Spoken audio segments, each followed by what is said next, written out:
Picture this. It's the year 2077, and humanity's existence is hanging by a thread. The virtual game Apocalypse? Yeah, it's not just a game anymore, it's become reality. Tornadoes of lightning rip through the skies and blood red-eyed monsters are descending from above, ready to wipe out everything in their path. But humanity isn't going down without a fight.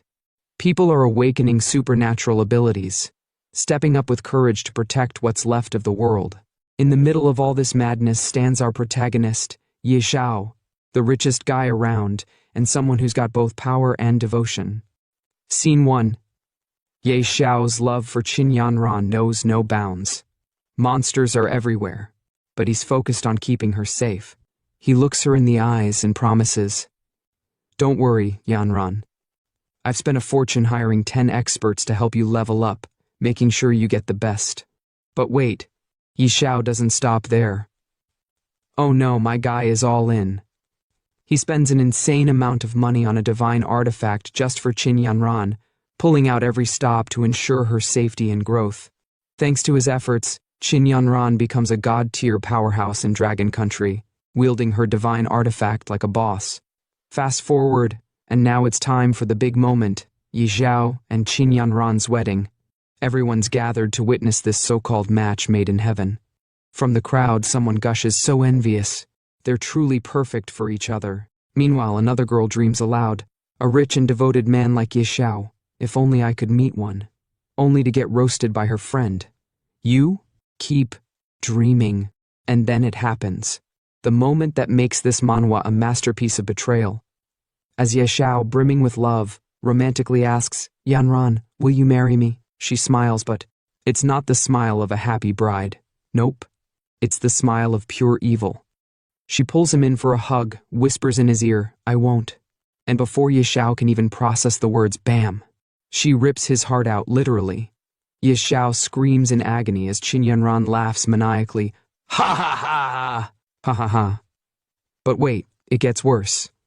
Out of the shadows steps another guy, decked out in a slick black suit with a yellow shirt, sporting the same cold, evil eyes as Qin Yanran. Xiao, lying on the ground, heartless and broken, croaks out in disbelief, "Qin Yanran." And here's the dagger to the soul. Qin Yanran, holding Xiao's heart like a trophy, spits out her true motives. "Xiao, do you think money can buy my true feelings? Do you think gifting me equipment allows you to morally coerce me? You're wrong. I accepted your gifts, but that doesn't mean I agree to your affection." And then, the ultimate gut punch. "I'm not that cheap. Everything I've achieved today was earned through my own hard work." As Qin Yanran clutches Xiao's literal heart in her left hand, she leans into Zhou Hong, the tall, sinister guy in the black suit. Smiling wickedly, she looks down at Xiao, still bleeding and broken, and says with mock affection, "The only person who understands my struggles is Zhou Hong. Now, I'll give your heart to him. That way, being with him, I can hear your heartbeat every day." Isn't that touching? Touching? More like gut-wrenching. Xiao, barely able to muster any words through the pain, chokes out, You two." But before he can finish, Zhou Hong stomps on Xiao's face, sneering, "What? You? Go die, trash." He follows it up with the ultimate insult, "Now everything of yours is mine. Ha ha ha." The scene shifts as Xiao is cast into a dark abyss, left to fall endlessly into despair. Alone in the void, he replays everything in his mind, the betrayal, the pain, the loss. Broken and grieving, he mutters, "Why? Qin Yanran. For you, I gave up everything wholeheartedly, only for you to betray me in the end." But even as he wallows in sorrow, a spark of rage ignites. Grinding his teeth, he growls, "No, I no longer have a heart, but I won't let it end like this. No way." That's when the transformation begins. His body surges with newfound power, and his thoughts turn dark and vengeful. "I'm unwilling. I'll make you pay. I'll have my revenge. I will make those despicable people pay the price." And just like that, the scene flips. Suddenly, Xiao wakes up. Back in time, it's a week before the game Apocalypse begins. He's no longer a victim. He's been given a second chance to rewrite his destiny. Looking around, he realizes the timeline and mutters, "Is this reincarnation? I remember now. It's a week before the game starts. There's 200,000 yuan on this card. Qin Yanran's monthly allowance." His expression hardens and a sly smirk creeps across his face. I really have been reborn. Right on cue, Qin Yanran shows up, but this time her venomous words don't faze him. She scoffs. "Yi Xiao, are you deaf? Didn't you hear me? Do you think I need your little bit of money? Accepting your money was just me saving your pride and face. Got it?" And if that wasn't enough, she delivers the final slap in the face. "If you keep clinging to me, don't ever come and find me again." But this isn't the same Yi Xiao. No longer broken, no longer blinded by love, he looks at her with calm, calculated confidence. Qin Yanran notices his demeanor shift and sneers. "What? Regretting it already?" After her arrogant tirade, Yi Xiao cuts her off with a sharp, biting tone. "For my good? How about I go to hell instead?" Qin Yanran freezes, completely caught off guard. Nervously, she stammers, "What?" But Yi Xiao doesn't let up, his voice calm yet laced with cold sarcasm. "That must have been so hard for you. Don't worry, I'll make it easy. I'll never give you anything again." Her shock turns to rage as she shouts, "You, another one of your little tricks? Fine, since you came all the way here, I'll reluctantly accept your card this time." But Ye Xiao smirks and snaps back, "Get lost. Immediately, right now." Her face twists with fury and she screams, "Ye Xiao, how dare you talk to me like this? You'll regret it." Ye Xiao, unbothered and oozing confidence, steps closer and looks down at her shoes with a mocking expression. "I just remembered. Those shoes you're wearing? I bought those too. Take them off before you leave." Qin Yanran's eyes widen and she yells in disbelief, "Yi Xiao, don't think your little bit of money makes you great. Do you think this will make me yield to you?" Unfazed, Yi Xiao grabs the shoes and tosses them straight into the trash. Qin Yanran, now completely livid, screams, "Yi Xiao, remember what you've done today. Even if you kneel and beg me later, I will never acknowledge you again." Yi Xiao, his face unreadable, delivers his final blow. "That would be a blessing. I beg you, don't ever show up in front of me again." With cold confidence in his eyes, he turns away, muttering, "I've got more important things to do than waste time on you." The Apocalypse beta test will begin in 1 week. At that time, during the first 10 minutes of the beta test, the recharge system will be briefly activated. Ye Xiao knows this is his chance to get ahead.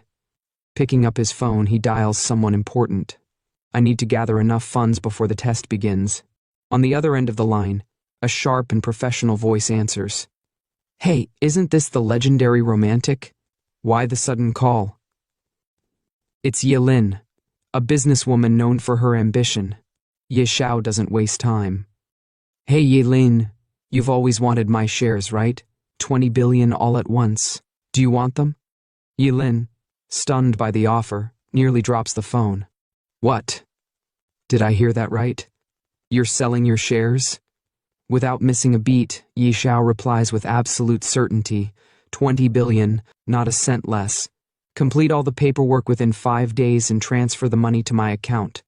With your skills, Miss Lin, that shouldn't be a problem, right? Yilin, ecstatic with her victory, smugly says, "Finally, Yi Corporation is mine, ha." But Yi Xiao shuts her down without emotion. "Cut the crap. Call me when it's ready." Hanging up the phone, Yi Xiao smirks to himself, the confidence in his voice unmistakable. "Next, I'll wait for the Apocalypse beta to arrive. This life, I'll climb the throne alone." A week later, the screen flashes with a dramatic intro. "Welcome to the game. This version of the game is in beta. Congratulations on gaining beta access. This test will last for 3 days. The public version will be launched soon." Ye Xiao, now fully immersed in the game, lands in a lush jungle teeming with danger. The wind rustles through the trees as he takes in his surroundings, a smirk forming on his face. That familiar feeling. This is it, the starting point of the Apocalypse game. The words on the screen boldly declare, "Apocalypse game begins." As Ye Xiao navigates the starting area, he spots a glowing interface in the air. Tapping it, he begins configuring his character. Nickname, Knight Xiao. As for my class, the scene cuts to a massive, majestic dragon breathing fire, scorching the battlefield. Beside it, a warrior wielding a divine artifact releases flames just as fierce. Ye Xiao watches with determination in his eyes. He recalls his past experiences and mutters, "Last time a guild was wiped out by a god-tier beast tamer leading a dark abyss dragon." Grinning confidently, he makes his decision. "This time I'm not lacking money or resources. Let's go with beast tamer." The screen flashes as Ye Xiao finalizes his choice.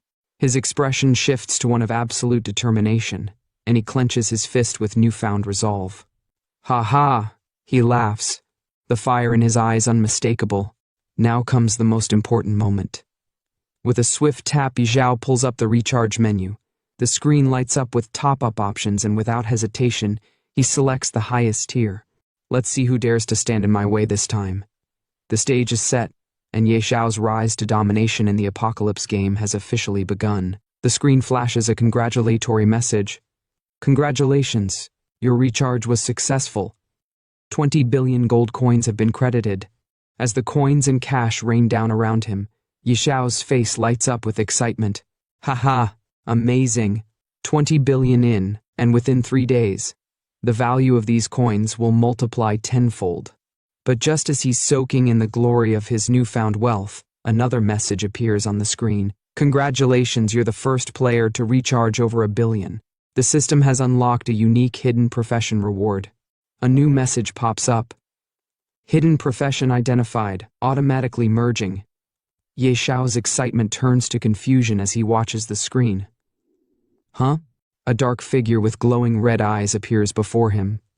The screen flashes again. "Congratulations. You've obtained a second profession. Wealth." Ye Xiao stares at the message in disbelief. He then looks at his left hand, which is glowing with divine energy, and mutters, "What's this? A hidden profession unlocked by spending too much money? A hidden class? God of Wealth?" Suddenly a giant red frog materializes before him, causing Ye Xiao to freeze in shock. The frog in a booming voice says to itself, "I didn't expect that it would be a young brat to unlock me." Ye Xiao, nervous and puzzled, looks around. Where did this frog jump out from, he thinks. The frog glares at him and barks, "Insolent! I'm Ebisu, your wealth mentor.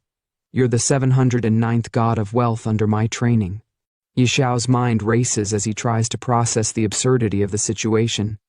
Ye Xiao stares at the red frog, his eyes sharp with disbelief.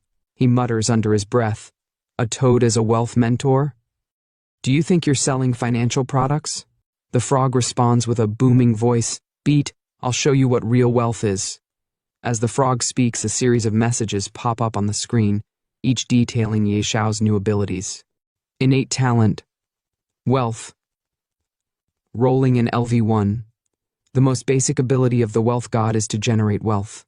Gold coins you carry increase by 1% daily. Innate talent penny pincher. LV1.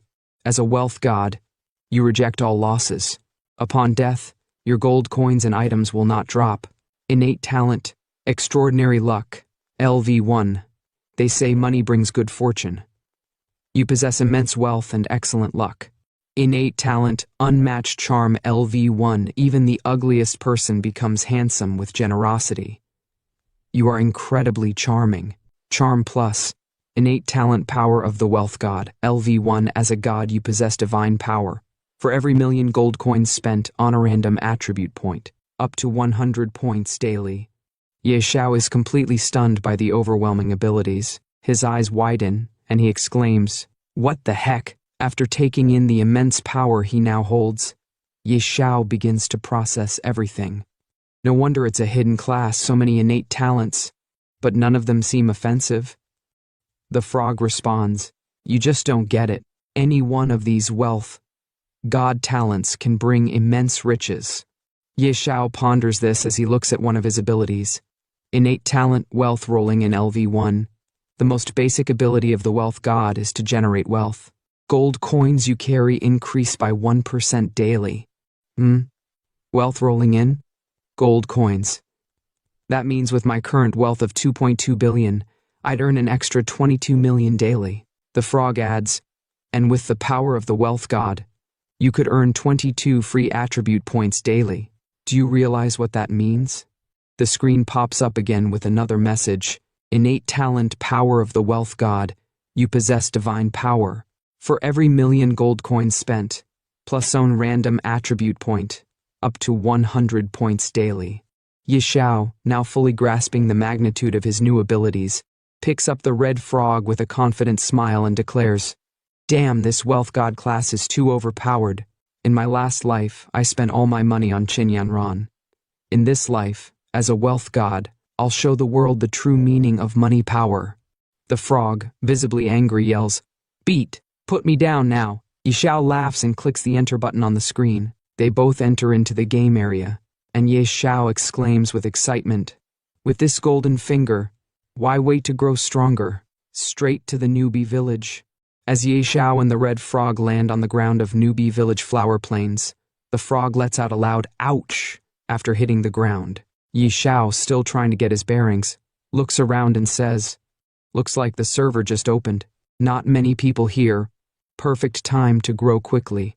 He takes a moment to check his profile in the game, studying the details of his abilities and attributes.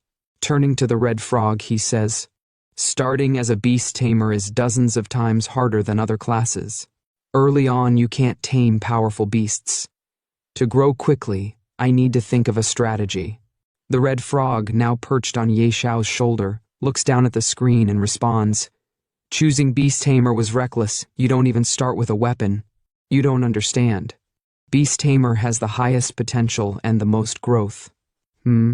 Suddenly, a group of elite level 5 goblins appears on the horizon, heading straight for them with weapons raised. Xiao's eyes widen in shock as the goblins scream in unison, "Meat, the smell of human meat." For the first time, Xiao feels the weight of fear gripping him as he looks at the terrifying creatures charging toward him. Crap, a level 5 elite warrior. How unlucky can I get? Should I fight or flee? He wonders, his heart racing. The red frog, however, isn't waiting for an answer. It leaps off Xiao's shoulder and starts sprinting away in panic. Xiao watches in disbelief, muttering, "This toad sure runs fast." The frog, now in full-on panic mode, shouts back, "What's there to think about? You're practically naked, no weapons, and facing a level 5 elite. Run."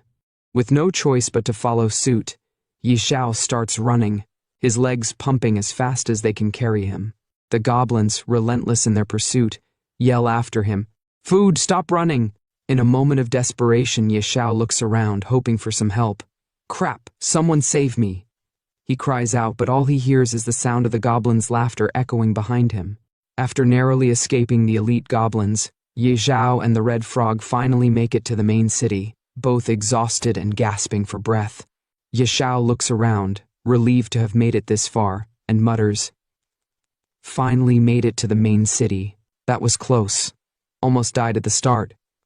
I've never suffered such humiliation." Meanwhile, a group of players nearby are gossiping about him, clearly amused by his appearance and choice of class.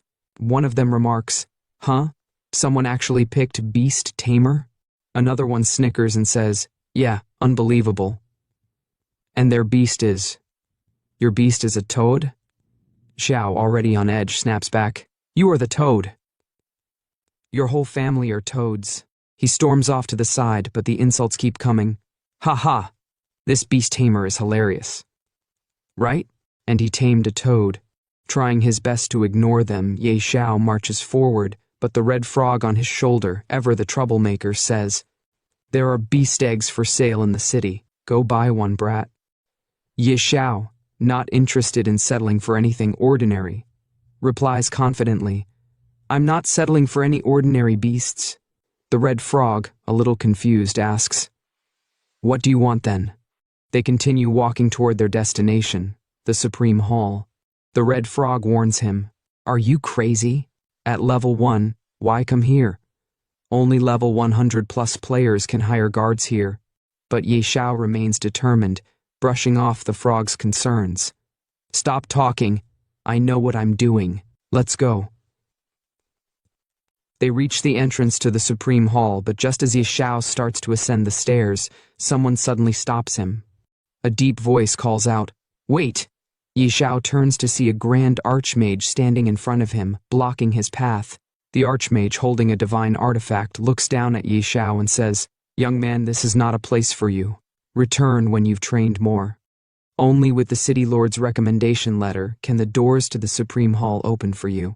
The archmage is level 80, a formidable figure, but Xiao remains unfazed, his confidence unwavering.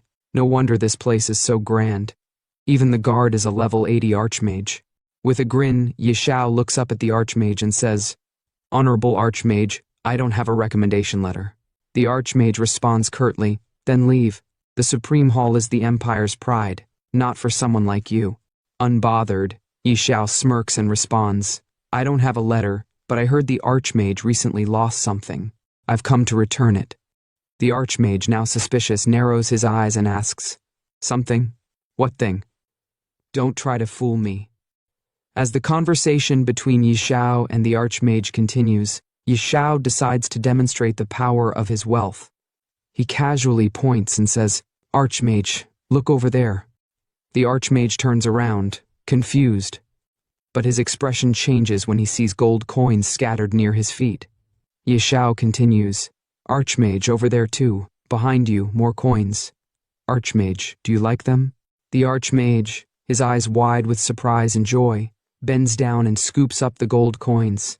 He exclaims with delight, "Oh my!" With a wide smile, he looks back at Xiao and says, "VIP room at the War God Pavilion, Supreme Hall upstairs, please." Xiao, ever the cheeky one, smirks and asks, "Ahem, Master, I liked your fierce demeanor earlier. Can I bring it back?" The archmage, clearly flustered, coughs and avoids making eye contact, muttering, "Cough! Young man, go on up." Xiao grins. Now this is more like it. Ha ha ha." The red frog, observing the scene, thinks to himself, "Money really works wonders, huh?" They approach the Supreme Hall, its grandeur impossible to ignore. As they enter, Xiao notices two towering guards standing in front of it. One is a Supreme Hall Honor Knight Golem, level 100, and the other is a Supreme Hall Honor Knight Golem, level 80. The red frog, impressed by the sight, says, "The Supreme Hall really lives up to its name. A level 100 hireable guardian, equip this, and you can dominate the novice village, kid." Xiao, unfazed, shakes his head and replies confidently, "These don't interest me, they're beneath me." Just as they're about to enter, a giant figure emerges, its presence commanding attention. With a deep, booming voice, the figure asks, "Who let you all in here?"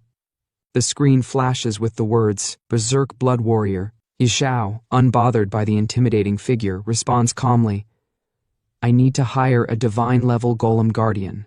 The giant figure looks skeptical, replying, Divine level golems are extremely rare. How could they possibly be available for hire?" The giant guard, still processing Xiao's request, shakes his head and speaks again. "Besides, looking at your stats, hiring an 80-level guardian is already more than enough. Hiring a divine-level golem isn't something you can afford." Xiao, unfazed, replies confidently, 1 billion per day. The giant guard, now utterly shocked, stammers, 1 billion? Well, technically it's impossible. Rules are ultimately set by people. By coincidence, I know a divine-level spellcaster who might help. Xiao's eyes widen as he ponders to himself, "A spellcaster? That's a hidden class." He then continues, "Divine-level spellcasters are incredibly versatile. Protection, defense, offense, all in one package. Hiring them right from the start would be a great choice." "All right, let's go with that." The giant guard looks at him carefully and asks, "I can summon them any time, but first I need to confirm one thing. When will you pay the 1 billion? Xiao, with a confident smile, responds, "Let's sign the contract now, and I'll pay whenever needed." The giant warrior nods. "Then there's no issue. Once the contract is signed, I'll summon them right away." After signing the contract, Xiao exclaims, "Perfect, the sooner the better. I'm on a tight schedule." Moments later, a beautiful woman in a red dress, holding a divine artifact, materializes before them. Her presence is awe-inspiring, and she exudes a powerful aura. She introduces herself with a smirk. "Oh, it's a handsome young man. I'm Dolores, a divine-level spellcaster. According to the contract, I'll follow your orders for the next 24 hours. Xiao, visibly stunned by her sudden appearance, thinks to himself, her level's too high. I can't view her details at all. He then looks at her, trying to regain his composure, but his nerves show as he speaks. Nice to meet you, Senior. I've hired you mainly to tackle a very difficult. Dolores, amused by his nervousness, giggles and interrupts. Difficult? What hard dungeons could there be in the novice village? Goblin King, or maybe his entire family. All of them are a wave of my hand away from defeat. Xiao, now slightly embarrassed but determined, says, Let's not waste time, I'll leave this to you, Senior. Dolores smiles. Easy. Lead the way. The scene then shifts to a demonstration of Dolores's immense power. She effortlessly dispatches wave after wave of goblins, casting powerful fireballs that incinerate them with ease. As the goblins fall, a bystander watches in awe, thinking to himself, Whoa, are those damage values? Did someone just beat their enemies into revealing phone numbers? Another character, witnessing the destruction, screams, Destroy them! Take out all these goblins! They nearly killed me earlier. As Xiao and the Red Frog make their way through the scene, the chatter around them intensifies. 3 characters stand nearby, discussing the unexpected sight they've just witnessed. One of them exclaims, Am I seeing this right? That guy's partnered with a spellcaster? These damage numbers are insane. Another one, looking puzzled, asks, Doesn't seem like a spellcaster. They don't display a level. Is it a hack? The third character responds with certainty, There's no such thing as hacks. Must be a high-level NPC hireling. That spellcaster. Meanwhile, the system announces Xiao's progress with a series of level-up notifications. Ding! Congratulations. Your level has successfully risen to level 10. You've earned 10 attribute points for free allocation. Ding! Congratulations. You are the first player in Novice Village 9527 to reach level 10. You've earned an additional 10 attribute points. Ding! Congratulations. You are the first player worldwide to reach level 10. You've earned 50 bonus attribute points and the title Spend a Sender. The Red Frog, surprised, remarks, Kid, you've hit level 10 already? The highest among other players isn't even beyond level 5. The screen shifts to another system announcement. Ding! World announcement. Players successfully reached level 10, unlocking the level leaderboard. Night Sorrow has. Ding! World announcement. Player Night Sorrow. In the distance, characters watching the announcement react with astonishment. One of them exclaims, What the heck? It hasn't even been a full day, and someone's already level 10? Who is this Night Sorrow? Another player says, Seems like it's that person.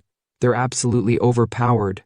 A crow, observing the announcement, wonders aloud, Could they be the game's GM, running tests? One player, eager to get close to the rising star, says, I need to go cling to their coattails. Is it still too late? A voice in the background adds, Doubt all you want. Of course you don't know yet. Soon enough, when the game Doomsday becomes reality. Then another voice confidently states, You'll realize that I am the true God. As Xiao processes the information, he mutters to himself, That should do it. With the level-up attribute points, and the 100% earned from spending 1 billion today via wealth power, it's about time to head to our true destination. The scene transitions to Xiao and the Red Frog heading towards an unknown location. The Red Frog, curious, asks, This is far. Is this the hidden dungeon you mentioned? Xiao responds confidently, That's right, Dragon's Lair, here I come. The screen flashes again with the world-level leaderboard, and Xiao's name proudly displayed at the top. Rank 1, Night Sorrow, LV10, Wago, Rank 2, None. Rank 3, None. Note, level 10 is the minimum for leaderboard entry. In the next scene, a stealth walker, level 3, is shown slaying goblins with swift precision, his weapon cutting through them effortlessly. He mutters to himself, I've been hunting elite monsters since entering the game, and I'm still only level 3. Someone's already level 10? Is there some exploit in the game? And Xiao. Never heard of that name before. His face twists into a sinister, villainous expression as he continues. Looks like there's another strong rival. This is exciting. The atmosphere darkens, and his words hint at a dangerous rivalry brewing. The scene then shifts, showing a map of Novice Village 9527, deep within Whispering Valley. Coordinates 1102, 254. Xiao speaks confidently. So this is the place. He approaches a stone, his hand glowing with divine power, and with a surge of energy, he shatters it. As the stone crumbles, the screen reveals a magnificent dragon kingdom. A warning appears. Ding! This area is extremely dangerous. Leave immediately. The divine spellcaster Dolores observes the scene with a mix of awe and concern. How is this possible? Such an overpowering aura. How could a dragon reside here? There's actually a hidden dungeon.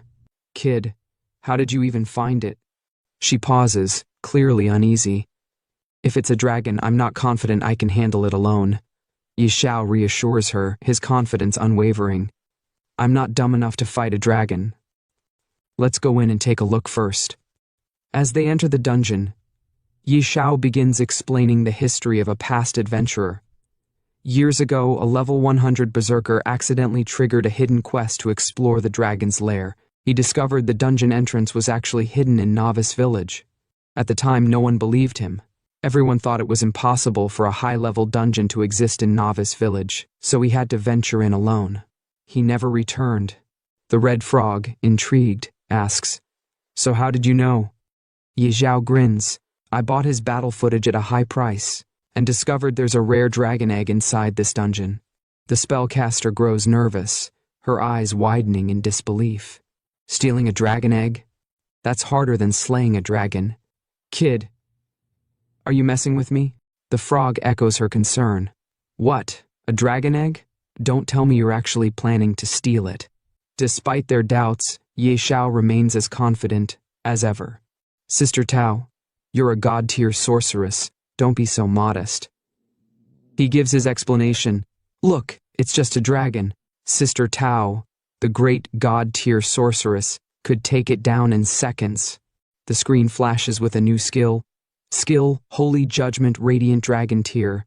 The party gazes in awe at the sight before them, a massive dragon, lying atop a mound of gold coins, its eyes glimmering with power. The atmosphere is thick with tension, but Xiao's determination remains unshaken as they prepare for what's to come. The scene intensifies as the spellcaster, visibly terrified, gazes at the radiant dragon and says with a quiver in her voice, "A tier 5 dragon.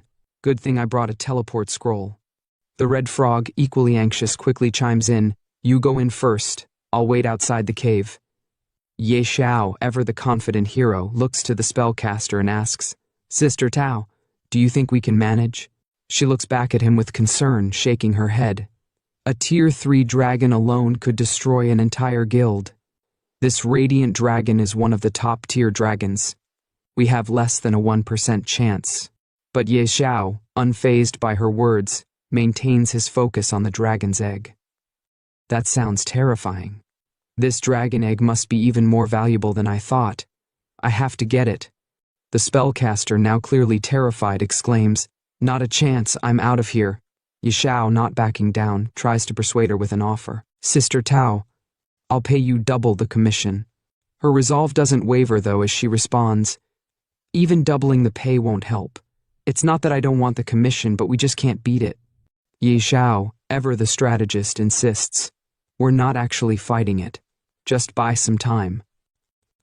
The spellcaster's expression hardens. There's no buying time. No one can withstand a tier 5 radiant dragon. Xiao, with determination in his eyes, raises the stakes. "Triple the commission." After a brief pause, the spellcaster reluctantly agrees, gritting her teeth. "Damn it. If I have to risk my life, I'll do it." The scene shifts as the spellcaster prepares for the fight of her life. "I'll go all out." 3 minutes. I can buy you 3 minutes at most, she says, drawing her divine artifact and focusing her power. Ye Xiao watches in awe, seeing attributes pop up on his screen as he gains buffs from the spellcaster's support. He looks impressed and mutters to himself, "Wow, master, so reliable. Buffs active.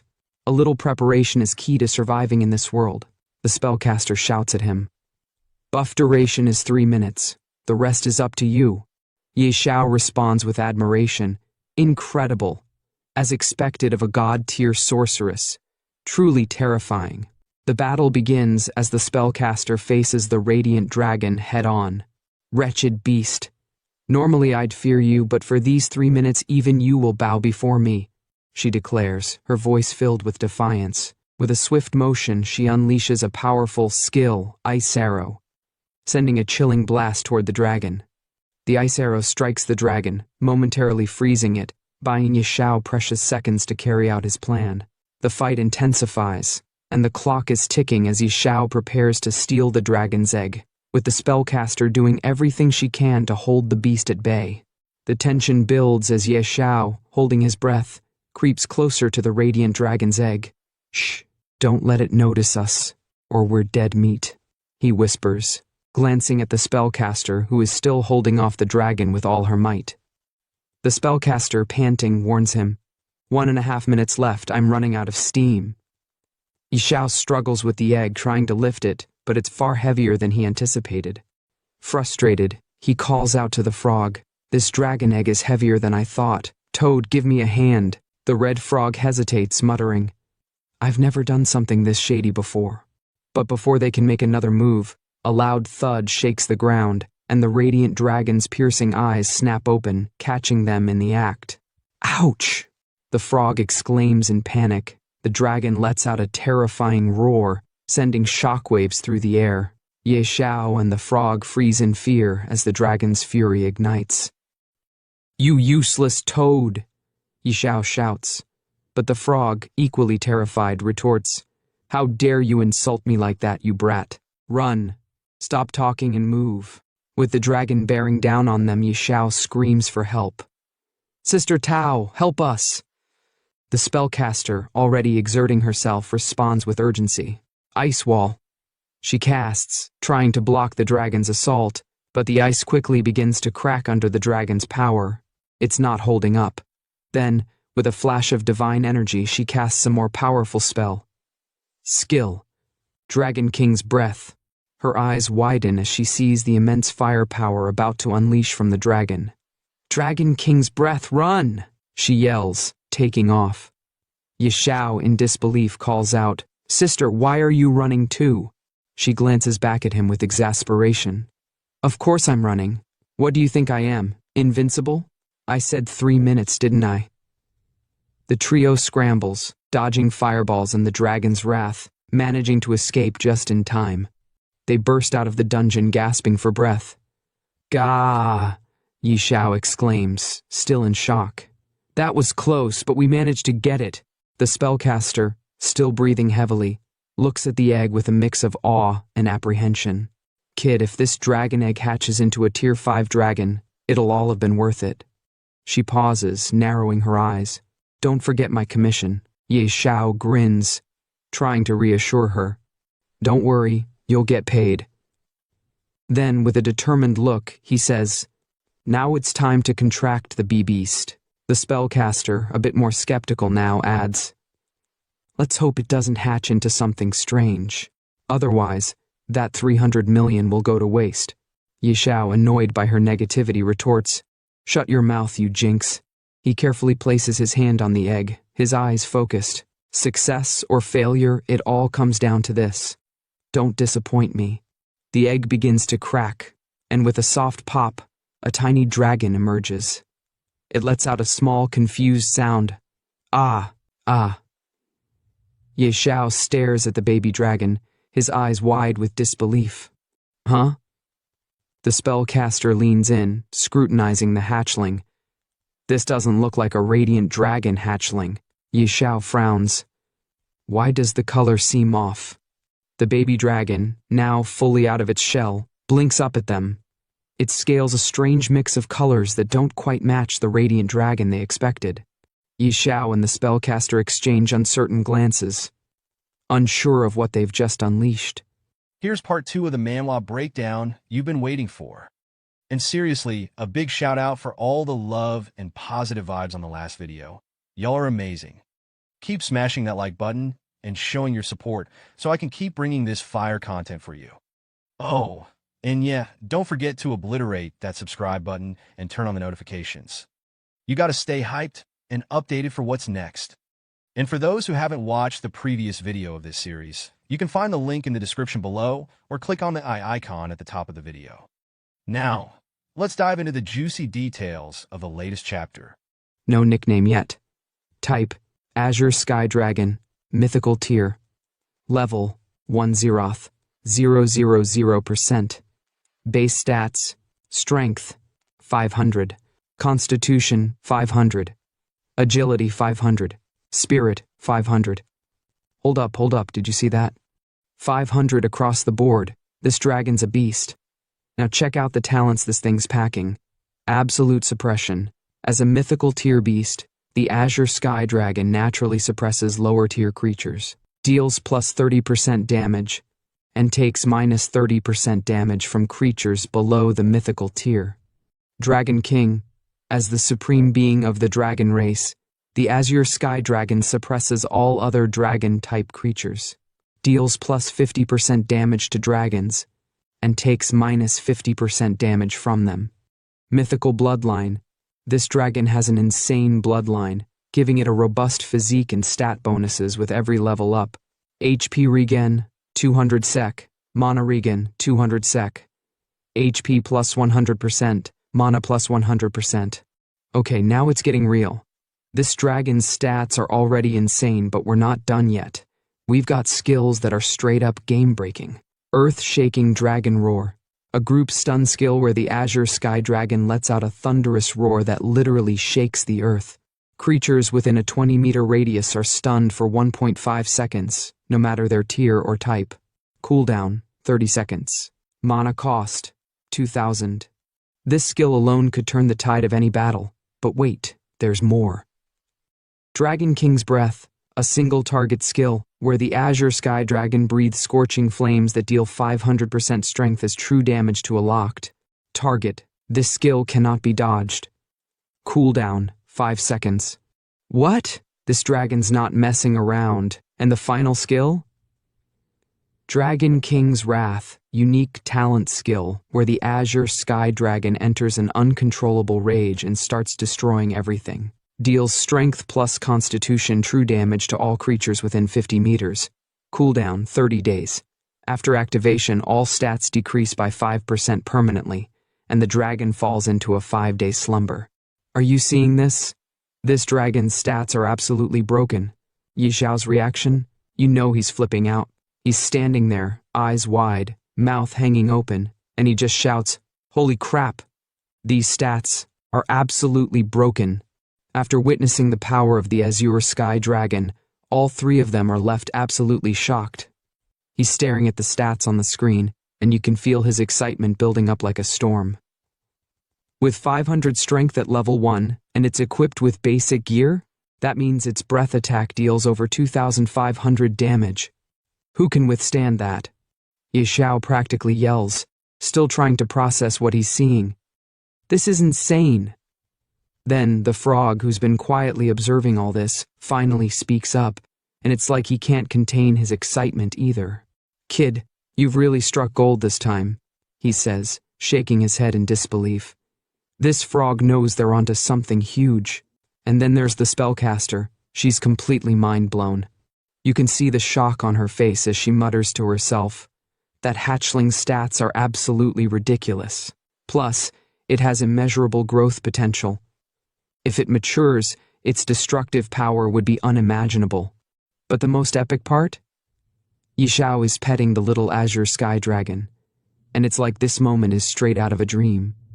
He's totally vibing with his new pet and says, "I didn't expect you to be this strong. You're all gray, so let's call you Little Gray." And guess what? Little Gray loves it. He roars in approval. Roar. You can practically feel the power in that roar, even if it's coming from a baby dragon. This is gonna be one heck of a team. As Xiao's petting little gray, he notices something in the red frog's hand.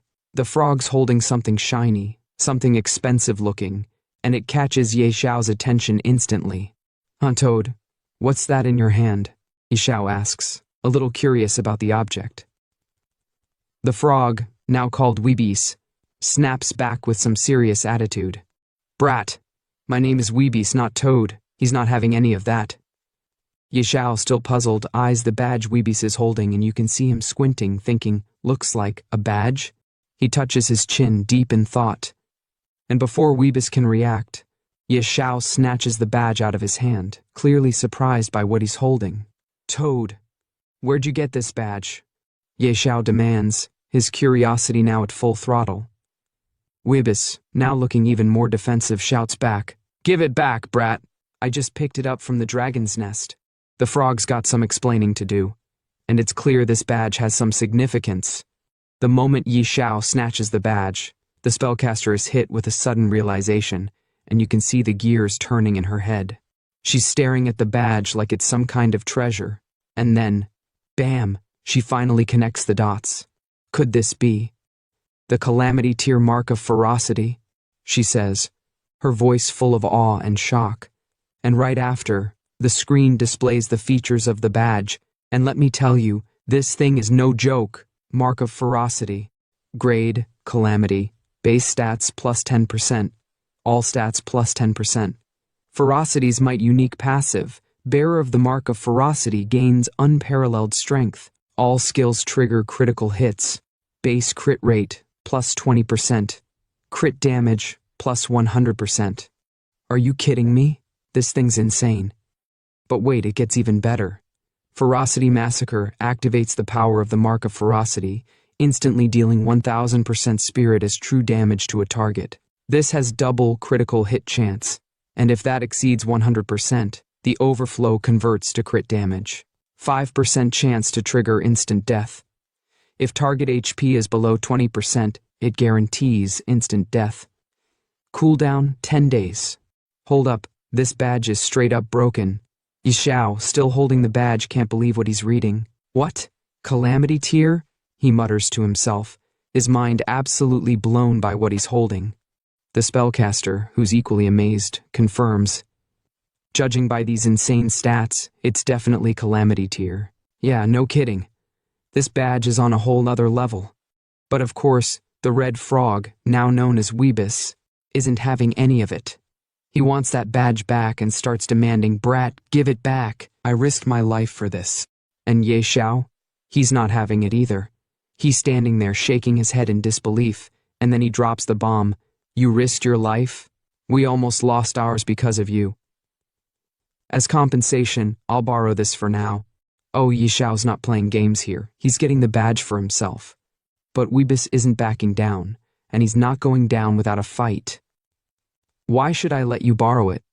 10,000 coins a day or no deal." He snaps, trying to get some cash out of this situation. Classic frog move, right? Xiao, ever the smooth talker, turns on the charm. He gives his best sweet voice, trying to smooth things over. "Come on, old Weebis. Don't be so stingy. We're buddies, right? Why talk about money?" But Weebis isn't falling for it. "Stop with the sweet talk. When you need me, I'm old Weebis, but when you don't, I'm just Toad." He's got a point. This frog's got serious attitude. Then Xiao just laughs it off, knowing full well the power of this badge. Haha. With this badge, farming goblins will be like slicing through butter. He's got plans for this, and you know he's about to wreck some enemies. And with that, Xiao wears the badge proudly, ready to see what kind of chaos he can cause with it. The power's in his hands now. Out of nowhere, a hidden quest notification pops up on the screen like a bomb dropping in the middle of a peaceful moment. Ding! You have triggered a hidden quest, the Forbidden Adjudicator. The message flashes across the screen with a dark, mysterious vibe. The quest reads, "Although mighty, the King of Ferocity was consumed by the abyss. Bearer of the Mark of Ferocity, seek the truth. Objective, find the Fang of Ferocity." And just like that, everything stops. The room is dead silent, and all three of them are just staring at the screen, shaken by what they just saw. The red frog, clearly stunned, stammers out, "Huh? A hidden quest?" He's as surprised as anyone. Xiao, still processing everything, rubs his chin and mutters, "Seems like it. Find the fang of ferocity? What's that?" He's lost, but his curiosity is piqued. That's when the spellcaster, the walking encyclopedia, steps in to explain the mystery. "What? You don't know the fang of ferocity?" she says, as if she can't believe Xiao doesn't know about it. It's a god-tier assassin dagger, forged from the fangs of the abyssal beast. It's one of the most explosive weapons ever made. Looks like there's some connection between the mark of ferocity and the fang. As she's talking, the screen flashes a picture of a warrior holding the dagger. It's massive, gleaming with power, and there's a huge dragon looming in the background. This is some serious gear. Then, just as things are about to get intense, a new message pops up on Xiao's screen, and it completely changes the mood. "Ding, player, Xiao, your daily game time has reached its limit. You will be forcibly logged out in minutes." Xiao's face falls. He's not ready to log out yet, but the game's got its rules. "Ugh, my time's up. Guess I'll have to log out," he mutters, clearly frustrated that he can't keep going. But the spellcaster, ever the professional, just shrugs it off. With a flick of her magic, she opens up a portal to exit. Who knew a hidden dungeon in a starter village would take this long? "Well, Peachy sister, I'm off. Hit me up if anything comes up, be sure to prep your coins." Xiao, smiling as always, gives a quick nod. "All right, brother Yi, later." And just like that, the portal closes with a flicker of light. Now it's Xiao's turn to log out, and before he does, he's deep in thought. The Doomsday game is still in beta, and hasn't fully merged with reality yet. Better rest up. Don't want my body breaking down. You can tell he's thinking about the balance between the game and reality, knowing that he needs to be ready for whatever comes next. The next day at Xiao's home, it's a whole new world. The gaming community is on fire, with chaos everywhere. The game has taken over, and people can't stop talking about it. Virtual game Doomsday has taken over the gaming community, topping discussion charts. The buzz is crazy, and it's like the world's been turned upside down. But not everyone's loving the game. Some are seriously frustrated. One player screams, "WTF? This game is so hard. I played all day, my hands are killing me, and I'm only level 2. I died 3 times, and if I keep dying, my stats will reset." They're furious, and you can feel the frustration in their voice. Another player, absolutely angry about the difficulty, rants, "Damn devs made it this tough. Who can even play this?" And then out of nowhere someone shouts, "Wait, who's Xiao? Hit level 10 in one day? Is he hacking?" They're shook, wondering how Xiao pulled that off. But there's always someone ready to hate. And the last comment we hear is, "Trash game, can't play without cheats, classic." On the first day of the Doomsday game, chaos erupts.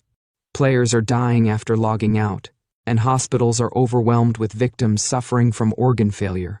The consequences are massive, and it's clear the game is no longer just a virtual issue. It's bleeding into the real world.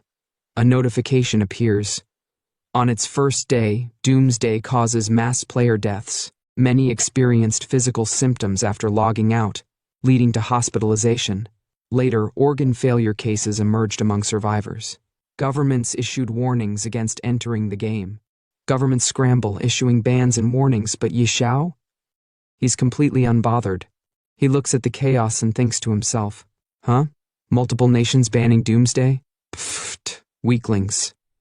When the game merges with reality, you'll all suffer." Xiao knows this is just the beginning. The real storm is coming, and he's already ahead of it. Suddenly, his phone vibrates. Xiao picks it up and reads the message, his expression darkening. "Xiao, come to Manhwa Hospital now. Bring food for Zhou Hong and pay his bills. Do this, and I'll pretend nothing happened before." Xiao curses under his breath. Damn it, forgot about that lunatic. Should have blocked her first.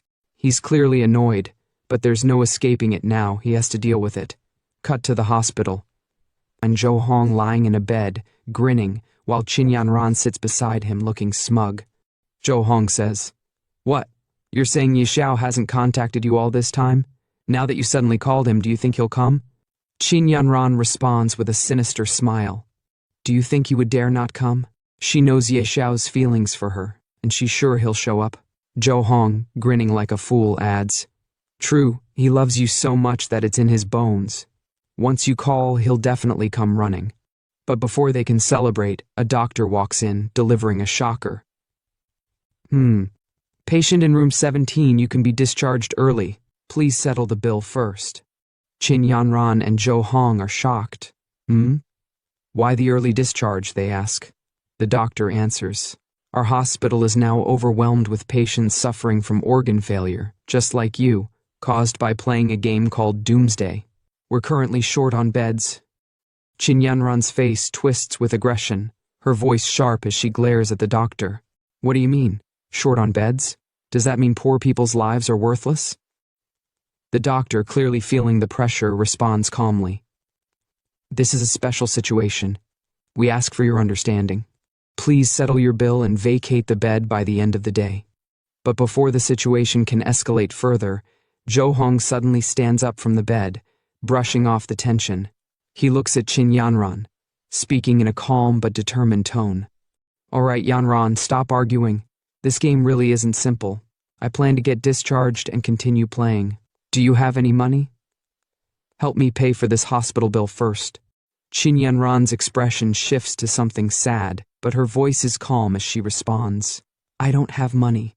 Ye Xiao didn't give me my allowance this month. Zhou Hong is shocked, his face falling. What? Doesn't Ye Xiao give you 200,000 every month for your living expenses? Qin Yanran, her expression cold and filled with disdain, responds with a twist of her lips. How would I know? He just has a bit of filthy money. Does he really think spending money can win me over? I feel sick, just seeing him. The hate is real in her voice. Zhou Hong, looking to take advantage of the situation, holds her hand, speaking urgently. Yanran, send Ye Xiao another message and ask him for some money. I'm planning to start a doomsday gaming studio. That kind of money means nothing to him, but it's very important to us.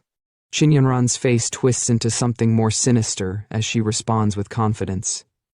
Don't worry, once he gets here, I'll say a few sweet words, and he'll obediently hand over the money. But her eyes? They say otherwise. There's a hint of uncertainty, but she hides it well. The scene then cuts to Ye Xiao's apartment. He's sleeping badly, tossing and turning, his breath ragged and erratic. Who? Hopo, he mutters in his sleep, the struggle real. Suddenly the alarm blares, waking him from his troubled sleep. Without hesitation, Ye Xiao reaches for his phone and opens the game with a groan. Time's up, time to enter the game. He clicks the game icon, and just like that, he's back in the village. The frog, his trusty teammate, immediately chimes in with a grumble. You brat, barely awake, and you summon me already. Ye Xiao, unfazed, fires back with a grin. The early frog gets the worm. Old Hui. We need to level up fast and leave this novice village. As Ye Xiao strolls through the area, the level of tension rises with the discussions around him. Players are actively trying to recruit others for their teams. One group shouts across the area, Elite group forming. Players level and above only. Another voice yells, Level 1 training area, looking for 3 players. Need a healer. No gaming newbies. Ye Xiao observes, his critical analysis kicking in as he watches the crowd. In just one day, the number of players has increased this much. He thinks, the intensity of the game world sinking in. Then, out of nowhere, the gaze of the crowd shifts to him, his level 10 glowing brightly above his head. The whispers and gasps grow louder as people start to gather, amazed at his level. Damn, a level 10 pro? First place on the leaderboard? How did this guy level up so fast? The chatter intensifies as more people crowd around him. One guy shouts, Bro, wanna team up? We've got tons of pretty girls. Another shouts, Big bro, can you carry me? I'll show you my black stockings. Meanwhile, the Toad Wibbises pipes up, annoyed by the attention. Even though you switched to a masked outfit and hid your face, you can't hide the level above your head, idiot. Ye Xiao is clearly disturbed by the attention. He looks around frantically, trying to figure out how to escape the madness. What should I do? He mutters, his nervousness mounting. And then, with a loud shout, Xiao turns and yells, "Run!" He starts bolting, dodging the crowd, trying to escape the sea of people who are now following him. The mob behind him shouts, "Follow the pro!" He must know where to level up quickly. Yeah, let's stick close to him. The chaos grows as Xiao sprints, desperate to find some peace and escape the horde of eager followers. As Xiao sprints ahead, desperately trying to shake off the growing crowd of players trailing him, Wibis calls out to him with urgent annoyance. "Don't slow down. Move faster, or they'll catch us." I didn't think this many people would be running. The tension mounts as Xiao pushes forward, the sound of his feet pounding against the ground growing louder. Suddenly, they reach a high-level training area, specifically designed for players level and above. The chasing crowd halts, eyes wide with fear at the dangerous monsters ahead. One player, his voice trembling, says, "We can't keep chasing behind him. Up ahead is a level 10 trial zone. The monsters there will destroy us." Another player quickly agrees. "Yeah, it's too risky. We can't go in." Then another voice scoffs and says, "What? Is the great Xiao going to take on the trial alone?" Someone else chimes in, disbelief in their voice. "Alone? No way, that's suicide." Meanwhile, Xiao and Wibis manage to escape the crowds, finally reaching a safe zone surrounded by monstrous walls. Wibis, his voice filled with relief, says, "Finally, we lost them." Xiao, still focused, replies with confidence, "They're not stupid. They wouldn't dare come here." The trial zone is now in front of them, with an opening guarded by a warrior holding a massive sword. Xiao approaches and surveys the area, speaking to himself. "All right, this is the spot." The guard, eyeing Xiao with skepticism, grunts. "Hey kid, this isn't a place for you." Xiao approaches him with a polite tone. "Hello, sir. I'm here to start the advancement trial." The guard's gaze sharpens when he notices Xiao's level. He raises an eyebrow. "Outlander, you reached level 10 this fast? Where's your team?" Xiao stands tall, confidence radiating from him. "I'm doing it solo. I don't need a team." The guard, now more concerned, warns him. "Solo? Kid, I'll give you the usual warning. Even on normal difficulty, going in alone is basically suicide." Xiao, undeterred, shrugs it off and continues walking toward the trial. "Don't worry, I've got plenty of my life left to live." The guard watches him, sighing to himself. Ha! He's just another reckless keiki. Ignoring the warning, Xiao steps forward into the main task area, his foot landing on a circular platform that triggers the difficulty level of the trial. The screen displays a prompt. Please choose the trial difficulty: normal, hard, nightmare, hell, abyss. Xiao, standing tall and confident, stares at the choices. Without a second thought, he selects abyss, the most dangerous and destructive difficulty. With a smirk, he mutters, "Soloing abyss difficulty should be fine, right?" He locks in the selection, his face filled with determination. The guard, standing nearby, watches in shock as Xiao confirms his choice. The guard, stunned, exclaims, "The advancement trial has begun. Selected difficulty abyss." "What? Abyss difficulty? He's soloing abyss? You've got to be kidding." The next scene shifts as Xiao lands on the ground, surrounded by towering trees and dense brush.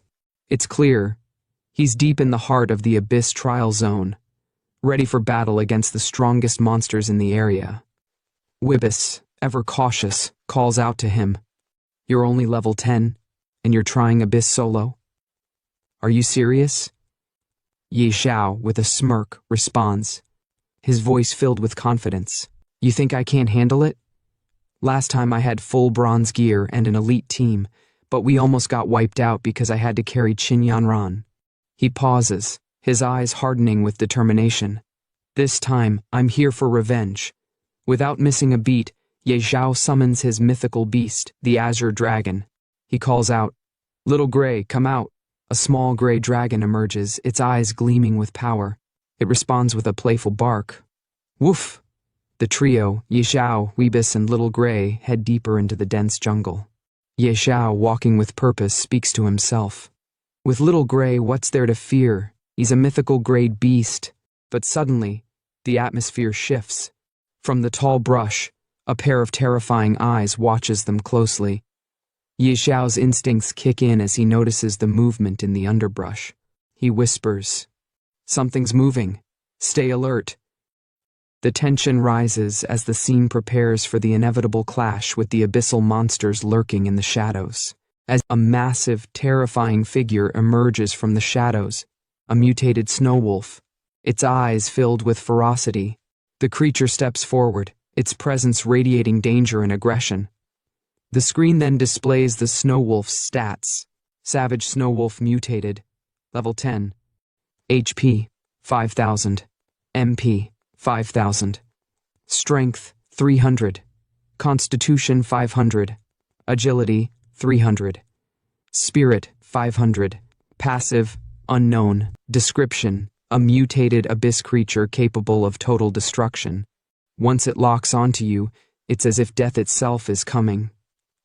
Xiao, shocked by the sight of this gigantic beast, staggers back in disbelief, his voice heavy with fear. Holy crap! Without wasting a second, Xiao quickly turns to Little Gray, his mythical beast, and orders, "A mutated snow wolf right off the bat? That's insane. 5,000 horsepowers? Even a shadow assassin would be desperate. Little Gray, get it." The battle begins. The snow wolf charges forward, but Little Gray stands tall, ready to unleash his might. The two clash in a fierce battle, each fighting for dominance. Little Gray, using his Dragon King's breath, releases a massive stream of flames, engulfing the snow wolf in fiery destruction. The wolf howls in pain as the flames critically damage it, but it doesn't back down. Xiao watches as the wolf starts to lose control, a small smile forming on his face. The snow wolf's gone berserk. Then, for the first time, Little Gray uses his most powerful attack, the world-shaking dragon's roar. The force of the roar stuns the wolf, and as it stumbles, Little Gray launches another devastating blast of fire, inflicting critical damage. The snow wolf is helpless, writhing in agony, and it lets out a final, anguished cry. "Awoo!" Finally, after a fierce battle, the snow wolf collapses, defeated. The screen pops up. "Ding, congratulations! You've defeated the savage snow wolf, mutated." But the victory doesn't stop there. The next screen appears. "Ding, your beast Little Gray has leveled up to level. Ding, your beast Little Gray has leveled up to level 3. Ding, your beast Little Gray has leveled up to level." In the next moment, Xiao's excitement reaches a new peak as he watches Little Gray level up. The Azure Sky Dragon's stats flash across the screen, and Xiao can't help but shout in exhilaration. "Haha, nice. 4 levels in one shot." The screen then shows Little Gray's updated stats. Nickname Little Gray. Species Azure Sky Dragon Mythical. Level 5/60ths, 50%. HP/MP, current stats, base stats. Strength 700. Constitution 700. Agility 700. Spirit 700. And then the next screen appears, showcasing Little Gray's newly unlocked ability, Dragon Fangs. Dragons are magic's natural enemy. As the king of dragons, the Azure Sky Dragon silences all magic, deals 500% spirit magic damage to the 2 nearest enemies, and seals their magic for 5 seconds. Cost 200 MP, cooldown seconds. Xiao, utterly shocked and impressed by the power of his mythical beast, exclaims, "Whoa, plus 50 to all stats per level? Mythical grade beasts grow insanely fast, and it even unlocked such a broken skill." As Xiao celebrates, the screen suddenly reveals 2 divine artifacts floating before him. His excitement builds even further as he asks the frog, "Old Hui, what loot did it drop?" The frog, ever the reliable companion, responds, 2 dark gold items. No surprise, mutated bosses drop insane loot. The artifacts displayed are Snow Wolf Bow, grade dark gold, effect unidentified, and Blood Wolf Fang Dagger, grade, dark gold, effect unidentified. Ye Xiao eagerly grabs the weapons, his happiness apparent as he touches them. Ahaha. This is amazing. This is so much better than my last life. Ha ha ha. But just as he revels in his victory, a dark figure watches them from the shadows, its presence ominous. Suddenly, a huge black tiger emerges from the darkness with a terrifying roar. The screen displays its stats. Abyssal Tiger Demonized. Level 10, HP 8000, Strength 400, Constitution 800, Agility 300, Spirit 500, Passive Unknown, Skill Unknown. Description: a twisted creature born from the abyss. Its power is overwhelming. If it targets you, death is close behind. Ye Xiao, once again shocked by the appearance of another terrifying foe, mutters, "Huh, is that a demonized monster?" The abyssal tiger locks its gaze on them, and Ye Xiao immediately commands Little Gray. "Little Gray, go." And with that, the final battle begins, as the two ferocious creatures charge toward each other in an epic clash. Ding! Congratulations! You have completed the Abyss trial. Congratulations! After an intense 1-hour battle, Yi Xiao slumped to the ground, completely out of breath. He let out a sigh and muttered to the red frog, "If I had known it would be this exhausting, I wouldn't have sold it. My legs feel like they're about to fall off." Hearing that, the red frog chuckled and replied, "Well, I've already picked up several pieces of equipment. Once I return to the city, I should be able to make a decent amount of gold." In front of them, a shield and a sword lay on the ground, glinting under the dim light. Yi Xiao stroked his chin, thinking for a moment, then smirked. "Who said we're heading back? Up ahead is where we can challenge the trial boss. I came here to take it down." The red frog's eyes widened in shock. "You're not joking, right? Even after all the monsters we've defeated, Xiao Hui is only level 7. Are you sure it can handle the boss?" Without hesitation, Yi Xiao stood before the boss's door, his expression unwavering. "Of course, it won't be a problem. In my previous life, this trial's final boss was only at the Lord level. Now, Xiao Hui can easily take down 2 demonic monsters. This will be a piece of cake."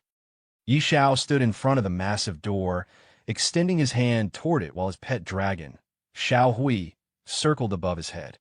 With a confident smirk, he said, "With your support and mine, taking down a Lord-level boss will be as easy as chopping vegetables." Just as those words left his mouth, a glowing blue circle appeared beneath his feet. In an instant, time blurred, and when he came to, he was already inside the boss room, walking up a long flight of stairs. With each step, his excitement grew. He turned to Xiao Hui and grinned. "Old Hui, today, I'll show you what it means to be a pro. Let's go." The red frog, perched on his shoulder, sighed. "Why do you sound more and more unreliable?" As Yi Xiao approached the final platform, a sudden system notification flashed before him. "Adventurer, you have fallen into the abyss." Seeing the message, Yi Xiao's heart pounded. His eyes gleamed as he clenched his fists. "In my past life, I was a man of honor, trapped by love and emotions. But in this life, I wield the strongest power of the apocalypse. I am Yi Xiao." His voice echoed through the chamber as he stepped forward. Come on, let me conquer the abyss completely." And then he saw it. A towering monster sat upon a grand throne, its hulking form casting a menacing shadow. It held a massive staff in one hand, exuding an overwhelming aura. Above its head, a new notification appeared, revealing its details. Yi Xiao's entire party froze. The red frog, gripping Yi Xiao's shoulder tightly, shrieked, "Kid, where's the Lord-level enemy you mentioned?" Cold sweat trickled down Yi Xiao's face as he read the monster's title. "What's going on? In my past life, this was definitely a Lord-level boss. Why is it a King-level boss now?" Before he could process the situation, the boss stirred. It stepped forward, its heavy footsteps shaking the ground. Yi Xiao's sharp gaze locked onto its stats. 5,000 spirit points. A pure, magic-based beast. Its endurance and agility are at 0, meaning it doesn't have normal attack damage. Its attack speed is extremely slow, but if it lands a hit, we're dead for sure. The red frog gulped. Kid, if you die, I'm not cleaning up your corpse. Xiao took a deep breath, pushing his nerves aside. A king-level boss, huh? No big deal. Xiao Hui, don't use your skills recklessly. Follow my commands. His voice turned firm. This big guy is slow. Keep switching positions and don't get caught in a prolonged fight. With a roar, Xiao Hui launched forward, unleashing a stream of fire breath at the monster while darting around the battlefield. Yi Xiao's excitement grew as he watched his dragon in action. Yes, that's it, Xiao Hui. Keep moving. Don't let it cast any skills. He clenched his fists. Hold on, we've almost got this big guy down. But then, just as he was celebrating, the boss's focus suddenly shifted. It locked eyes with Yi Xiao, unmoving. Yi Xiao's heart skipped a beat. Why? Why isn't it attacking? Something feels off. Is it looking at us? The red frog's face turned pale. Does that mean it's about to? Before they could finish the thought, the boss roared and began preparing a devastating attack. Dodge quickly, the red frog screamed. Do you even need to say that? Yi Xiao shouted back, already leaping away. Boom! A massive explosion engulfed the spot where he had been standing just moments ago. Yi Xiao barely had time to react before another attack came flying past him, shaking the entire chamber. His face was drenched in sweat. Why is this thing only targeting me? Desperate, he shouted at Xiao Hui. Hurry up and save me. The boss didn't let up, relentlessly pursuing him. As Yi Xiao dodged attack after attack, he gasped, I can't hold on much longer. Then, in the nick of time, Xiao Hui reappeared in front of the boss and unleashed another fire breath attack. The impact sent the monstrous creature crashing against the chamber walls with a deafening boom. Yi Xiao slumped to the ground, panting. If this thing doesn't die soon, I'm the one who's going to collapse from exhaustion. The red frog, still trembling, groaned. Next time you want to challenge a place this dangerous, can you not drag me along? As Yi Xiao caught his breath, a familiar chime echoed through the room. A new notification appeared before him. Ding! Congratulations! You have completed the Abyss trial. Congratulations! Your beast, Xiao Hui, has reached level 10. Congratulations! As the first adventurer to complete the Abyss trial, you have received a reward, +5 to all attributes. Yi Xiao, still drenched in sweat, stared at the panel before glancing at the red frog. With a teasing smirk, he said, Old Hui, I didn't expect you to be such a coward. The red frog scoffed. And you're not afraid of dying? Then why were you running so fast? Ignoring the jab, Yi Xiao approached the fallen boss's body and grinned. Finally done. Now let's see what loot we got. At the same time, outside the dungeon, a world announcement echoed across the game. System announcement. Player Yi Xiao from the Xiao Nation has completed the Abyss trial, becoming the first adventurer in history to pass it. He has obtained the legendary title Abyss Envoy. This is hereby announced to all players. The sudden announcement sent shockwaves through the gaming world. Players all over the world reacted in confusion and disbelief. Abyss trial? What kind of dungeon is that? One player muttered. Wait, someone actually cleared the Abyss trial? Isn't that supposed to be impossible? Another exclaimed. No way. This is a global first clear announcement, someone else shouted in astonishment. Meanwhile, in a small village, a crowd of players gathered in front of the world ranking board, their eyes glued to the newly updated rankings. A young man stared at the board before turning to his companion. A globally top-ranked player from our Xiao Nation? Beside him, a sharp-eyed boy, Xiao Qi, squinted at the leaderboard, then looked at his partner. And he's the only name listed here. This guy is no ordinary player. The first boy nodded. Xiao Qi, investigate him. Xiao Qi immediately responded, got it. Player for Beginner Village 9527.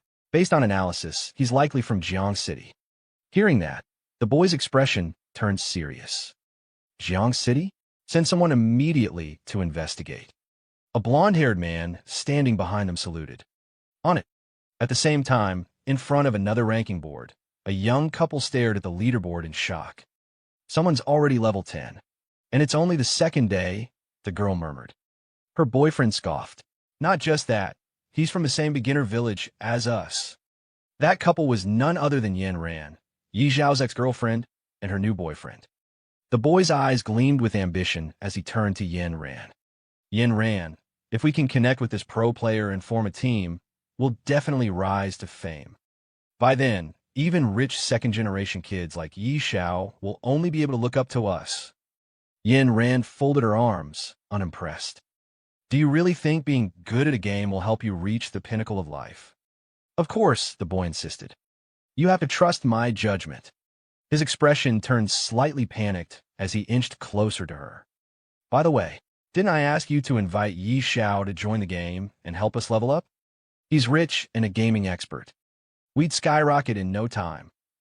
Yin Ran rolled her eyes and turned away. I'm not contacting him. If you want to go ahead. I'm not that shameless. Hearing that, the boy's expression darkened. Then what about your living expenses for this month? Then suddenly, our protagonist's ex-girlfriend shouts at Zhou Hong, stop bringing up Yi Xiao. It's so rare for us to have some time alone together. I've never played a game before, so come on and teach me already. Hearing her words, the boy starts sweating and quickly says, all right, let's figure out how to level up first. Inside the Abyss trial dungeon, our protagonist stands in front of the corpse of the boss monster, holding a blue crystal in his hand. He looks at it in disbelief and says, no way. After all that effort, this is all that dropped? Just a fragment.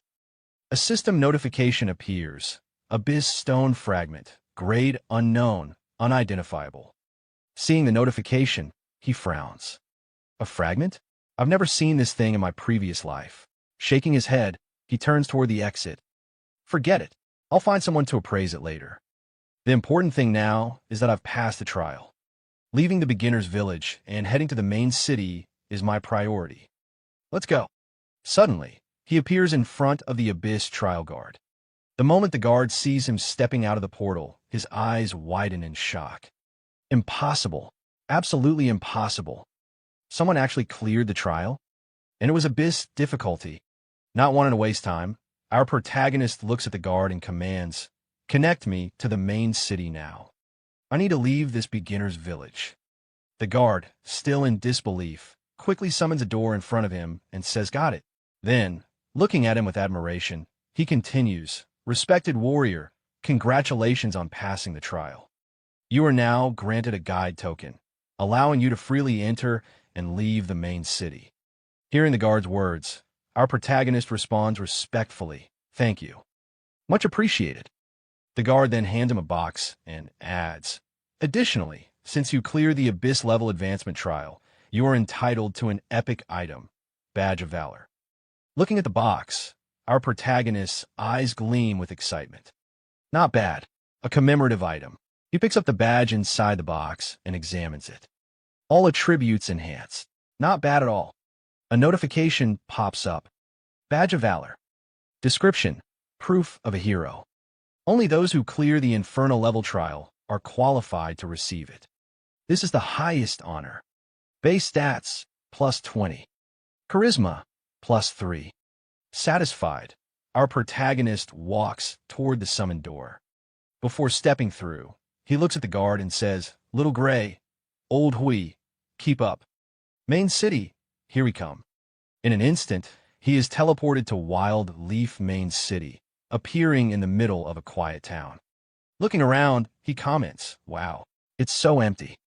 In my previous life, the job transfer square was packed with over 100 people. Coming early really makes a difference. At the same time, the red frog beside him speaks. So this is Wild Leaf Main City. Without wasting time, our protagonist starts walking and says, let's go. We need to find Beast Master Gyudol. Hearing that, the red frog looks confused. Beast Master? You already have a beta, so why look for him? Our protagonist laughs. You'll find out soon enough. He wanders through the city, eventually arriving at his destination. In front of a small house, a man sits on a chair. Looking at him, our protagonist smirks. Here it is. Approaching the man, he respectfully says, Respected mentor, I would like to transfer my job. Without even looking at him, the man scoffs. If you want a job transfer, find someone else. Don't bother me. Undeterred, our protagonist insists, I want to transfer to the hidden class, Beast Whisperer. No one else can handle it. Hearing that, the man finally looks at him with a serious expression. Do you think just anyone can become a Beast Whisperer? Prove your strength first. Go to the outskirts and bring me 100 eyes from those demon wolf cubs. A system notification appears. Ding! Gyudol has issued you the quest, Eyes of Demon Wolves. Head to the outskirts, defeat 100 elite demon wolves, and bring their eyes back to Gyudol. Seeing the notification, the red frog turns to our protagonist. How did you even know about this hidden class quest? With an arrogant smirk, our protagonist replies, No way am I wasting my time killing 100 elite monsters. Hearing that, Gyudol scoffs. What a useless fool. If you can't even handle it, get lost and stop wasting my time. But our protagonist smirks and confidently replies, You've misunderstood. I don't think I need to kill any demon wolves. These items should be enough to prove my strength. Then our protagonist shows the man the badge he got from the trial guard. Seeing this, the man's eyes widen in shock. Is that an epic badge of valor? With one hand in his pocket and the other holding the badge, our protagonist smirks. That's right, a badge of valor. The man, now visibly excited and shocked, exclaims, I can't believe it. Someone so young has already cleared the Inferno-level advancement trial. But our protagonist corrects him with a smirk. Wrong. Not Inferno-level, Abyss-level. The man stiffens. Abyss-level? He swallows hard before cautiously asking, May I ask, how many people were in your team? Our protagonist, exuding confidence, simply raises a single finger. Just one. Me. Hearing that, the man awkwardly rubs the back of his head and laughs. I knew it. From the moment I saw you, I could tell you were an extraordinary talent. A true dragon among men. Our protagonist's face twitches as a bead of sweat rolls down his forehead. From the moment you saw me, didn't you just call me a useless fool not long ago? Even the red frog is speechless at the man's sudden change in attitude. How was this guy flipping his tune faster than turning a page? Ignoring the weird atmosphere, our protagonist turns to the man and asks, So, does this mean I can transfer to Beast Whisperer now? The man, now sweating, holds up his hand. Of course, but I have one small request. Our protagonist narrows his eyes. What is it? The man swallows nervously. I'd like to see what kind of beast was strong enough to pass an Abyss-level trial. Without hesitation, our protagonist replies, No problem. Then, with a simple gesture, he summons his dragon. The moment the dragon appears, the man nearly falls over in shock. His jaw drops. Holy crap. G-God tier beast. A dragon hatchling? Our protagonist nods casually. Yeah. The man suddenly clasps his hands together and bows respectfully. My goodness. In my lifetime, I never thought I'd see a god-tier beast with my own eyes. This is my dream beast. Seeing the man's over-the-top reaction, our protagonist raises an eyebrow. Master, are you okay? No need to get so worked up. But the man suddenly turns and starts walking toward the room. Without looking back, he says, Today, you might not be able to transfer to Beast Whisperer. Our protagonist frowns. What do you mean? The man finally stops and looks back with a serious expression. Because Beast Whisperer isn't worthy of a god-tier beast. I will introduce you to the Royal Chief Beast Tamer. But then, suddenly, the man hands our protagonist a letter. This is a referral letter. Follow the address to find him, and he will give you the answer you're looking for. Seeing the letter, our protagonist smirks. Such good fortune. He takes the letter from the man, and immediately, a new notification pops up. Ding! You have triggered the hidden class quest, Dragon's Whisperer. Head to the royal city to find the Royal Chief Beast Tamer. As our protagonist walks through the alleyways of the town, the red frog hops alongside him, shaking his head. You're insanely lucky, getting transferred to a hidden class just like that. Our protagonist glances at him and shrugs. But the Royal Chief Beast Tamer is in the royal city, which is far from here. Besides, I have other things to take care of first. The red frog blinks. What things? Our protagonist smirks. Follow me and you'll find out. I need to complete another hidden quest first. Then, in the next scene, a luxurious building comes into view. The red frog looks at our protagonist suspiciously. How do you know about so many hidden quests? Before he can answer, the scene shifts to a luxurious courtyard where a stunning woman in an elegant dress stands, flanked by 3 guards. Her presence is noble, yet her expression carries a hint of sorrow. As our protagonist approaches, he mutters, "There she is." The red frog blinks. "What are you planning? Sell yourself out." Our protagonist smirks. "You don't understand. That's Lady Xiao, the widow of the former city lord, rich, beautiful, and grieving." Before the frog can react, one of the guards notices our protagonist and immediately reaches for his sword. "Halt! Who are you?" But our protagonist completely ignores him, stepping forward and addressing the woman with utmost respect. "Respected Lady Xiao, why do you always seem so sorrowful? Is there a problem I can help you with?" The noble woman sighs lightly, her eyes glistening with a hidden pain. "There is indeed a personal item I have lost, young man. If you can find it, I will be deeply grateful." Ding! You have received Lady Xiao's request. Please retrieve her beautiful flower. Our protagonist bows slightly. "Rest assured, my lady, I will take care of this for you." The red frog's eyes widen. "Another hidden quest? What kind of cheat code are you running?" The red frog hops beside our protagonist as they walk through the city. But the flower Lady Xiao is looking for should be in a garden or outside the city. "Why are we wandering around town?" Our protagonist smirks. "What do you know? She's not looking for an ordinary flower." The red frog's eyes widen. "Wait, you know where her flower is?" Stopping in front of a small shop, our protagonist nods. "Of course, it's right here." Inside the store, the shop owner notices them and greets with a polite smile. "Distinguished guest, what would you like to buy?" The red frog looks at the store in disbelief. "A tool shop? Could there really be a beautiful flower here? Are you sure you're not mistaken?" Our protagonist ignores the skepticism. "I heard your shop sells treasure boxes." The shop owner's smile widens. "Ah, you have good eyes. My treasure boxes can contain prehistoric dragon bones, legendary grade staffs, even rare relics. What price range are you looking for?" With a confident grin, our protagonist clenches his fist. "The most expensive one." Moments later, the shop owner returns, holding a golden box. "This is the highest tier treasure box in my store. 10,000 gold coins each." Without hesitation, our protagonist throws a bag of coins at the shopkeeper. "One isn't enough. I'll take them all." The shopkeeper's jaw drops. "All of them? You're buying every single one?" Our protagonist sighs impatiently. "Didn't you hear me? Open every single one." And so, the great treasure box opening begins. First box, a 12-blade battle axe. Second box, a large healing potion. Third box, a loaf of bread. 1 hour later, the store is in chaos. Open boxes are scattered everywhere. The shopkeeper, sweating, holds up the last unopened box. "Honorable guest, out of 100 treasure boxes, only one remains." Without hesitation, our protagonist gestures.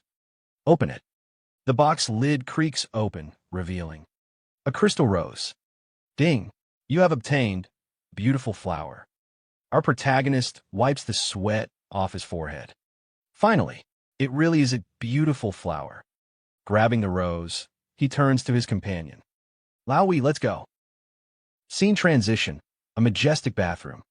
A luxurious bathtub, filled with scented water, reflects the glow of chandeliers. A stunning woman relaxes inside, rubbing her arm as steam rises around her. "Do you think someone will actually find that flower for me?" "Wait, what am I seeing here?" "My eyes. Don't stare too hard, or they might pop out." Ahem, back to the story. A maid stands nearby, holding a silk towel. "Of course, my lady. With your charm, luck is always on your side." Just then, another maid rushes into the room, panting, excitement mixed with disbelief. "Madam, A young man is outside asking for an audience. He says, "He's brought the flower you requested." The noblewoman gasps. "What?" Suddenly, she stands up from the bath, everything on full display. And I won't lie, this scene is a blessing. Her voice trembles. "Someone actually found it for me." Scene transition, outside Lady Shirel's mansion. Our protagonist waits, arms crossed. The guards return and bow to the noblewoman. "Madam, this is the young man who possesses what you were looking for." Lady Shirel's gaze lands on him, eyes filled with curiosity. "Young man, you really found what I wanted." With a confident smirk, our protagonist presents a golden box. "Genuine and authentic, my lady. Please take a look." She carefully opens the box. Upon seeing the crystal rose, her lips curl into a delighted smile, and a faint blush spreads across her cheeks. "Wow, it truly is the beautiful flower. I've searched for it for so long, and today I finally..." She suddenly looks back at our protagonist, warmth in her expression. "Pardon my rudeness, I was simply overwhelmed." "Young man, you have helped me greatly. What reward would you like? Money? A rare artifact?" Our protagonist, keeping his composure, replies in a calm voice. "Beautiful lady, I'm not interested in money or artifacts." Lady Shirel's eyes gleamed mischievously as she leans in slightly. "Oh, since you're not interested in money or treasures, I have no choice but to offer myself as your reward." Error. System overload. Our protagonist's face turns red in an instant. What? In broad daylight. Is she serious?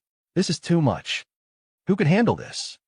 Before things escalate, he quickly raises a hand. "Madam, you misunderstand. I only need you to help me obtain a citizen status." Lady Shirel chuckles, resting her hand lightly on her cheek as she gazes at our protagonist. "You little rascal. So, all you wanted was citizenship? That's too easy." At the same time, a notification pops up. Ding. "Due to your noble actions and outstanding charm, Lady Shirel's favorability +20. With a satisfied smile, Lady Shirel turns to one of her maids. "Elisa, prepare the paperwork and bring my seal." The maid nods respectfully. "Yes, madam." Our protagonist watches with anticipation, then speaks up. "I have another request. I'd like to purchase property in Windleaf City and settle down." He hands Lady Shirel a map, and she raises a curious eyebrow. "Oh, buying property? So you don't want to wander around anymore? That's a stable choice." She studies the map, her eyes narrowing slightly as she spots the marked location. "Wait, the West District? You must be joking. That's not exactly a bustling area. Are you sure you want to buy here?" With unwavering confidence, our protagonist responds respectfully. "Esteemed lady, I am certain of my decision. I hope you can assist me in making the connections. I'd be very grateful." Lady Shirel sighs, shaking her head. "All right, I will arrange for someone to contact a real estate agent in the West District." Our protagonist bows slightly. "Many thanks, Lady Shirel." From his shoulder, the red frog snickers. "You brat, why aren't you buying in the prosperous East District? You're intentionally making a loss. That's not how you build wealth." Our protagonist smirks. "What do you know?" He then leans in slightly, explaining in detail. "Of course, you wouldn't understand. Soon, Windleaf City will be attacked by strange creatures. Under the assault of powerful beings, even the current city lord will fall in battle. The East District, being the wealthiest and most densely populated, will take the heaviest damage. But the West District, sparsely populated and overlooked, will suffer the least. After the chaos, it will become the most functional and valuable area in the entire city." The red frog blinks in shock. What kind of monster plans their real estate investments based on future destruction? Our protagonist just smirks. "How could I ever make a losing investment?" The scene shifts to a grand room where a man sits across from our protagonist. Lady Shirel stands gracefully beside him, watching with amusement. The man looks at our protagonist and says, "Lord Knight Xiao, the real estate contract for your purchase has been finalized. You have acquired 340 residential units and 184 commercial properties, totaling 1.2 billion gold coins. When would you like to make the payment? Our protagonist casually replies, I got all that for just 1 billion? I can pay right now. The man waves his hand with a satisfied smile. Pleasure doing business with you. He then walks away, leaving Lady Shirelle to hand over another set of documents. She smiles. Here is your citizenship document. Our protagonist reaches out to take it, grinning. So, I'm officially a citizen of Windleaf City now. But before he can celebrate, Lady Shirelle corrects him with a playful tone. Not just a Windleaf City citizen. You are now a first-class citizen of the Dragon Phoenix Empire. Sweat immediately rolls down our protagonist's face. Wait, what? The Dragon Phoenix Empire? The red frog jumps in, croaking in disbelief. No way. Even some of the most powerful people in the world don't have first-class citizenship in the Dragon Phoenix Empire. You hit the jackpot, kid. Our protagonist stares at Lady Shirelle in shock. Wait, could it be, madam, are you actually of royal descent? Lady Shirelle tilts her head with an innocent smile. What, I can't be royalty? Our protagonist gulps. No wonder. Madam exudes such noble and regal elegance. Then, as if suddenly remembering something, he asks, By the way, madam, do you know the royal beast tamer? At this, Lady Shirelle's playful expression vanishes, replaced by a serious one. You mean Uncle Stir? Why are you looking for him? Our protagonist nods. To be honest, I want to learn more about my Beastmaster profession and related missions. Lady Shirelle's lips curl into a soft smile again. Uncle Stir should be in the Imperial capital, but he's quite eccentric and unpredictable. I'll try to contact him for you. Hearing this, our protagonist suddenly turns into a smooth playboy, taking Lady Shirelle's hand and placing a kiss on it. Beautiful madam, I truly don't know how to thank you. I can only offer you my sincere kiss. Lady Shirelle blushes slightly, giggling. Please don't call me madam anymore. Just call me Sophia, all right. Our protagonist smirks. All right, beautiful Sophia. Just then, a flurry of notifications floods his vision. Ding! Due to your charm, Lady Shirelle's favorability plus 20. Congratulations! Great Xiao player, Knight Xiao, has obtained first-class citizenship of the Dragon Phoenix Empire. Prestige ranking has been unlocked. Great Xiao players can now check the leaderboard. Congratulations! Great Xiao player Knight Xiao successfully acquired real estate.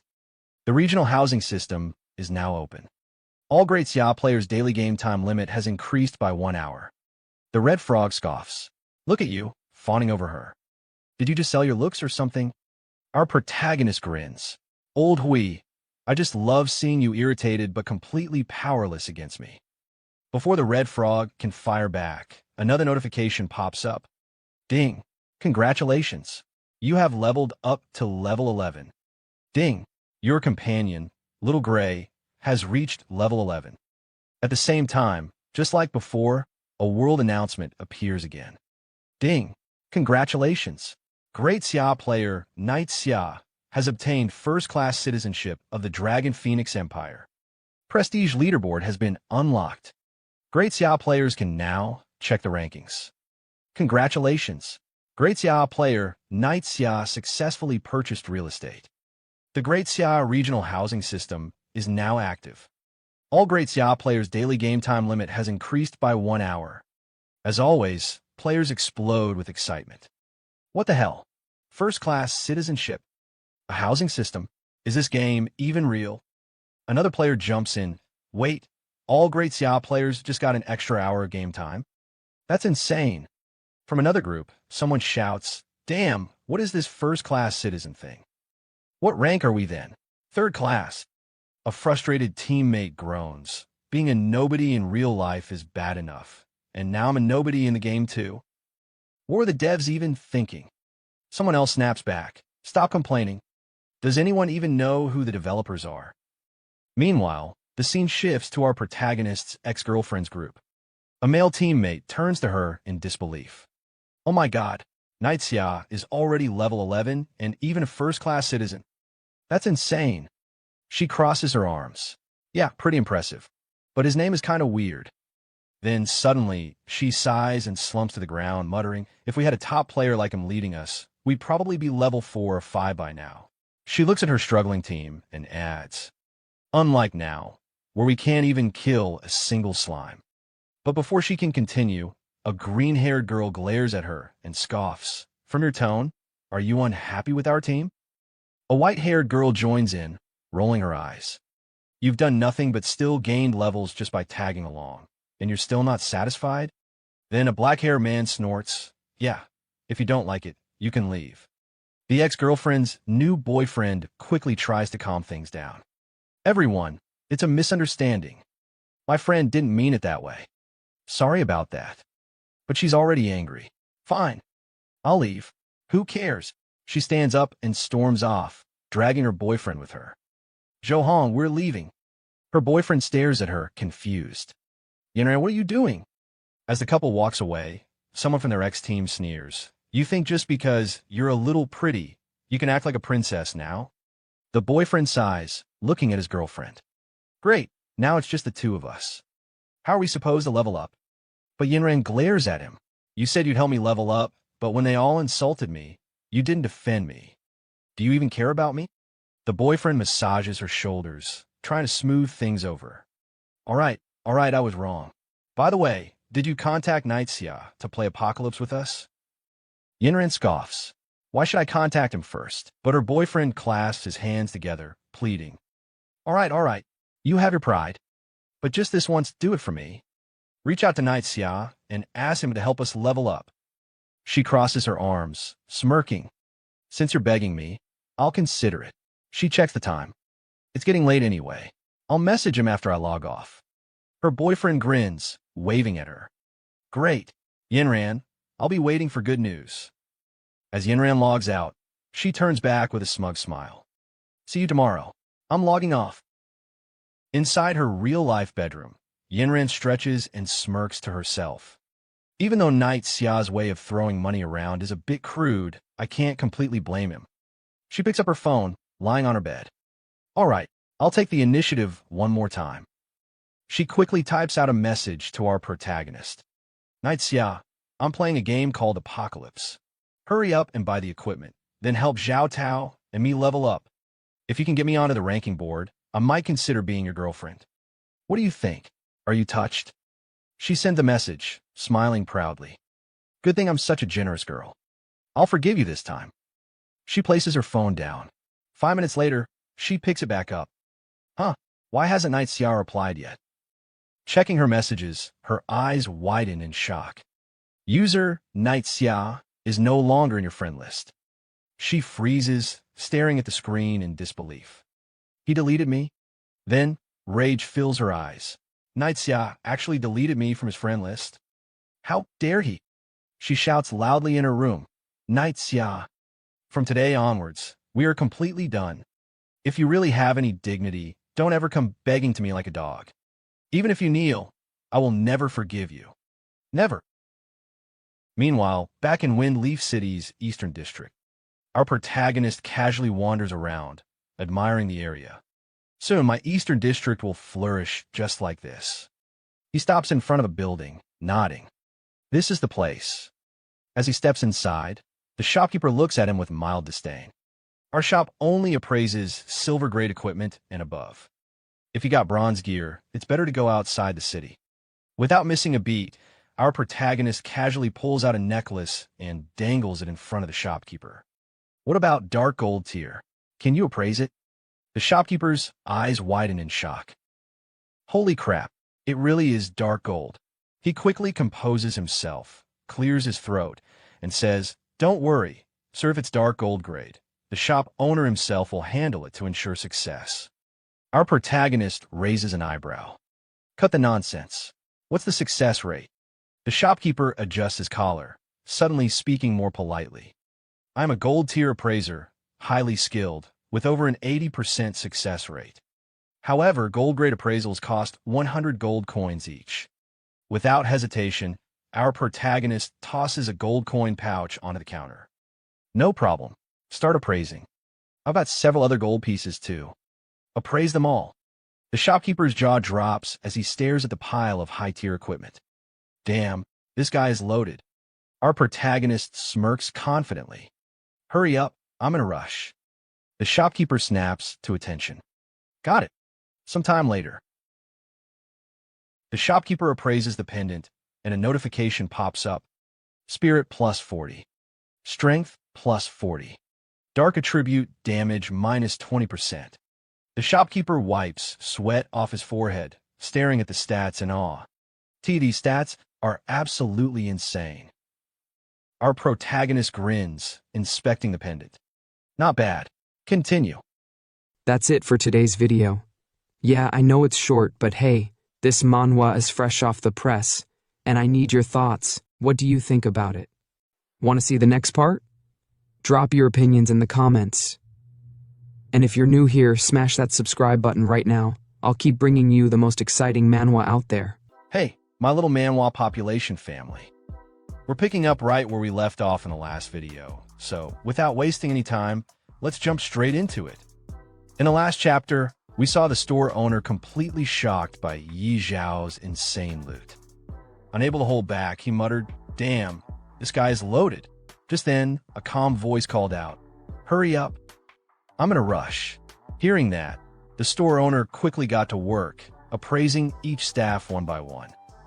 Sometime later, after finishing the appraisal, he looked at Yi Xiao in disbelief and said, "These stats are insane." Yi Xiao glanced at the items and replied casually, "Not bad. Keep going." After wrapping things up, Yi Xiao stepped out of the store and checked his status. With a satisfied look, he muttered, "My stats have improved a lot." Meanwhile, the red frog sitting on his shoulder smirked and said, "With your strength now, you can fight on your own. What's next?" But Yi Xiao, looking ahead, simply responded, "Sophia hasn't sent any news yet. Let's go level up in the valley." Sometime later, Yi Xiao arrived in a desolate mountain range, surrounded by jagged, tooth-like peaks. The red frog glanced around warily and said, "Wait, isn't this a level 20 monster area?" Yi Xiao nodded. "That's right." Just as he confirmed it, a monster suddenly appeared in front of him, and at the same time, a new notification popped up. Gray Hyena, level 21. Level difference too large. Unable to view stats. Description: a hyena corrupted by the gray mist.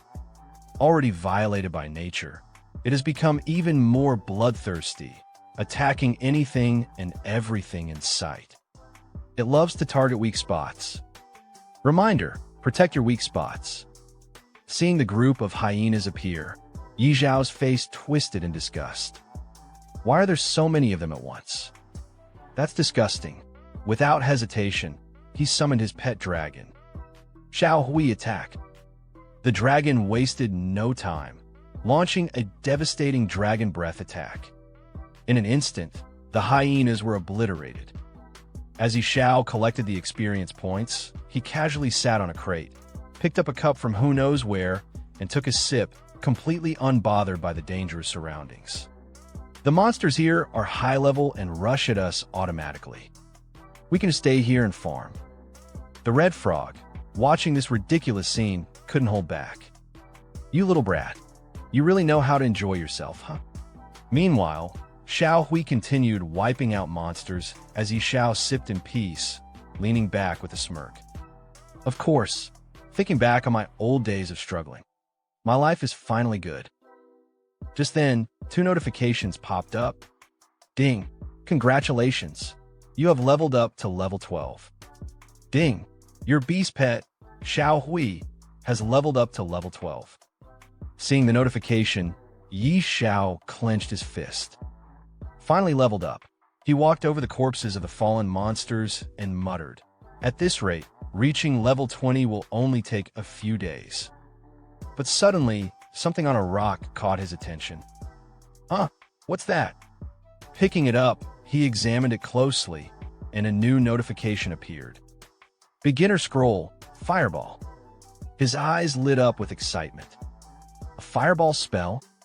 Seeing Yi Xiao so thrilled, the red frog looked at him with sheer disappointment. A beast tamer using fireball? Won't that look ridiculous?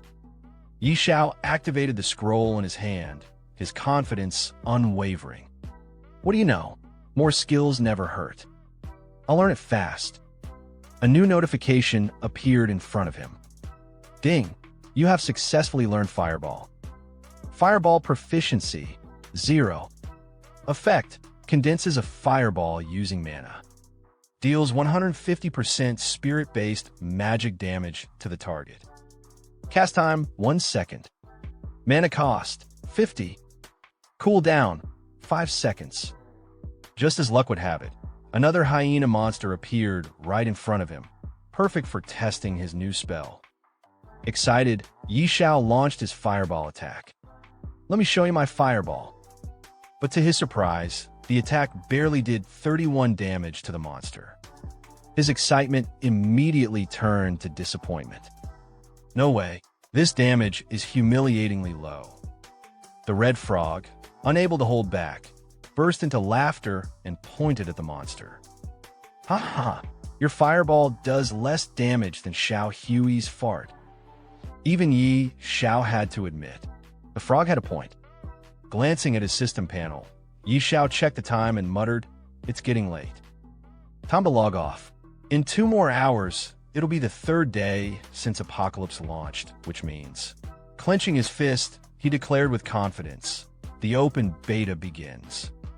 By then, everyone in the Xia Empire over the age of 16 would be forcibly pulled into this dangerous game. The world was about to change drastically. Suddenly, lightning cracked through the sky, and a system notification appeared before every citizen over the age of 16. Panic spread through the crowd. "What's happening? Is this an earthquake?" someone shouted. Another person looked at the screen in horror. "Entering the game? What the hell does that mean? Is this some kind of midnight prank?" one asked, only for someone else to shake their head. "No, this doesn't seem like a joke." One by one, people across the real world were forcibly transported into Apocalypse. "What the hell? I was just soaking a bathhouse and now I'm here," one man yelled in disbelief. Another man, still processing what had happened, groaned. "A game?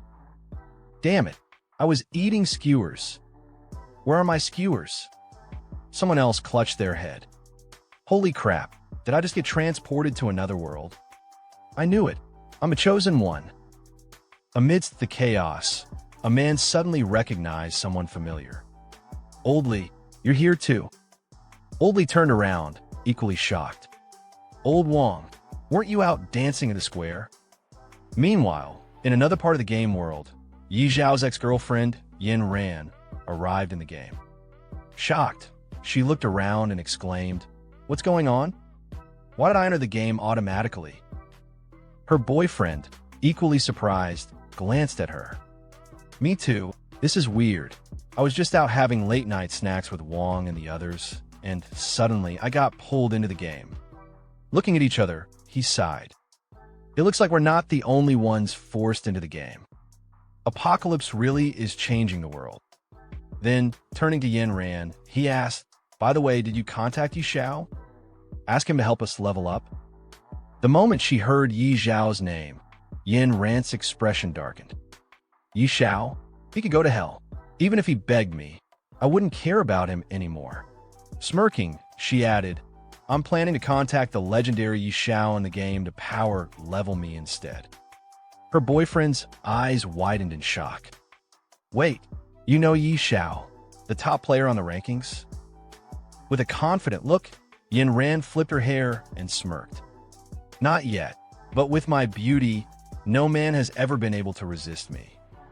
Just then, a world announcement flashed across the skies.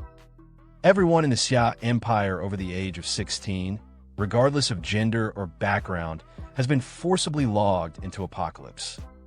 The logout option has been permanently disabled. Players can no longer leave on their own. Spawn locations are based on real-world proximity. People who are close together in real life will spawn near each other in the game. Each starting village corresponds to a specific region. If a player dies in the game, they cannot return to the real world. In the middle of a vast grassland, 3 players sat around a small camp, trying to process the situation. One of them sighed. Now that everyone has been forced into the game, something is seriously wrong with this world. Another chimed in, "Where's Xiao? Isn't he the #1 ranked player?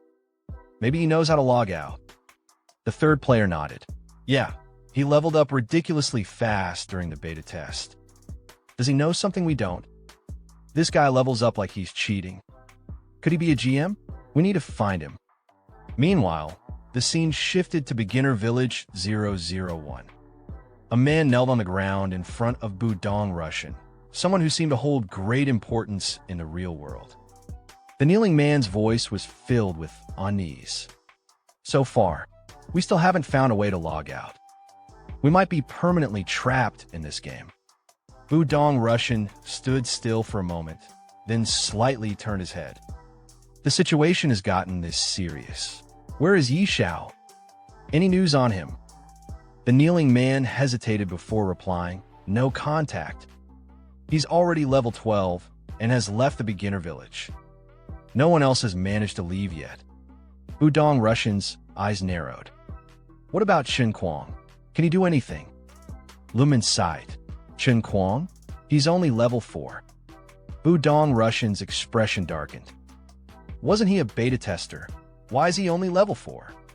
The kneeling man quickly explained, "He's been leading a team and grinding levels, but Apocalypse is way too difficult. Most players are still stuck at level 2. Hearing this, Budong Russian turned around, his gaze sharp. "To think that Jiang City has someone like Xiao. He's definitely not ordinary." His voice was firm as he issued his command, "Spread the word. We must find him at all costs." The kneeling man bowed. "Yes, sir." Meanwhile, our legendary protagonist Xiao received a new system notification. Curious, he clicked on it. The message read, "Xiao, come to the Duke's mansion. We have news on what you were investigating." Seeing the message, Xiao muttered to himself, "Got it. I'm on my way." As he approached the same grand, cathedral-like building we saw earlier, he smirked. "I didn't expect news about the royal beast tamer to come this quickly. This is exciting." Entering the building, our protagonist meets the noble lady from earlier, the one searching for the rose. She's wearing an absolutely stunning dress, and I won't lie, she looks amazing. Honestly, she seems way more suited to be our protagonist's girlfriend. She smiles and says, "You're here. I missed you." Seeing her in that dress, even our protagonist gets a little flustered. His face turns slightly red as he responds, "I am here." In his mind, he's thinking, wow, she's so attractive. Who could possibly resist this? He rubs his head awkwardly and then clears his throat. "Beautiful Sophia, do you have any news about the royal beast tamer?" Sophia gives him a soft smile and replies, "Don't be in such a rush. Uncle Stir is out traveling and can't come back yet." Hearing that, Yixiao's sweat drips down his face. So, it was a false alarm.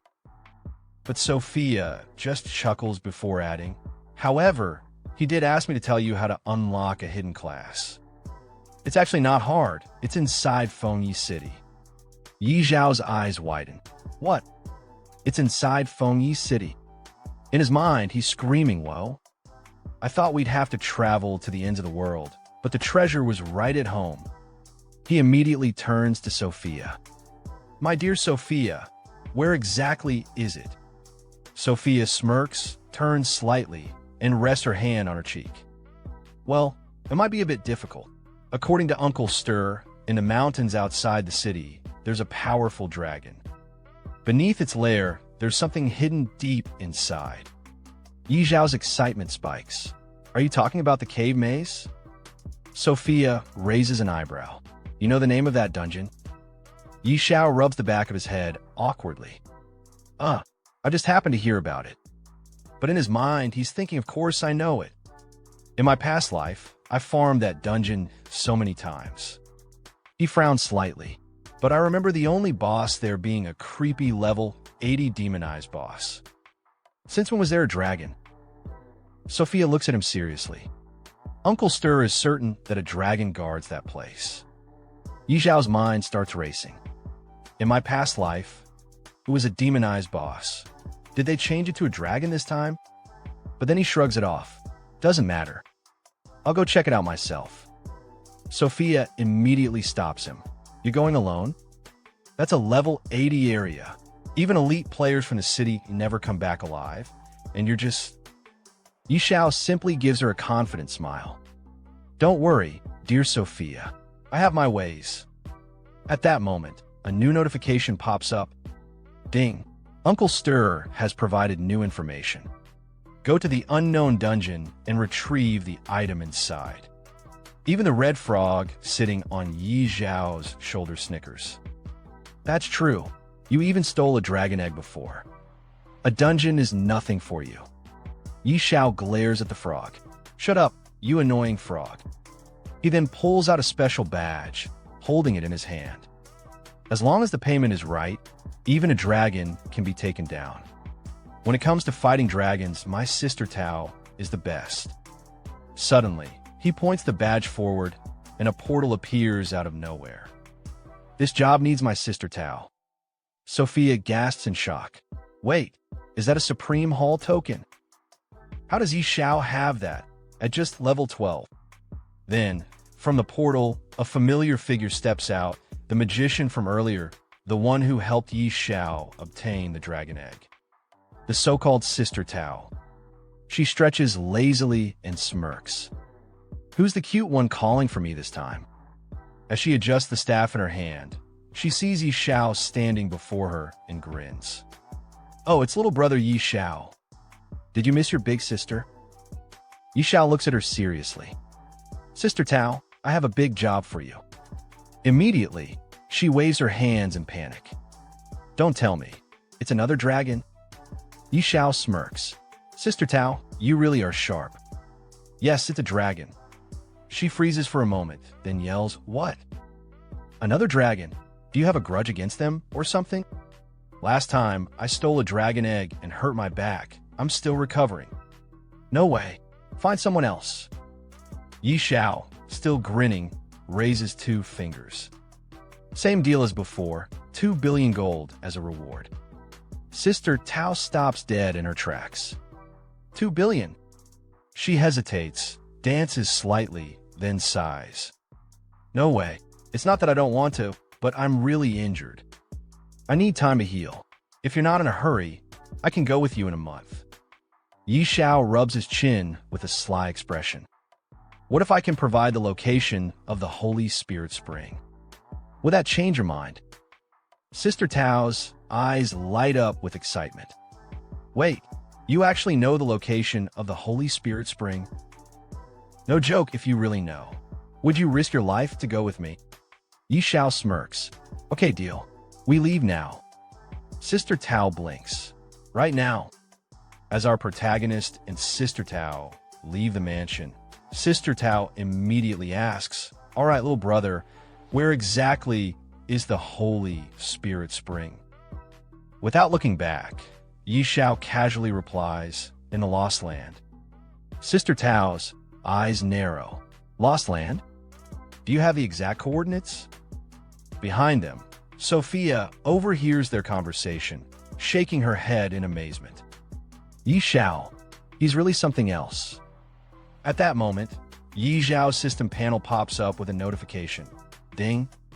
Sophia's favorability toward you has increased by 10. Sophia blushes slightly as she watches Yi Xiao walk away, thinking to herself, will he become a god-tier player in the future? Meanwhile, outside Beginner Village, 5 people stand gathered around a man lying on the ground. Wang Chong. Wang Chong, wake up! One of them calls out desperately. A girl in the group anxiously replies, he was killed twice by goblins. After reviving, his body just shut down. The pink-haired girl in the group bursts into tears. This game is insane. People can actually die in here. Help! I want to go home. A black-haired man glares at her. Shut up. Who doesn't want to go home? No one even knows how to log out. Someone else murmurs. I heard someone already reached level 12. Let's find him and ask. Back at the Dragon Mountain Range, Xiao, Sister Tao, and the Red Frog are making their way forward. The Red Frog looks around, admiring the scenery. Such a beautiful place. It doesn't even look like a dragon would be hiding here. Sister Tao, however, remains on guard. The more peaceful a place looks, the more dangerous it usually is. Xiao nods. Sister Tao is right. The monsters here are all level 80. If we didn't have her level boost, we'd be surrounded in seconds. Sister Tao adds, since we're heading to the dungeon, let's avoid unnecessary fights if possible. Xiao agrees, got it. Suddenly, a massive dragon lands on a distant mountain peak, its wings stirring up a storm of dust. Xiao's eyes lock onto it, while Sister Tao grips her staff tightly. Kid, are you sure you know the entrance to this place? That's a tier 5 beast. I don't want to get noticed by it. Xiao walks ahead confidently.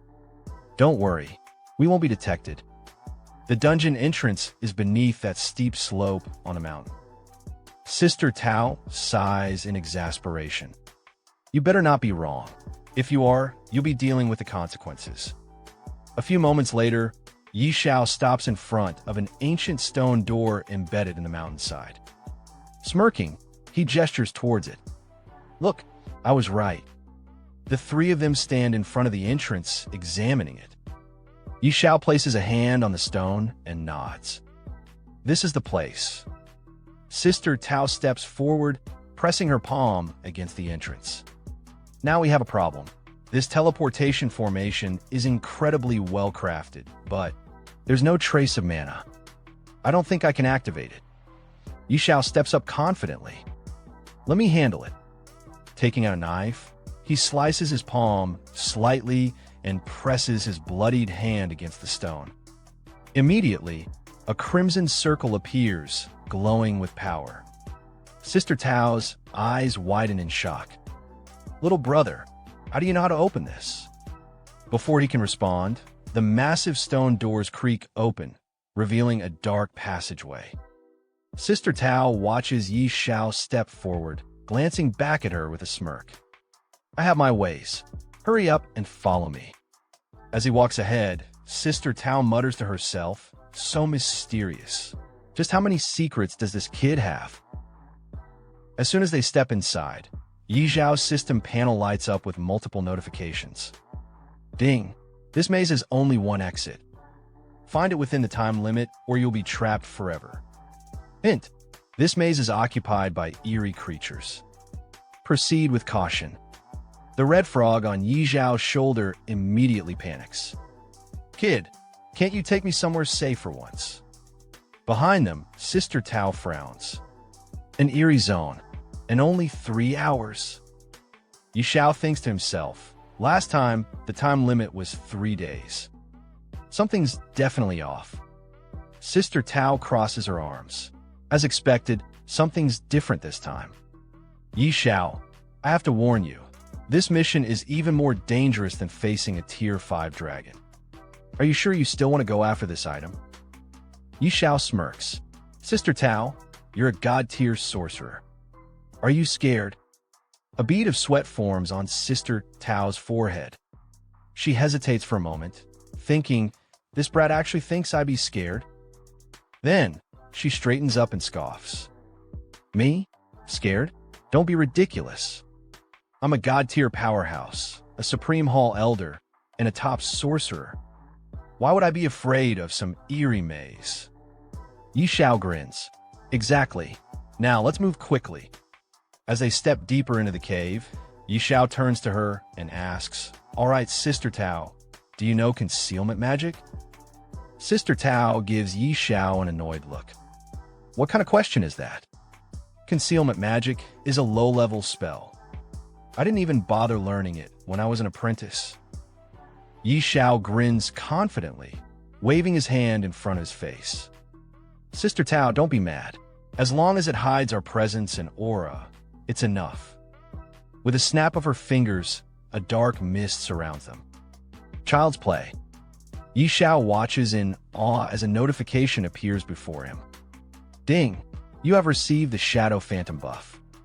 You have merged with darkness. His excitement is obvious. Whoa! As expected of a god-tier sorcerer. This effect is incredible. As they proceed inside the dungeon, Yi Xiao suddenly speaks.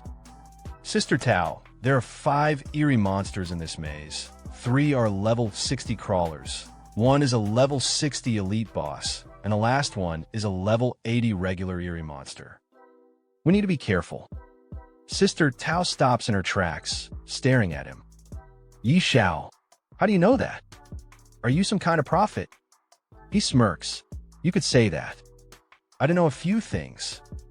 Inside his mind, he thinks, I cleared this maze 800 times in my past life. Of course, I know everything. Sister Tao shakes her head. This is insane. What else do you know? Yi Xiao shrugs with a mocking smile. Nothing. Sometime later, they stand before a trap-filled corridor. In the distance, monsters lurk patrolling the area. Yi Xiao whispers, we need to sneak past them without drawing attention. Watch my footwork. Sister Tao scoffs. Are you seriously trying to teach me? Do you even know what level I am? Do you even know what level you are? Yi Xiao smirks. I've cleared more mazes in my lifetime than you've walked roads. Without another word, he leaps forward, weaving through the traps with precise movements. Landing right near a level 60 elite, he swiftly avoids detection and keeps moving. Sister Tao watches in shock, sweat rolling down her face. What the? He just passed by a level 60 elite, and it didn't even notice him? She exhales in disbelief. I take it back. You're the master. Your whole family are masters. Following his lead, she mimics his movements, successfully crossing the traps. She approaches Yi Xiao, whispering, all right, what's next? Yi Xiao suddenly notices a monster standing guard over a treasure chest. Hiding behind a rock, he mutters, looks like this is it. As expected, things are different from my past life. His system panel flashes. Yi Xiao frowns. I can't see its details clearly. Sister Tao, can you? She glances at it. A level 100 Berserk Eerie boss. Pretty average strength. Yi Xiao grins excitedly. Then I'll go open the treasure chest. Sister Tao, get ready to strike. She nods. All right, I'll put an absolute defense buff on you. Yi Xiao then points at the red frog. Better safe than sorry. Lao Hui, don't move recklessly, or you'll alert the Een Spirit Beast. The red frog huffs. Worry about yourself, kid. Slowly approaching the treasure chest, Yi Xiao whispers to himself, the hidden class scroll. It's almost mine.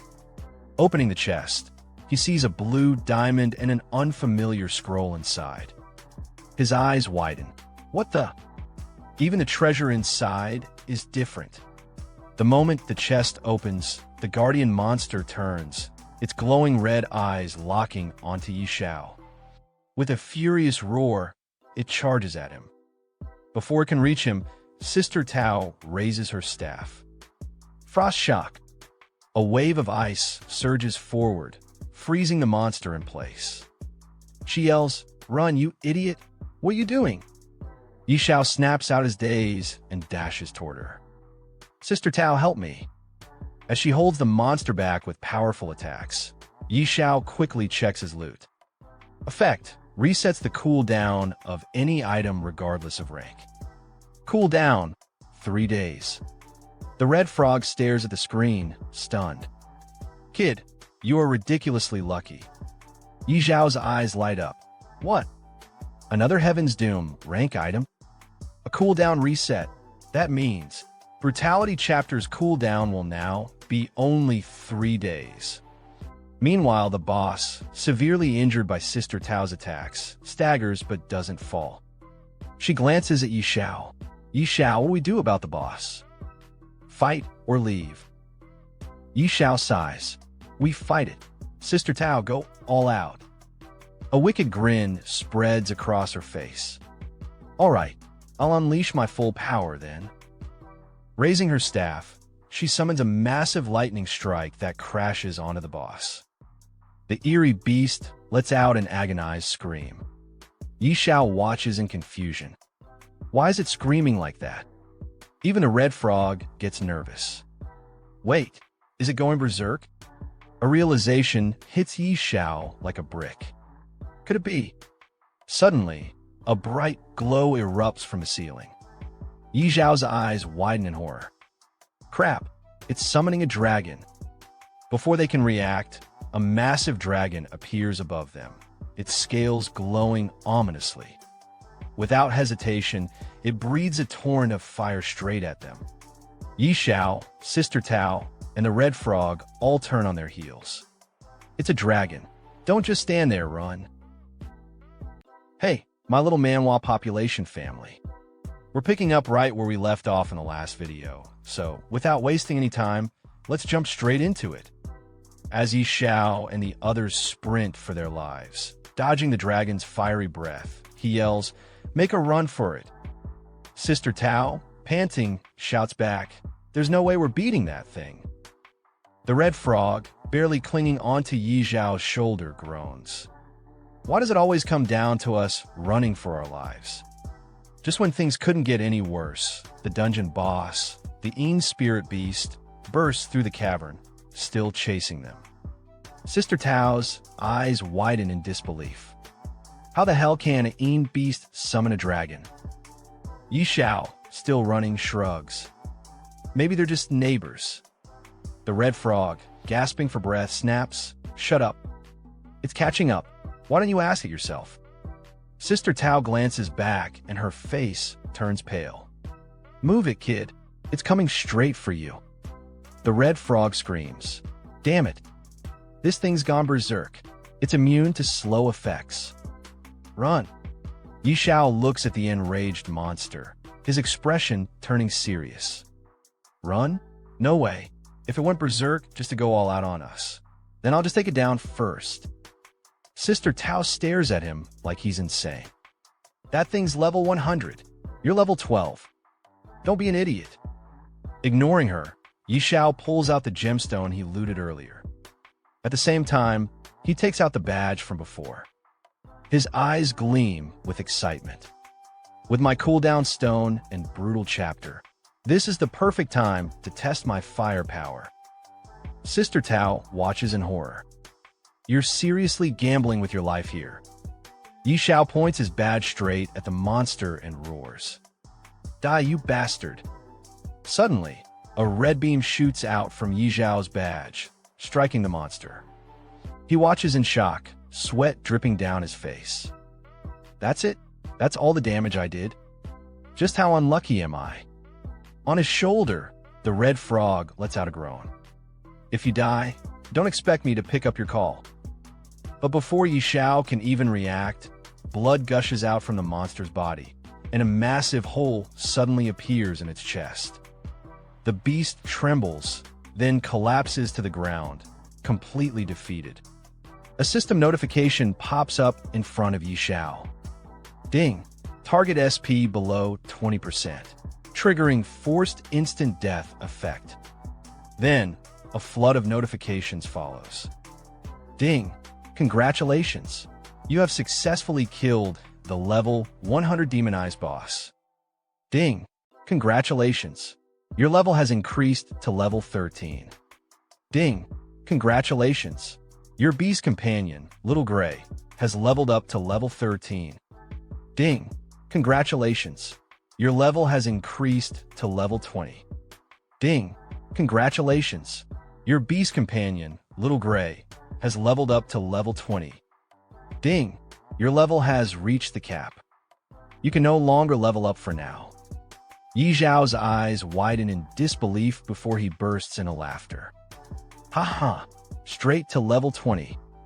This feels amazing. Behind him, Sister Tao stares at him in utter shock. This is insane. A level 100 demonized boss taken down by a level 12 rookie. At that exact moment, a world announcement echoes across the game. World announcement. Xiao player Xiao has successfully killed the level 100 demonized bossine beast, achieving the first kill on a level 100 boss. Reputation plus 500, attribute points plus 50, Xiao Warzone points plus 1. This is an official announcement. Players across the game freeze as they read the message. One player, dumbfounded, mutters, a level 100 boss. Dead? What kind of bullshit is this? Another one exclaims, this is beyond crazy. Are we even playing the same game? In another part of the world, a group of high-level players stares at the announcement. One of them says in disbelief, holy crap, a first kill on a level 100 boss? Is that even humanly possible? Another player chimes in, this game has to be bugged. Or maybe Xiao isn't even human. Someone else sneers, something fishy is going on here. At the ranking board, crowds gather to witness the name Xiao rocketing to the top. One player, looking at the leaderboard, shouts, damn it, sir. If you don't mind, I'd love to acknowledge you as my godfather. Another player bows dramatically. I usually don't idolize people, but right now, I'm kneeling before Xiao and calling him daddy. A third one scoffs, you guys have no shame. Don't you already have fathers? Now you're fighting over mine. In a dark corner, a group of players bursts out laughing. Yeah, right? How does a level 12 rookie kill a level 100 boss? This has to be a hack. Another one nods. No way, this is legit. This has to be cheating. But then, someone excitedly shouts, who cares if it's a cheat? As long as Xiao gets the rewards, I'm all for it. Meanwhile, an old man, staring at the ranking board, narrows his eyes. Unbelievable. We thought we had completely surpassed Xiao, yet they produced a player like this. Could the hidden forces behind Doomsday be involved with this Xiao? Xiao barely escapes the collapsing dungeon, stumbling out just in time. As he hesitates to leave, Sister Tao grabs him by the arm, her voice sharp. This is bad. The boss is dead, the dragon is pissed, and the cave is about to collapse. Are you just gonna stand there and die? Xiao glances at the crumbling ruins, his expression torn. But I haven't grabbed the loot yet. Sister Tao groans and waves her hand, opening a portal with her power. I open a portal. If you don't leave now, you won't make it. Forget the loot. Do you want to die here? Xiao wipes the sweat off his face. All right, fine. Survival first. Moments later, the entire dungeon collapses, sending dust and debris flying. Xiao, Sister Tao, and the Red Frog stand at a safe distance, watching the destruction. Sister Tao exhales, shaking her head. Man, I haven't done something this exciting in a long time. The Red Frog huffs. Damn, I nearly died. I need to splurge when I get back to calm my nerves. Xiao lets out a relieved sigh. Good thing Sister Tao had a portal, or we'd be done for. But then he stops, his eyes widening in panic. Wait a second. A terrifying roar shakes the sky. They all look up, and there, descending from the clouds, is a massive dragon. A new notification pops up. Holy Judgment Skyfire Dragon. Level, unknown. Attributes, unknown. Sister Tao clenches her fists. It's not over yet. The Red Frog's face goes pale. Holy Judgment Dragon? Hell no, I'm out of here. Before they can react, the dragon unleashes a devastating breath attack, sending flames raining down. The group scrambles, dodging for their lives as fire engulfs the battlefield. The Red Frog shouts, "Why are we running again?" Xiao yells back, "Because if we don't, we're actually going to die this time." Sister Tao, sprinting ahead, glances at Xiao. "I'm gone. Just make sure to send me the location of the Holy Spirit Spring. And my payment." Later, in Fiancée City, in front of a grand mansion, Xiao meets with the noble lady from before. She holds the ancient scroll in her hands, her face flushed with excitement. Yi Xiao, you actually managed to get the item from the labyrinth? Yi Xiao crosses his arms, putting on a smug grin. PSH, it was nothing. A piece of cake for me. The red frog, perched on his shoulder, snorts. You nearly died, and you call that a piece of cake? Ignoring the frog, Yi Xiao turns to the noble lady with a respectful tone. Now that we have the scroll, how do we unlock the hidden class? The noble lady examines the parchment and frowns. This doesn't seem to be a class-changing scroll. Yi Xiao's confidence cracks. Not a class-changing scroll? What do you mean? The noble lady starts walking inside the mansion. According to Uncle Stir, this parchment unlocks your hidden potential and awakens a unique class meant just for you. As she climbs the stairs, she glances back. Follow me.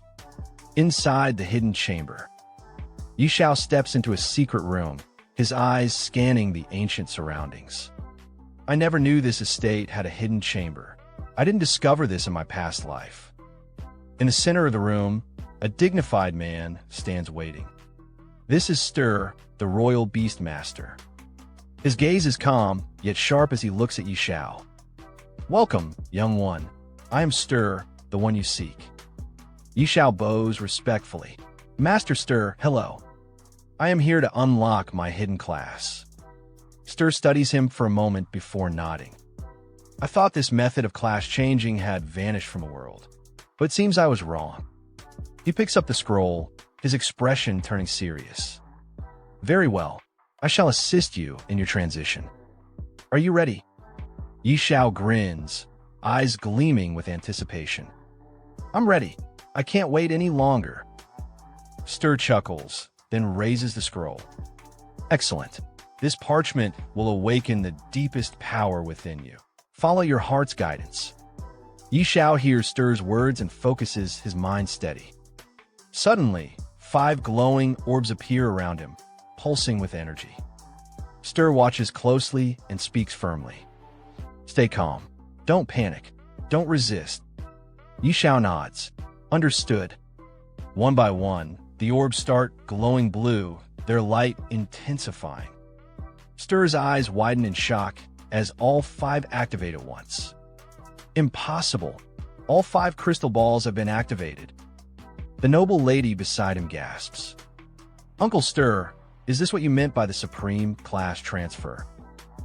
Stir, still in disbelief, nods. That's right. Do you see those 5 crystal balls? They represent potential. Why change my class? I only managed to activate 3. Yi Xiao keeps his eyes closed, fully concentrating, not saying a word. Stir watches him with awe. This is breaking the limits of humanity. Activating all 5 crystal balls. Is this guy even human? The noble lady, staring at Yi Xiao with flushed cheeks, murmurs, could Knight Xiao be something far beyond an ordinary person? Then, suddenly, Yi Xiao's eyes snap open as a flurry of notifications flood his vision. Ding! Congratulations! You have successfully completed the class transfer quest, Whispers of the Dragon. Ding! Your class has evolved into the unique hidden profession, Dragon Speaker. Ding! Due to the infusion of mysterious power, your class rank has been upgraded. Ding! You have surpassed the class rank limit and successfully advanced to the unique God-tier hidden profession, Beast God Master. Yi Xiao looks at the glowing orbs around his body and clenches his fists, feeling a surge of overwhelming power. As expected of a hidden profession, my body feels incredible. Another wave of notifications appears, detailing the insane talents and bonuses of his new class. Yi Xiao smirks confidently. Beast God Master, these stats are absolutely insane. Stir, still stunned, mutters, unbelievable. Someone actually unlocked the legendary Beast God Master class. That means mastering the supreme power of the Beast God and gaining 40 attribute points per level. Yi Xiao examines the scroll in his hands and nods. These stat boosts are crazy. And the God's Guardian set event even comes with a crafting blueprint. Interesting. Another notification pops up. Ding. New blueprint acquired. Beast God Claw rank. Epic. Xiao raises an eyebrow. Equipment that grows in power. And it starts at epic rank. He scrolls through the materials list and sighs. Figures. All the crafting materials are rare. Looks like I'll need to go monster hunting. He turns to Stir and bows slightly. Master Stir, the class transfer is finally complete. Thank you. From behind him, the noble lady speaks, her cheeks flushed. Knight Xiao, you are truly astonishing. Stir places a firm hand on Yi Zhao's shoulder. Young man, you've already stepped into the divine realm. Your potential is limitless. The red frog, sitting on Yi Zhao's shoulder, lets out a deep sigh. KH, you really are something else. Yi Xiao, brimming with confidence, grins. Haha, looks like I'm destined to reach the peak in this lifetime. But first, I need to craft the Beast God Claw. Scene shift, the Abyss Trial. In a dark, ominous chamber, a group of 3 adventurers stands before a towering guardian. One of them steps forward. Respected Guardian, I wish to challenge the Abyss Trial. The Guardian's glowing eyes scan them. The 3 of you seem well-equipped. What level of trial are you attempting? The group leader, a fierce-looking warrior named Tiger Unleash, steps forward with unwavering confidence. I'm going solo. Abyss-level trial. The Guardian lets out a low chuckle. Oh, another one daring to challenge the Abyss-level trial. Tiger Unleash smirks. I live for challenges. No regrets, even if I die. Seeing his determination, the Guardian steps aside, allowing him to enter. Before stepping through, Tiger Unleash glances back at his companions. One of them calls out, Boss. We'll be waiting outside for your good news. He chuckles, cracking his knuckles. Don't worry, you won't be waiting long. As he enters the trial grounds, the Guardian watches him disappear into the darkness and mutters. Tisk TSK, these visitors from another world really are built different. 5 minutes later, the leader of the group staggers out of the trial, covered in bruises and screaming for help. Help me. His companions rush toward him, eyes wide with shock. Boss, what happened? Tiger Unleash, gasping for breath, stumbles forward. It's terrifying. The monster mutated. Seeing their leader in such a sorry state, both of his companions grab him before he collapses. Boss is seriously injured. Quick, give him a potion. One of them, irritated and pained, grits his teeth. Damn it. So not just anyone can solo the Abyss, huh? World Chat, Great Reef, Level 20 Abyss Trial. Meanwhile, in the World Chat, players are buzzing about the game. Global Chat. Class? Is anyone else in the game? The school is taking attendance. Please respond. Just saw Zhou Hong and Qin Yinran. Looks like most of us made it in. Where is everyone leveling? Yi Xiao, sitting on a rock at the edge of a battlefield, watches the chat flood with messages. He sighs. I don't want them knowing my identity. Better to lay low and focus on leveling up. In front of him, his pet dragon, Little Gray, is locked in battle with a towering golem. Yi Xiao watches intently. Old Hui, let's get to work. Little Gray lunges, his claws glowing. A moment ago, he attacked with fire, but now he tears into the golem with pure brute force. The massive creature collapses, defeated. With a heavy thud, 2 items drop. Yi Xiao steps forward, scanning them. Rock Sword, Dark Gold rank, effect, unidentified. Rock-shattering Hammer Warhammer, gold rank, effect, unidentified. Yi Xiao grins. Good job, Old Hui. The Abyss Watcher King appears. Suddenly, a new notification appears before Yi Xiao. Ding. Warning. A powerful enemy has detected your presence. Yi Xiao frowns. Why is it that every time I get a good drop, a monster shows up? Looking up, his eyes narrow. A massive golem stands before him, its glowing blue eyes locked onto him. Ding. Enemy identified. Abyss Watcher King. Level 20. HP. Strength 3000. Constitution. Agility 2000. Spirit 3000. Talent unknown. Skills unknown. Xiao exhales sharply.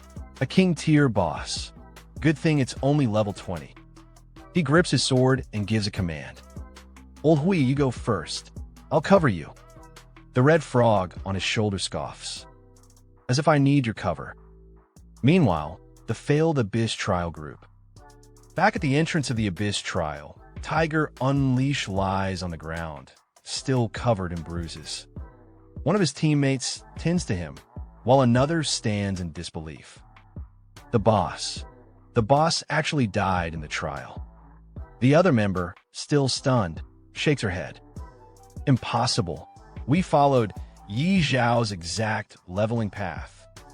A blue-haired girl turns to a red-haired girl, suspicion in her voice.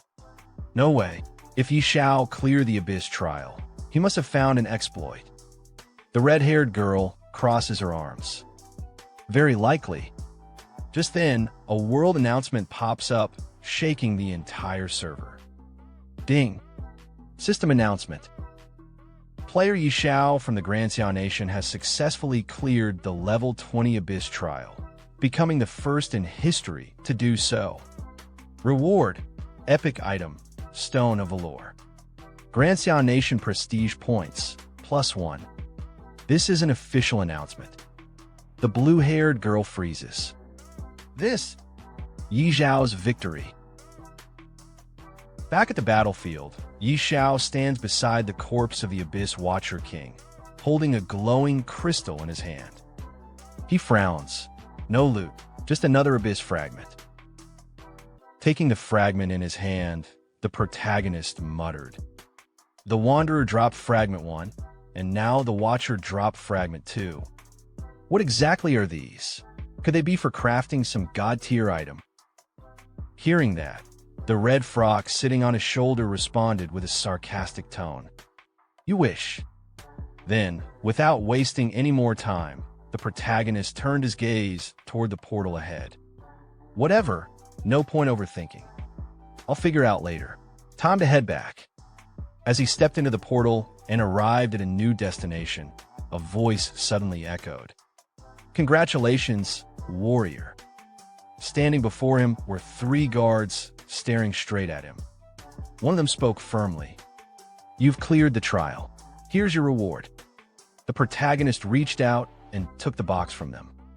Instantly, a notification sound popped up. Stone of Valor. Grade. Epic. Description. Holds immense power and can be used to enhance the Emblem of Valor. Looking at the stone in his hand, the protagonist's eyes widened in surprise. Whoa, it's for upgrading the Emblem of Valor. Without wasting a second, he shouted with excitement. Then what are we waiting for? Let's do it. Right at that moment, another notification appeared. Emblem of Valor. Description. A symbol of true warriors. Only those who conquer the Hell level trial can obtain it. Effect. Increasing strength by 10% and spirit by 10% for 5 minutes. Seeing this, the protagonist couldn't hold back his joy. He laughed out loud. Haha, success. A legendary emblem.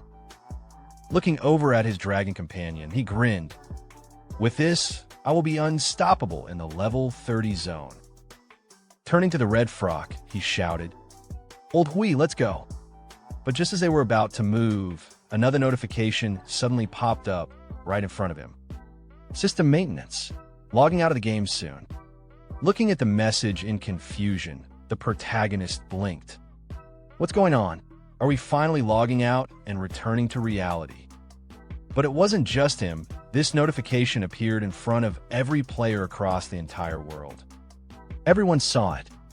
One player, staring at the message, shouted, System maintenance?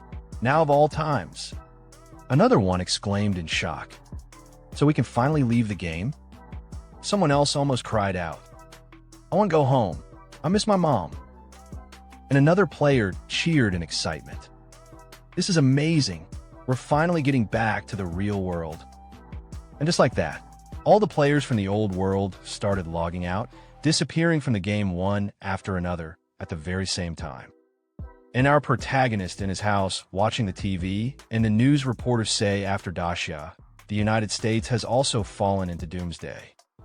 Experts predict that this supernatural game phenomenon will gradually spread worldwide. Falling asleep now means entering the game. Doomsday has become reality for all of humanity. What comes next? Player Ferocious Tiger Unleashed dies in the Abyss trial. Just how terrifying is the Abyss level trial? And what does this mean for ordinary players? Today, we have the privilege of speaking with high-level player Qingfeng Suju, who will share the latest updates on Doomsday and strategies for leveling up quickly. Player Qingfeng Suju recently led a team to clear the hard-level advancement trial. In today's livestream, he'll reveal whether dying in the game affects reality. And seeing the TVs with an annoying tone, our protagonist say Qingfeng Suju? Never heard of that name before. Interesting. Let's see what he's got. In the TV, the news say again Qingfeng Suju as the first to clear a hard-level advancement trial and the second to pass an advancement trial after Night Xiao. What are your thoughts? Honestly, I was just lucky. And to clarify, I didn't do it alone. My team barely made it through. What do you think about the fact that players are automatically logged into Doomsday when they fall asleep? Even the officials can't explain Doomsday's existence. But surviving inside the game is far from simple. Also, we've learned that Night Xiao is a fellow Dacia player. Not only has he cleared the Abyss trial, but he's done it twice. As a top player yourself, what's your opinion on this? Night Xiao is on a completely different level. Even if you combined all the top-ranked players, they still wouldn't stand a chance against him. Then somewhere on a grand villa, a man, looking towards the TV, he say even all the top players combined wouldn't be enough? If I had someone like him in my ranks, I'd have absolute control over the Doomsday world. Then he looked towards his butler, and he say again, Fu Bo, use every resource available to dig up everything on this Night Xiao. And the butler respectfully lower his head towards him and say, yes, young master. I'll get on it right away. And as for our protagonist, he also looking at the news, he say the game suddenly went into system maintenance and forcibly logged everyone out. So players can only enter by falling asleep now? Looks like the real-world invasion of Doomsday is happening slower than in my past life. But then our protagonist looked towards his computer again, and he think for a moment, and he say to himself, but this is the perfect chance for me to power level. For Beast Tamers, level 30 is a crucial milestone. That's when I unlock an extra pet slot. No point thinking too much. Let's just focus on reaching level 30 first. Then sometimes later in the level 30 zone, Grey Mist Valley. Our protagonist fighting with Ada Golem, he say look towards his dragon Old Hui. Use Stunning Shock Attack, and hearing our protagonist word that dragon uses Stunning Shock Attack. And from that attack, both Golem and get stunned, yes. That's it. Old Hui, you're getting stronger. Huh. And after that our protagonist dragon uses Fire Breath Attack and defeating the golden monster and seeing get our protagonist with excitement. He's saying nice work. And at the same time, a new notification appear in front of our protagonist, and it says your beast Old Hui has leveled up to level 24. Congratulations, you have leveled up to level 24, and seeing that our protagonist with excitement, he say, haha, another level. Then in the bustling city, right in front of the towering world ranking board, a huge crowd had already gathered. Everyone's eyes were locked onto the screen, staring in disbelief.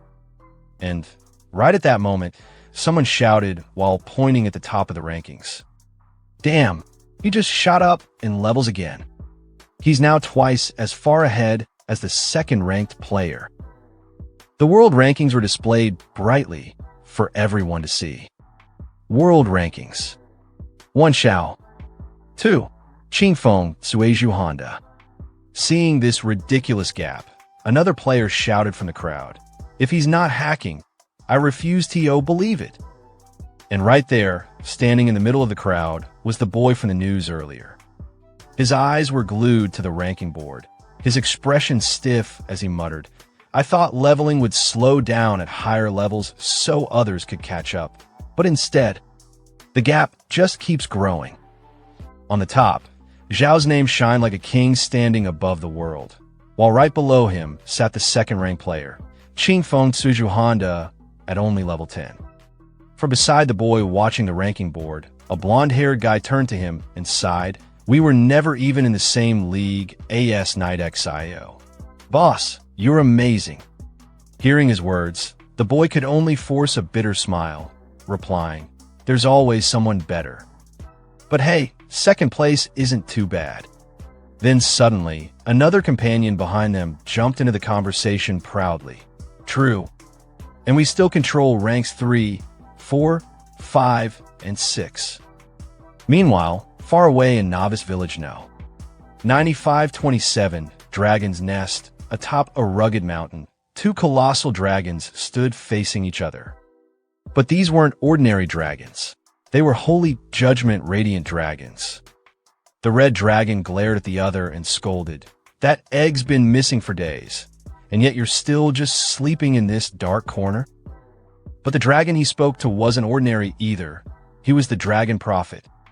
Calmly, the Dragon Prophet replied, "As the Dragon Prophet, you carry the fate of our race." Hearing those words, the red dragon narrowed his eyes coldly. "Can't you sense that human?" His presence disgusts us. Shocked, the Dragon Prophet stared back. "Are you talking about those wretched gods?" "No, impossible. A mere human worm couldn't possibly wield that kind of power." But with an annoyed snarl, the red dragon growled, "I am the Dragon Prophet. I see more than you do, and I am willing to entrust our race's future to this mortal." The other dragon's eyes widened in disbelief. "No, that's reckless." Then both of them spread their wings wide and soared into the sky, leaving behind the battlefield in an instant. The fierce winds howled in their wake as they shot through the clouds like crimson and black streaks, tearing across the heavens. While flying at high speed, the red dragon turned its head slightly, looking at the other dragon with a deep, serious tone. "There's no time left." High above the clouds, a red dragon sliced through the wind, his massive wings beating with rhythmic power. Beside him flew his companion, a black dragon, silent and watchful. The red dragon turned his head slightly, his voice booming like distant thunder. "Darkness will transcend space and time," he declared. "It will devour everything. This mortal is our last hope." With a powerful surge, he veered ahead. "Follow me," he roared. "I said this is our last hope." The black dragon hesitated for only a moment, his golden eyes narrowing as he kept pace. His voice came low and grim, carried by the wind. "Are we truly entrusting the fate of the dragon race to a mortal?"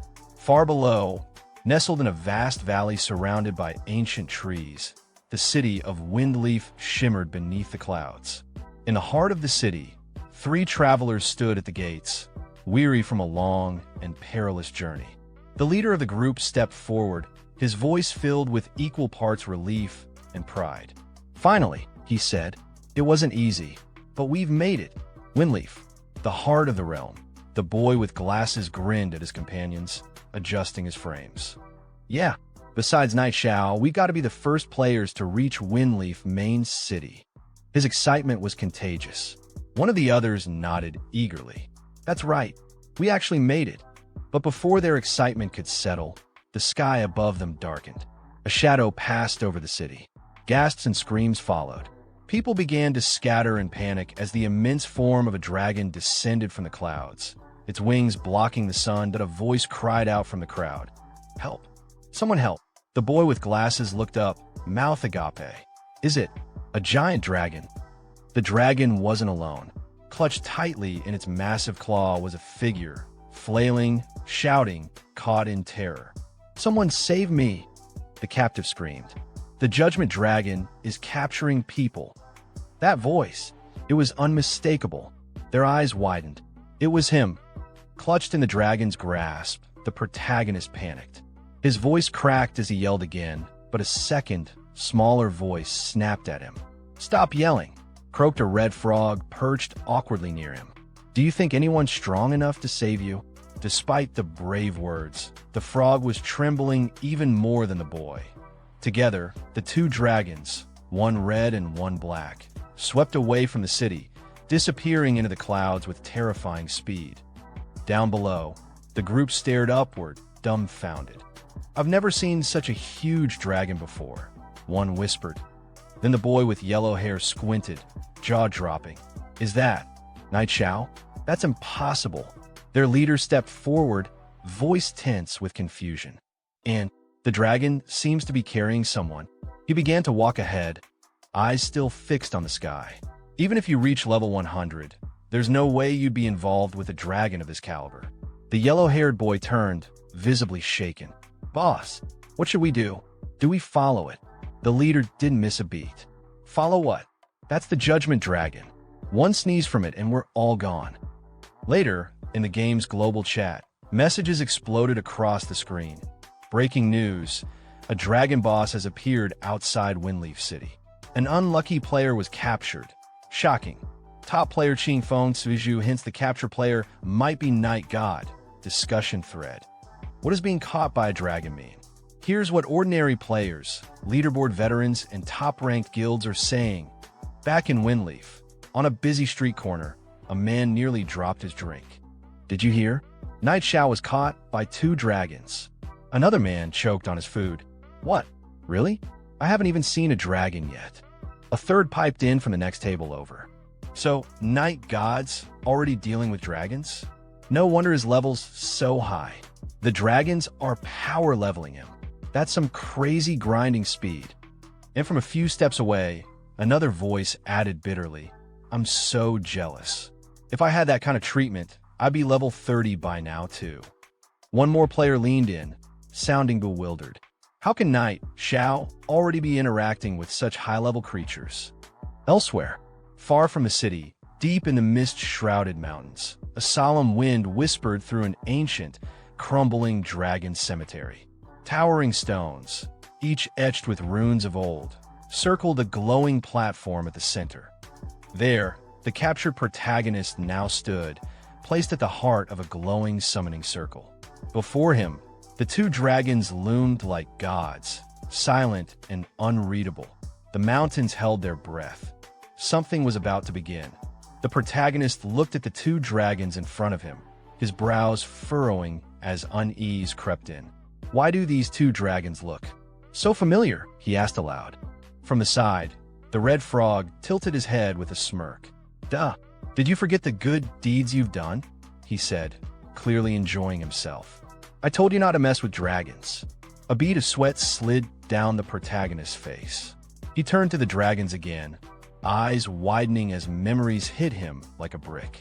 We're done for, he thought. One had its eggs stolen by me, and the other had its home looted. Things aren't looking good. Just then, the black dragon stepped forward, towering and calm, his deep voice resonating through the chamber. Mortal, he said, are you not afraid? The protagonist straightened his back, forcing a false sense of courage into his voice. Kill me or flay me. Do as you wish. But inside, panic churned in his chest. Afraid? Who wouldn't be afraid? Anyone who says otherwise is a fool. He thought bitterly. The red dragon moved next, stepping closer with a gentler expression. His voice, though powerful, was less threatening. Mortal, you need not fear, he said. The dragon egg you took is the last hope of our race. Bringing you here is to bestow upon you a great opportunity. The protagonist blinked in surprise, confused. You mean, Little Gray? At those words, the black dragon's eyes flared. Little Gray? Outrageous, he roared. How dare you give such a disgraceful name to a dragon? The protagonist instinctively took a step back, startled. Huh, it's disgraceful? But Little Gray really likes the name, though. The red dragon turned toward his companion. There's not much time, he said firmly. Let's get down to business. The black dragon let out a breath, calming himself before giving a short nod. All right, both dragons began to ascend, their wings spreading wide as they lifted into the air above the temple chamber. The red dragon raised his voice first. In the name of the dragon god. The black dragon followed with a deep, commanding tone. In the name of the dragon god. Watching from below, the protagonist's eyes widened as he stared into the sky above them. Sweat slid down his face. What are you going to do to me? He stammered. I was just joking earlier. Just let me live. I'll do whatever you want. From below the altar, the red frog nervously chimed in, clearly trying to distance himself from the situation. I don't even know him that well. The dragon egg theft really had nothing to do with me. Suddenly, one of the massive dragon statues lining the temple walls stirred. Its ancient eyes slowly began to glow, reacting to the dragon's combined aura. A deep hum filled the air as a pulse of power rippled through the temple. Something was awakening. The two dragons hovered above, their wings spread wide, their eyes locked on the altar below. Then, in perfect unison, they roared, bestowal of the blessing of the dragon clan. As their voices echoed through the ancient dragon temple, a brilliant yellow light shot down from the mouth of the dragon god statue overhead, piercing the air like a divine spear. It struck the protagonist directly, engulfing him in radiant energy. The dragon spoke again, their voices even louder. Receive a part of the dragon god's power. In an instant, the protagonist's entire body was enveloped in a storm of pure dragon energy. His breath caught, his vision shook. Every inch of him screamed with intensity. Far away from the dragon temple, across the world, a new notification appeared before the eyes of every player logged in the game. Doomsday Forum. System in today's news. Xiao Nation continues to dominate, occupying the top 100 of the level rankings. Storm brews again. The second spot on the leaderboard has changed. Jihai Yeshing's show-stopping assassin skills skyrocketed them to level 14, replacing Mingwe Ruyue and widening the gap. God on the decline. Knight Xiao remains at the top, but hasn't leveled up in 3 days. Has the new god fallen? Shocking development. Since being taken by dragons, Knight Xiao has reached level 30 from hidden story progression. What is this? In the middle of a crowded city square, players stared at their system messages wide-eyed. Does anyone know what's going on? Someone asked aloud. What really happened to Knight God? No idea, another replied. That guy's always elusive, like a dragon. Someone else muttered thoughtfully, but judging from his usual pace. Something unexpected probably happened. From within a nearby group, one voice broke the tension with a half-joke, half-curiosity. Damn. Getting taken by a dragon. Is this some sort of extreme plot? Do dragons swing that way? 2 more players joined the chatter. TSK, you think Knight God made some kind of shady deal, and now it's time to pay the price by offering up his ass? One laughed, the other grinned. Haha, must have used some trick to steal the top spot. Now that he's been exposed, he's getting punished. A pair of players standing off to the side were also deep in conversation. I'm telling you, one said, my buddy knows some inside info. Knight Zhao's done for. He's not coming back in 3 days. Not even 30. Your buddy knows inside info? The other raised a brow. Who's your buddy? Even top players like Mingwe Ruyue said they don't know anything. Where's your buddy getting this from? Meanwhile, far from the buzz of world chat and speculation, the protagonist lay flat on the cold ground, alone, silent. The lingering hum of the dragon god's power still faint in the air. 2 glowing notifications hovered in front of him. I can't explain it to someone like you. You are too small-minded. Ever heard of hidden experts among commoners? Those top-tier players? Nothing but crap. Look at the gap. Then came another ding. Congratulations, you've received the blessing of the dragon god. Become stronger. The protagonist groaned and clutched his head. Ugh, my head hurts. As the golden glow from the dragon god's blessing faded, silence returned to the ancient mountaintop. The wind rustled through the grass, carrying with it the scent of something old and powerful. The protagonist, the red frog clinging to his shoulder, and Little Gray, the small dragon he once borrowed, all stood still, gazing at the distant mountain range cloaked in mist. Wiping sweat from his brow, the protagonist took a shaky breath. "Where is this place?" he asked, eyes scanning the unfamiliar terrain. "This looks like a level 40 area." The red frog gave a small sigh. "Those two dragons are gone." Before the protagonist could reply, a sudden wave of system notifications burst into view in front of him, crowding his vision. Class: God of Fortune, innate talent. Endless Fortune, LV1 innate talent. Stingy beyond compare, LV1 innate talent. Great Fortune, LV1 innate talent. Unmatched Charm, LV1 innate talent. Power of the God of Fortune, LV1. Staring at the flashy new titles, the protagonist muttered as he tapped through the panels. The Dragon God's Blessing. After all that trouble, I don't feel much of a change in my attributes. He narrowed his eyes. Maybe it's in the skills? Doesn't seem like much change either. But then, something on the screen caught his eye. "Wait a sec," he shouted. "Looks like I got a new skill. Money Shield? Skill. Money Shield, 100 gold coins can be converted to 1 shield point. Current balance, 1.81 billion gold coins." The protagonist's jaw dropped. Holy crap, is this skill for real? At that exact moment, the red frog leapt into the air and landed on his shoulder, peeking over at the panel with an unimpressed look. Meanwhile, the protagonist grinned wide, eyes sparkling. "And no cooldown. This is insane," he cried, nearly shaking from excitement. The red frog rolled his eyes. Talk about dumb luck. Little Gray flew slowly in circles above their heads, curiously glancing at the panel, but clearly not understanding a single thing. Still scanning the interface, the protagonist blinked in realization. Huh, since the God of Fortune class got new talent skills. Then what about Beast God Controller? Once again, new notifications cascaded down before him.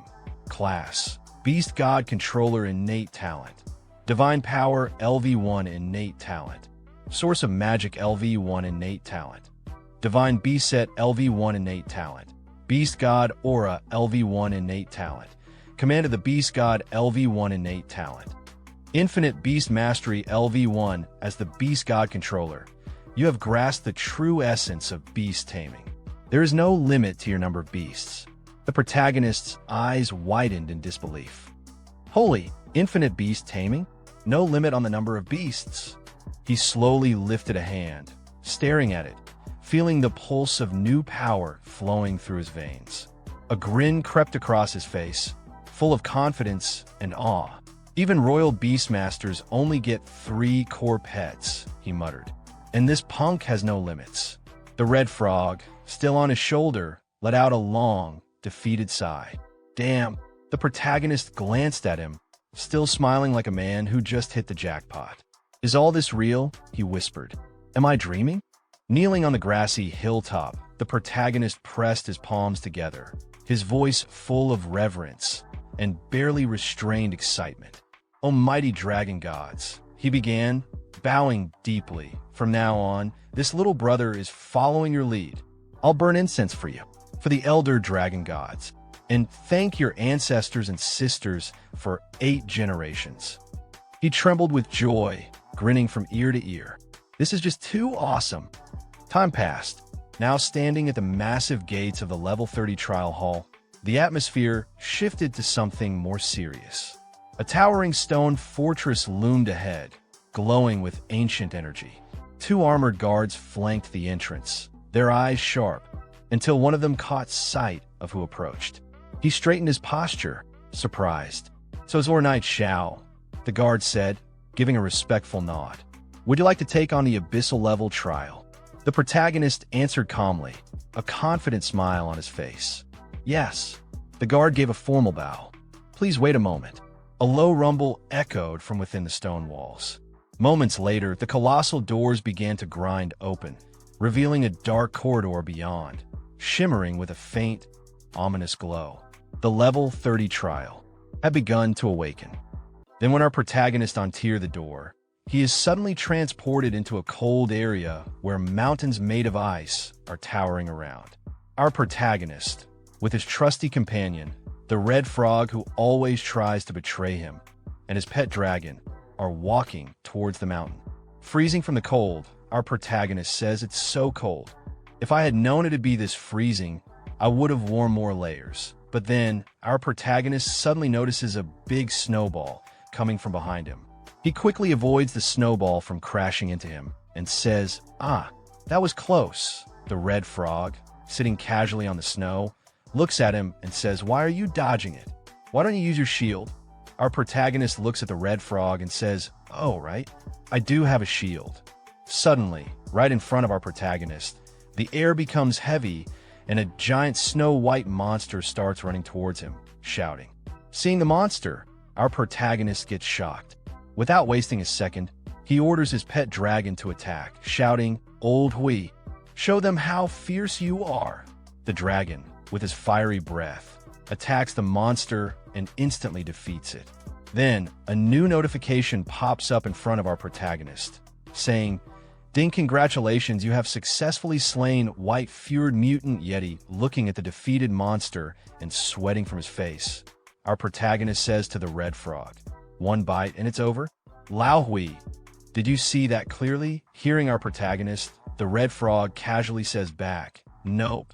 Then suddenly, right in front of our protagonist, some notifications appear. The first one says, "Talent. Absolute suppression as a great beast. The celestial dragon has an innate dominance over lower-tier creatures. After carrying the bloodline of the dragon race, it has grown even stronger. Plus 30% damage to mythical creatures, plus 50% damage to non-mythical creatures. Receive minus 50% damage from all sources." Then the second notification pops up, saying, "Nickname, Old Hui type. Celestial dragon, mythical grade level. 30 status base attributes. Strength, 70-66 constitution, 69-75 spirit, 75-89 agility, 6-9-4-9 1x1. All the dragon's skills and characteristics scroll in front of our protagonist. Seeing all of that, our protagonist gets completely shocked. With a stunned expression, he says, "Old Hui is broken." But then, suddenly, out of nowhere, a huge number of monsters appear and start rushing towards our protagonist. Seeing them, our protagonist shouts, "Why are there so many monsters all of a sudden?" As the monsters charge, the pet dragon, filled with excitement, lets out a mighty roar. Seeing this, with panic in his eyes, our protagonist yells, "Old Hui, now's your chance to go wild. Go kill, kill, kill." Hearing his words, the dragon immediately starts attacking the monsters with his fire breath. Then, half an hour later, after defeating all the monsters, our protagonist looks at the pile of dead creatures in front of him. A new notification pops up. "Ding, congratulations, you have successfully slain Seeker of the Abyss, King Tier." Meanwhile, our protagonist simply stands there holding a crystal in his hand, a mocking smile on his face, and says, "Haha, King Tier, that's it. So weak." The red frog, sitting on our protagonist's shoulder with his usual expression, says, "Get cocky. Did you forget how badly you got crushed before?" But then all over the world, a global announcement appears in front of all the players. Ding, system announcement. Xiao player knight Xiao has passed the Abyss level advancement trial and become the first ever hero to pass the level 30 Abyss trial. Awarded epic item, Heroine Radiant Stone. Plus 1 point to Xiao Warzone score. Announcement end. Looking at the announcement, some players react with shock. One shouts, "Holy crap, I knew it. Night God was preparing something big this whole time, and you didn't believe me. Our Xiao deity. Bow before him, Moda." Then, another player cuts in and yells, "Shit, how did this guy get taken by a dragon and still come back?" Xiao's advantage grows again, and another one bursts out, "You idiot, this is impossible." But then suddenly, in front of the city gates, two men are seen talking with each other. Both of them look strong. The man wearing red armor laughs and says to his companion, "Huh, I knew it. There's no way a character like him would die so early. Just as I expected, his companion, wearing a hood, looks at him and says from behind, even the level 30 Abyss trial could be cleared. This guy's potential really is bottomless. Both of them stand there in front of the city gate, looking at the bustling city. The man in red armor speaks again. Let's go back to the city. I want to meet this interesting fellow myself. Once I bring him under my command, that's when the real game begins. Hearing his words, his companion simply responds with one word, understood. Then, the scene shifts to our protagonist. He holds a stone in his hand and looks at it. A new notification appears in front of him. System message item description. Seeing the details in front of him, our protagonist says, third fragment already. Just how many are there? Then, holding a crystal in his left hand, he looks at it. As always, another notification appears. Heroic Radiant Stone Grade. Epic description. A rare material infused with radiant energy from the heroic stone can further enhance the heroic emblem. Only powerful heroes are qualified to own it. Seeing the notification, our protagonist smiles and says, this heroic radiant stone is actually useful. I can enhance my heroic emblem again. Then, as he walks away from the trial gates, the guard looking at him says, Lord Knight Xiao, take care. Waving his hand casually, our protagonist replies, all right, see you. Suddenly, the scene shifts to Fengye's main city. Wearing a hood and blending into the crowd, our protagonist looks around and says, seems like Fengye is getting crowded. Hearing that, the red frog sitting on his shoulder responds with a mocking tone, well, you were missing for several days. Then, our protagonist notices a huge crowd gathered in front of a shop. Seeing the scene, he says, come on, let's get this gear appraised. The red frog, still perched on his shoulder, adds, why are there so many people? But then, our protagonist notices an old man appraising items. Seeing that, he confidently steps forward and says, boss, appraise this gear. Above his head, his first-class citizenship sign is shining brightly. However, the old man doesn't notice at first and, without even looking, grumbles at him, get in line, don't bug me. But then the old man catches a glimpse of our protagonist's first-class citizenship and immediately gets shocked. In an instant, the old man's attitude completely changes. Showing full respect, he gestures inside and says, well, look who it is. It's the god of fortune. Come right in. All the players lining up for appraisal look irritated, glaring at our protagonist. One of them mutters, who is this guy? Another one quickly butts in, saying, a first-class VIP. Someone at the front of the line grumbles, just cause he's first class, he gets to cut the line. Then, our protagonist calmly shows a badge to the old man. Seeing the badge, the old man starts sweating a little and says, slightly panicked, wait, is that the heroic emblem? Hearing the old man's words, our protagonist casually says, help me enhance this first. The old man quickly gets to work, mumbling nervously, all right, enhancing now. This thing's so valuable. Tighten up. I'm ruined. Outside the shop, the crowd peeks in, watching the scene unfold. One person says, what a good item. Another one scoffs, doesn't look like much. Just a shabby emblem. Ignoring all the background chatter, the old man focuses entirely on enhancing the item. Then suddenly, a bright yellow light bursts out from the item, and a notification appears. Heroic emblem. Legendary grade description. Proof of a hero. Only those who pass the hell level trial are worthy. Ultimate honor of the Empire. After 2 equipment merges, it becomes even more powerful.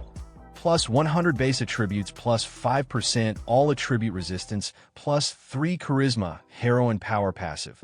Triggers when HP drops below 30%, granting plus 10% strength and plus 10% spirit. Seeing all that, the people inside the store are stunned. One of them gasps, that's legendary grade equipment. Everyone starts covering their eyes from the blinding light and shouts, my eyes, too bright. Meanwhile, our protagonist, holding the badge in his hand, looks unimpressed and mutters, another legendary item. Doesn't seem like a big upgrade though. From outside the door, some people notice him and whisper, the guy. Could he be the famous knight Xiao? Another one quickly adds, It must be. No wonder he could do an abyss-level trial. Then suddenly, the entire crowd waiting outside the store rushes in one by one, shouting, "Lord Knight Xiao, can I add you as a friend? Boss, carry me please. Fan for life. Super hot, like a school beauty tier. I can hook you two up. Name your price. Big bro. I'm your long-lost brother-in-law. My sister's wearing black stockings today. Add me, and I'll send you pics. If you don't like it, I'll wear them myself." The old man, panicking, tries to calm the chaos, shouting, "Everyone calm down. Don't disrupt the store's business." Meanwhile, our protagonist, holding a red dagger he picked up from the shop, sighs and says, "Staying low-key is so hard." Then he turns to the old man and says, "Boss, help me appraise these other items too." Hearing that, the old man looks at him and quickly responds, "Sure thing. Satisfaction guaranteed." From outside the door, the crowd watches excitedly. One of them exclaims, "Holy crap, they're all dark gold gear." Another one says, "My poor heart can't take this." Someone else, full of excitement, adds, "Boss, you probably won't use all that, right? Want to sell a few pieces?" Another man, practically begging, says, "Master, my dad owns 3 publicly traded companies. Money's no issue. Just sell me 1 or 2 pieces, I beg you." At that moment, the world chat exploded. Damn it, the great Yi Xiao has appeared in Fiancée City. Everything he just identified was dark gold rank. Every single piece. Everyone get over here. Worship the Grandmaster. Bring offerings. Offer your younger sisters if you have to. Is that info reliable, bro? Last time you said Yi Xiao showed up, I rushed over like a mad dog, and it turned out to be a fake. I nearly had a stroke from the rage. More real than pure gold. Look at these photos. Someone took them right on site at the appraisal shop east of the city. Coordinates are here. And there they were, several photos showing Yi Xiao in action, standing calmly as stunned players held glowing, newly identified dark gold items in their hands. Damn it, I'm heading there now. I'm turning around. I'm going back to the city. Inside Fiancée City, the streets were chaos. Players sprinted across alleyways, burst out of buildings, and flooded into every corner of the marketplace like a tidal wave. Where is the great Yi Xiao today? I must beg him to take me as a disciple. Disciple? Please. If anyone's going to be his disciple, it's me. Who do you think you are? God Yi, here I come. I want to have children with you. The world paused, and I really hope that one came from a pretty girl. Otherwise, we might be looking at the start of another catastrophe. Sometime later, Yi Xiao was seen crouching in the shadows behind a cluster of old merchant stalls, hood pulled low over his head. From his hiding spot, he peeked out cautiously at the chaotic city streets, still buzzing with activity. "Ugh, looks like no one followed me," he muttered, letting out a long sigh. What now? Being the center of attention all the time is exhausting. But just as he was about to relax, a voice spoke behind him. "Are you Yi Xiao?" Yi Xiao froze. Slowly, without lifting his hood, he turned his head slightly, eyeing the stranger from beneath the brim. "And what do you want?" The man wasn't alone. Behind him stood a group, well-dressed, confident, and clearly used to getting what they wanted. The air around them was thick with self-importance. "Don't get the wrong idea," the man said, hands raised casually. "We don't mean any harm. We just came to talk business with you." Yi Xiao stepped forward slowly, his presence shifting in an instant. He looked the man dead in the eyes, a sly smirk curling on his lips. "A deal," he said, voice laced with mocking confidence. "You want to buy dark gold rank gear?" The man smiled back, clearly unfazed. "Yeah, something like that. Trust me, I can make you an offer you can't refuse." Yi Xiao laughed, low at first, then louder, until it echoed off the alley walls. "Haha, if you can pay hundreds of billions of gold coins for that dark gold gear, then I truly wouldn't be able to refuse." Hearing Yi Xiao's words, the man raised an eyebrow and let out a low chuckle, his expression dripping with mockery. "Hundreds of billions of gold coins?" he sneered. "Looks like your vision is still stuck inside the game." Yi Xiao's eyes narrowed slightly under his hood as he studied the man. His thoughts churned. And this guy, suddenly showing off more than I do? He didn't exist in my previous life, but that assassin behind him, he feels familiar. That tone, that presence. One of the top assassins for back then. Never joined any faction, always acted alone. He tilted his head, eyes sharp now. "So what are you trying to say?" The man smirked, stepping forward slightly as if addressing an equal or a potential subordinate. To be honest, seeing you dominate the rankings like that, I think you've got real potential. You're not ordinary. I'm sure you'll achieve big things. He paused, gaze steady. But it seems you still haven't realized the real value your in-game abilities can bring in real life. Xiao gave him a cool glance, nodding slightly. Keep talking. Let's see how far your little performance goes. He thought to himself, silently amused. The man smiled, wider now, his confidence turning to arrogance. I'm not here to sell you dreams. Money, status, women, whatever it is you want, I can give it to you.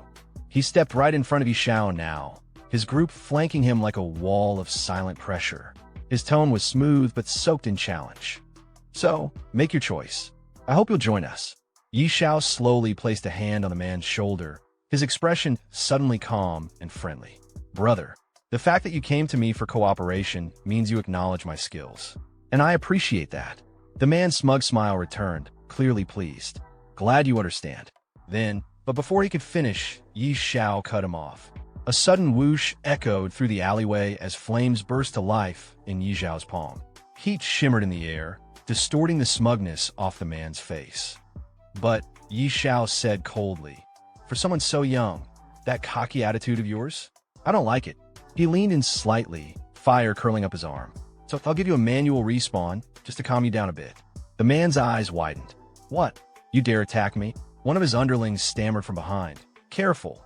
If you do anything here, this is the main city. Too late. Xiao moved like lightning. With a flick of his arm, the flames surged forward, engulfing the man in an instant. Screams were cut short as the fire consumed him, and a burst of golden light marked his forced logout. Silence followed. Idiot, Xiao muttered, brushing off his hand. You talk too much. Gasps erupted from nearby players who had been watching from a distance. Word was already spreading. Did he really kill the young master? Is he crazy? That guy had a whole group with him. But before chaos could explode, one figure stepped forward from the crowd, the assassin who'd been lurking behind the group this whole time. Calm, dangerous, his eyes scanned the area with sharp precision.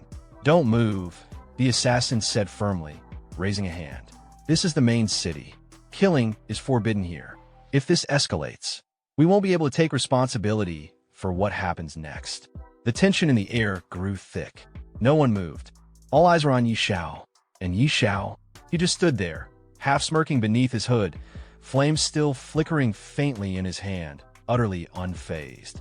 Xiao slid his hand into his pocket and turned away, walking off without sparing them another glance. The money and gear on the ground, he said coolly. Consider it your compensation. His steps echoed as he walked further, leaving stunned silence behind. And with a last flat voice, don't follow him anymore. He has no future. The group stood frozen. One of them finally spoke, eyes locked on Xiao's retreating back. It's terrifying, killing someone in the main city. He's insane. But before anyone could respond, a sharp voice rang out behind them. Who's fighting here? How shameless. Everyone turned. One of the gang members paled.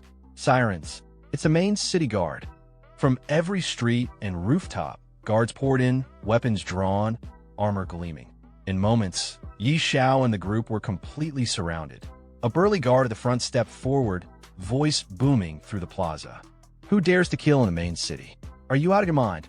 But our protagonist, without avoiding any questions, he simply replied to the guard it was me. Then another voice roared out, deep, gruff, and brimming with authority. The guard leader stepped forward, eyes locking onto Xiao with a scowl. You kill someone, and still stay this calm, he shouted. You've got some serious guts. The guard leader stared hard at Xiao. Then his expression twisted, not in anger, but in shock. His voice dropped into a sharp, almost panicked tone. Wait, is he a first-class citizen? The atmosphere shifted instantly. The guards, who had come charging in with righteous fury, suddenly stiffened. One of them stepped forward nervously, bowing slightly. There must be some misunderstanding here, he said, voice shaky with forced calm. Apologies for our recklessness. Dear sir, could you please tell us what happened? Just for the report. Xiao didn't even break stride. He lazily lifted his hand and pointed toward the still stunned group behind him. It's nothing serious, he said casually. Someone threatened me a little, so I cleaned him up. The guards' faces turned pale. What? A vagrant dared to verbally offend a first-class citizen. One of them exclaimed, his voice high with disbelief. The same guard bowed again, this time deeper, and spoke with utmost respect. Dear sir, the safety of the city is our duty. If anything like this happens again, please allow us to handle it. You shouldn't have to dirty your hands. Xiao waved it off with a tone that was equal parts indifferent and dismissive. It's fine. Just a small effort. The guards practically dropped to a bow. Thank you for your understanding, the lead guard said solemnly. If there's nothing else, we won't disturb you further. As Xiao walked off, the gang behind stood frozen in disbelief. One of them finally managed to whisper, staring blankly at his back. What? This kind of thing is possible. Meanwhile, the lead guard turned to his men and barked, "All right, disperse. Situation resolved. Return to your posts." Later, as the guards moved out, one of the younger ones leaned over to his captain, voice filled with confusion. "Boss, what happened? Why didn't we arrest him?" The leader didn't even look back. He just grunted and snapped. "You idiot. How many times have I told you?" His eyes narrowed as he watched Xiao vanish into the crowd. We guards need to pay attention to the details. The details. The guard captain leaned in close to his subordinate, voice low and urgent. "Didn't you see? That guy's a first-class citizen, and not just any. He's the very same young man the Duchess has been looking for." The younger guard blinked in confusion. "The Duchess?" "Yes," the captain hissed. "She's been losing sleep, try to find him. Word is, she's been tearing through the city looking for even a trace. Do you seriously think someone like him is the same as other first-class citizens?" He straightened, his eyes gleaming with ambition. "If we report this properly, we'll be promoted on the spot." "Got it." The younger guard finally caught on and nodded, eyes wide. "I see. No wonder you're the boss." Meanwhile, inside the Duke's mansion, in a richly decorated office lined with velvet drapes and polished wood, a noblewoman sat behind a large desk, her fingers tapping impatiently on the surface. Her eyes, sharp yet faintly anxious, stared at the empty space in front of her. "Good heavens," she murmured, brows furrowing. "Are you mocking me?" Her face flushed slightly, frustration showing through the composure. Her voice dropped into something almost vulnerable. Why are there still no updates on Xiao?" Just then, the door burst open. Madam. A maid came sprinting into the room, breathless. "We have news about Lord Xiao." The noblewoman instantly stood up, her chair scraping against the polished floor. "Really?" she said, eyes lighting up with barely contained joy. "Where is he now?" Cut to Resurrection Point, East District. 4 figures stood gathered beneath the dull glow of the respawn crystal. 2 of them were the same group who had previously approached Xiao with their offer. "I still can't believe it," one muttered. "He killed someone in the main city, and we just stood there." The group's leader crossed his arms, face grim but composed. "It was I who lost composure," he admitted. "He's already level 30. Naturally, none of you could stand against him." He glanced down, then smirked slightly. "I gave him the illusion that he could stand on equal footing with me. Let him have that moment. But soon," he looked up, eyes hardening, "I'll make him realize how foolish it was to challenge me." Turning to the assassin, he asked coldly, "You have stealth, don't you? Go back to the city. Retrieve the gear I dropped." The assassin gave a respectful nod. "Yes, young master." But just as he turned to leave, a voice echoed from above. "No need." Everyone froze. They looked up. Xiao stood atop a nearby rooftop, arms crossed, cloak fluttering in the wind. His eyes gleamed coldly as he looked down on them. "I didn't take your gear," he said flatly. "But from the look of it, it seems you won't be needing it anymore." All eyes turned upward. Xiao stood atop the building, a staff in his hand blazing with faint embers. The wind fluttered his cloak as his gaze bored down coldly at the group below. The group leader looked up, gritting his teeth. "This is the respawn zone, Xiao. Surveillance here is tighter than even the main city. What do you think you're doing? Are you insane?" Xiao ignored him. With a flick of his wrist, the staff ignited in his hand, flames licking the air. He narrowed his eyes and said, voice low and mocking, "If you don't remove the root, the grass grows back with a spring breeze." Before the group could react, whoosh, a torrent of fire engulfed the group leader. "Gaia!" The man didn't even get a scream fully before his body burned to ash. One of the group members staggered back in horror, his hand reaching instinctively for his sword. "You bastard!" But before he could draw it, Yi Xiao's cold voice rang out. "I suggest you don't move, or he won't be the only one to die." The man froze. Then Yi Xiao's flames surged again. His eyes glinted as he smiled. "Killing one or many makes no difference to me." The group leader's body reappeared at the respawn crystal, gasping from the respawn shock. But there was no relief in his eyes. His face twisted in panic, and he shouted at Yi Xiao, "What is the meaning of this? I'm warning you, don't take things too far. If something happens to me, not only you but your family, your friends, they'll all pay the price." Yi Xiao's response? Another wave of fire. "Boom! You're about to die again, and still you boast? That kind of threat means nothing to me." The man burned once more, his form vanishing into light. Crowds began to gather. Gasps and whispers spread like wildfire. "Look, it's Yi Xiao. Is he? He's killing someone at the respawn point. Killing in the respawn zone. He's lost it. He's insane." One of the gang members backed away, trembling. He stared at his leader's scorched remains and muttered, "Why, young master? Didn't respawn. He was forced to log out." Then boom, a new group of city guards arrived, their armor darker, bearing a crest of black flame. At their head stood a tall, broad-shouldered man with a cloak trimmed in gold and crimson. His voice thundered across the plaza. "Who dares cause bloodshed at the respawn point?" The crowd fell silent. The assassin among the group narrowed his eyes and looked between Yi Xiao and the new guards. He muttered under his breath, "The black-robed judge. Even Yi Xiao won't escape his judgment. Now, he's really in trouble." Yi Xiao narrowed his eyes, scanning the black-robed commander and the elite guards behind him. He could feel the difference in aura, sharp, overwhelming. TCH. So he even alerted him. "With my current level, fighting that guy head-on would be a massive loss." With a controlled breath, Yi Xiao lowered his staff. He calmly stepped down from the rooftop, landing silently before the stunned crowd. Hands raised in a surrendering gesture, he spoke coolly. "I was the one who killed him. I'll go with you." The guard captain stared at him, suspicious at first, then surprised by the composure. "Humph. At least you're reasonable," the captain muttered. He turned to his squad. "Take him away."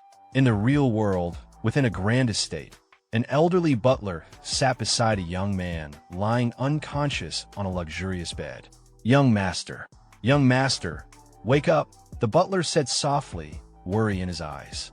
Just then, the door slammed open. A stern-looking man in an ornate robe strode in. It was the young man's father. "What's going on?" he barked. "What happened to my boa?" The butler lowered his head, voice solemn. "Sir, the young master has been killed." The father froze for a moment, as if the words had struck him physically. Then rage overtook him. "What? Who? Who killed my boa? I want his entire family buried with him." Meanwhile, in the game world, inside the Dragon Phoenix Empire's prestigious court in Funya City, Yi Xiao stood calmly in the center. The judge sat high upon the bench, peering down at him with an unreadable gaze. "Yi Xiao, first-class citizen of the Dragon Phoenix Empire," the judge began, "why did you break the laws of Funya City by committing murder in the respawn zone?" Yi Xiao lifted his head with confidence and spoke clearly. "That person gathered a group to harass and threaten me. As a first-class citizen, I acted to protect my dignity. I had no choice but to kill him." Murmurs erupted in the courtroom. Among them, members of the group Yi Xiao had slain were present. One of them stood and pointed at him. He admitted it. "He blocked the respawn point and killed our young master 5 times in a row. That's insane. Not even the respawn zone is safe if you offend him. He didn't even give him a second to breathe." So that's Yi Xiao. Terrifying. If he wants you dead, you're doomed, even in-game. The judge slammed his gavel down, his face stern.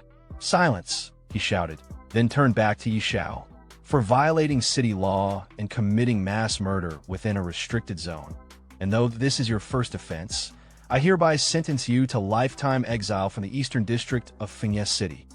Yi Xiao opened his mouth. "Respected judge," about this. Before he could finish, a firm and elegant voice echoed through the court. "Judge Aiter, Yi Xiao only killed a vagrant who dared to insult and threaten him. Both morally and legally, his actions were justified." All eyes turned toward the entrance. "It's the Duchess," someone gasped. Layla, dressed in her noble regalia, strode in with calm authority. Her eyes scanned the room before resting on Yi Xiao. Isn't this punishment a bit excessive, Judge Aita? She asked. The judge immediately stood, sweat beading on his forehead. Respected Lady Layla, Judge Aiter greets you. Layla didn't acknowledge the greeting. Her tone was firm. This man is my friend. I won't stand by and watch him be punished unfairly. Don't you agree, Judge Aiter? Yi Zhao's gaze softened slightly. Layla. Aiter quickly nodded. Yes, of course. The lady is right. My sentence was hasty. According to Fiancée city law, if a vagrant offends a first-class citizen, he is to be executed on the spot. In that case, Layla replied, why don't you remove the restraints from Mr. Yi Xiao? Immediately, the judge shouted, guards, release him immediately. As the judge gave his final word, the Duchess turned toward Yi Xiao and said calmly, Mr. Aiter, if Yi Xiao is not guilty and there's nothing else, may we leave? The judge nodded respectfully. Of course, my lady. You may go at any time. Very well, she said simply. She turned and walked out of the courtroom, motioning for Yi Xiao to follow. Yi Xiao, let's go. He nodded, following her. All right, Layla. Outside the court, Yi Xiao rubbed the back of his head a little awkwardly. Thank you, Layla. Really. At the same time, the red frog spirit chimed in arrogantly. Kid, you got lucky again. Barely slipped out of trouble this time. Layla, without turning around, replied lightly, it was nothing. But then, with a softer expression, she glanced at Yi Xiao and smiled gently. I heard you were captured by a dragon. I sent people all over to search for you. I'm glad you're safe. Yi Xiao nodded. Yeah, I was actually taken by 2 dragons. But it turned out okay. I even gained some valuable items. Then, without warning, he took her hand and kissed it respectfully. Layla's face turned a little red, but she smiled. Really? Then you have to come home with me and tell me everything. Yi Xiao smiled back. Sure, Layla. It's been a while. I've got a lot to share with you too. Layla's eyes lit up and she started to say something excitedly. This is seriously, but Yi Xiao interrupted her with a chuckle. Totally true. By the way, is Mr. Stir still at the manor? I wanted to ask him about the second-class mission. Second-class mission? Layla blinked, a bit surprised. You're already level 30? That's fast. Sometime later, in the main hall of the Duke's mansion, Yi Xiao and the esteemed lady stood before Mr. Stir. He looked at Yi Xiao confidently and said, wonder someone with enough spiritual power, 5 crystal orbs, level up so fast. I feel inferior. Yi Xiao replied respectfully. Master Stir, you are too humble. But about the second-class mission, I still need to consult you. Sweating slightly, Stir looked away and said, to be honest, when it comes to second-class missions for hidden professions, not just me, you could probably travel the entire continent and still not find a clear answer. The domain of the gods is far too mysterious. Another man nearby turned to the lady. She asked, so what do we do? Does that mean Yi Xiao won't be able to obtain his second-class mission? The man reassured her, don't worry, Layla. They say that to advance a hidden class to its second profession, you must gain the recognition of the gods. Yi Xiao thought for a moment, then said, if I am not mistaken, that referred to the Lost Temple. Mr. Stir looked surprised. Amazing. You actually know about the Lost Temple. Yi Xiao placed a hand under his chin thoughtfully. I have heard of it before, but I didn't know where it is. In his mind, he added, when it comes to mysterious places in Apocalypse, the Lost Temple is definitely among the top. Hearing his words, the lady's eyes lit up with admiration and excitement. You even know about the Lost Temple. Yi Xiao, you are really wise and knowledgeable. Behind her, Mr. Stir looked toward Yi Xiao and added, they say the Lost Temple appears randomly, like a mirage. 1 second, it's in front of you, and the next, it vanishes without a trace. Suddenly, a new system notification appeared in front of Yi Xiao. Ding. You have accepted the class quest. Search for the Lost Temple. The red frog sitting on Yi Xiao's shoulder spoke in an arrogant tone. Such a mysterious place. Your second advancement will be tough. But Yi Xiao looked only at the system notification and said, looks like the matter of the second class needs to be planned carefully. Later, as Yi Xiao stepped out of the mansion, the lady waved at him and said, Yi Xiao, when you are done, come find me. Yi Xiao waved back. All right, Layla. The red frog asked from his shoulder, where do we even look for the temple? It's like looking for a needle in a haystack. With confidence, Yi Xiao replied, Let's not search for the lost temple yet. There's something more important right now. The frog blinked. Something more important? Xiao explained, if I am not mistaken, tomorrow will be the first strange invasion in Apocalypse. Still confused, the frog asked, strange invasion? Xiao replied calmly, that's right. The gate to another world will open and countless strange creatures will rise from the abyss. By then, all beings in Main City will be massacred, and every building in the city will be destroyed. Hearing that, the frog spoke with panic in his voice. You're not joking, are you? Then shouldn't we run? You think you can protect all your property in the city? Keep dreaming. But our protagonist replied confidently, relying on you alone is surely not enough to deal with these strange creatures. I can't help but think of one person. Then, Xiao opened a portal and called out, Sister Tao, are you there? A girl sat on a chair, relaxing in her room when Xiao appeared out of nowhere. She looked toward him and said, you again, you stinky brat. Every time you look for me, it's never for anything good. She stared at him with an annoyed expression. Did you find another unlucky dragon's nest again? Xiao smiled. Relax, Sister Tao. No dragons this time. It's right here in Finesse City. We won't go anywhere else. She raised an eyebrow. Are you sure?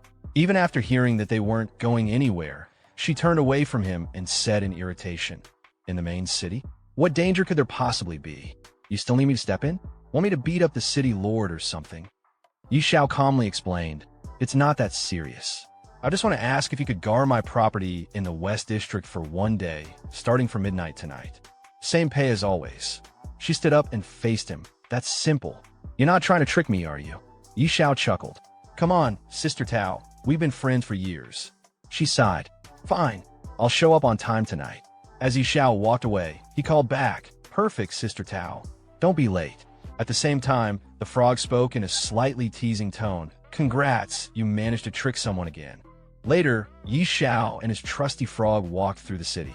Xiao said, what kind of talk is that, Lao Ji? How can you call it a trick? It's all for Sister Tao's own good. You just don't get it. The red frog replied in an annoyed tone, brushing it off. Yeah, sure. Whatever you say. Xiao added, I'll use the time left to level up one more time and get fully ready for the strange invasion.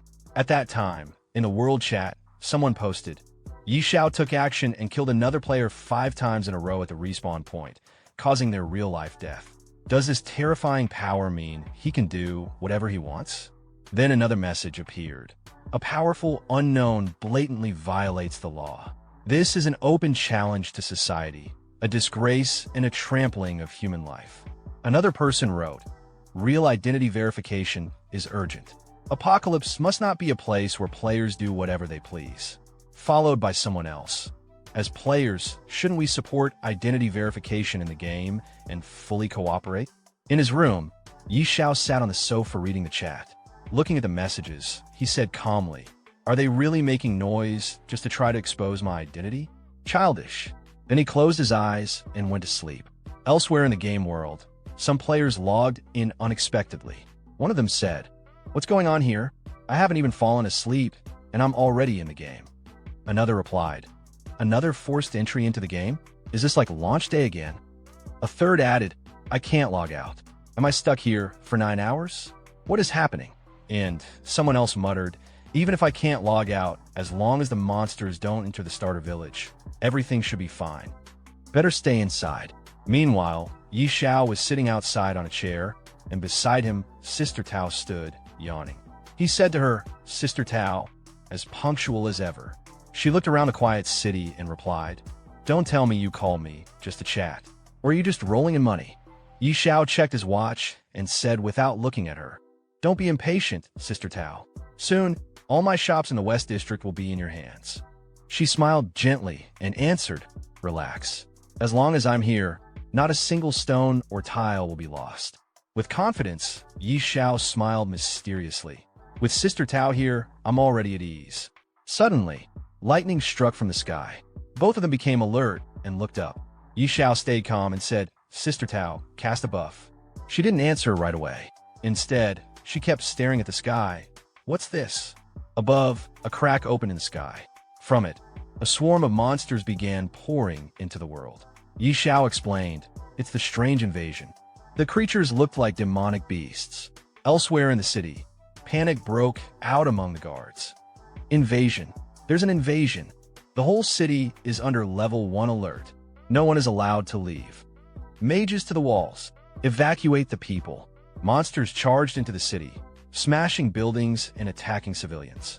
People ran in every direction trying to escape. Back with Xiao, he stood calmly behind his trusted ally. Sister Tao looked at him and asked, "How did you predict this strange invasion? The current level of these creatures doesn't worry me, but if it rises..." Xiao replied with excitement, "Sister Tao, you have to believe in yourself. You are a divine-level sorceress." Right after he spoke, a powerful boss monster appeared in the sky. Sister Tao's eyes widened. "That's a level 100 boss. Lord Class, I fell into your trap again." She looked at him in frustration. "Every time you look for me, it's never for something easy." Xiao responded playfully, "Sister Tao, you said you'd protect every brick and tile of my West District." She answered by launching 5 heavenly lightnings at the boss monster. It collapsed instantly. Xiao said with awe, "Wow." Sister Tao took out a Lord-class boss with just 1 strike. She scowled and said with annoyance, "Do you think I'm some kind of toy?" Suddenly, another Lord-class boss appeared in the distance. Sister Tao looked toward Xiao and said with a bit of panic, "You brat, stop staring and help out." Xiao smiled confidently, "Of course, Sister Tao." Then he summoned his dragon. "Xiao Hui, it's your turn. Let's go." Some distance away from Xiao, chaos erupted along Fungi City's defense walls. A monstrous creature, its hulking form dwarfing the stone barriers, slammed clawed fists against the fortifications with a thunderous roar. Soldiers scrambled while magicians chanted spells, their attacks barely scratching the beast's hide. The city gods stood ready on the battlements, weapons drawn, as a nearby mage shouted urgent orders. "Adi, don't let them get close." Another defender, muscles straining, cried out in desperation, "I can't hold on anymore." The scene shattered as a shadow blotted out the sun. Xiao Hui descended like a wrathful comet. The dragon's fiery breath engulfed the monster in an inferno, reducing it to charred flesh before its massive corpse toppled onto a nearby shop, crushing the structure completely. As system notifications congratulated Xiao on slaying the elite boss, he scowled at his draconic companion. "Xiao Hui, be more careful. Another shop just got destroyed." The dragon rumbled what might have been an apology. No sooner had the words left his mouth than the ground trembled with approaching footsteps. An entire wave of monsters surged toward the walls. Xiao's eyes gleamed with predatory anticipation. TCH, a whole wave coming. Xiao Hui, strike first. The dragon became a blur of scales and flame, reducing monsters to ash with each sweep of its claws. Notification after notification flashed before Xiao's eyes as experience poured in. Flexing his hand, he grinned. "Just as I thought. Killing bosses is the fastest way to level up." From his perch on a rooftop, Xiao called out to Sister Tao amidst the battle below. "Sister Tao, I'm counting on you to defend the West District. Xiao Hui and I are going to hunt more bosses." The woman spun toward him, face contorted in exasperation as she bisected a monster mid-turn. "You brat, do you think I have 3 heads and 6 arms? I don't care. You better pay me more." Xiao's chuckle carried over the din of battle. "No problem." Some distance away, Xiao and his dragon continued their boss hunt across the war-torn battlefield. As another monster fell to Xiao Hui's flames, a gleaming item dropped at Xiao's feet. He picked it up, turning the ring in his fingers as a system notification popped up. A satisfied grin spread across his face. "Not bad at all," he murmured, pocketing the rare loot. With a casual wave toward the smoking battlefield ahead, he called out, "Xiao Hui, let's go find more bosses." The dragon let out an eager roar, its wings beating powerfully as it soared toward the next cluster of monsters, leaving scorched earth in its wake. Beyond the city walls, pandemonium reigned as civilians fled through monster-infested streets. "Run! Oh no, I don't want to die!" screamed one man as claws tore through his companions. A young girl collapsed, prompting a bloodied swordsman to turn back in horror. "Little sister, wake up! How am I supposed to live without you?" Nearby, Another survivor raised his weapon with desperate resolve. Damn monsters! If I have to, I'll take you down with me. A shield-bearing warrior intercepted a killing blow meant for the group, the impact rattling his bones. Boss, I can't hold on any longer. At the rear, a bespectacled man scanned their surroundings frantically. Look for a way to escape. Those bosses are too strong. We're no match.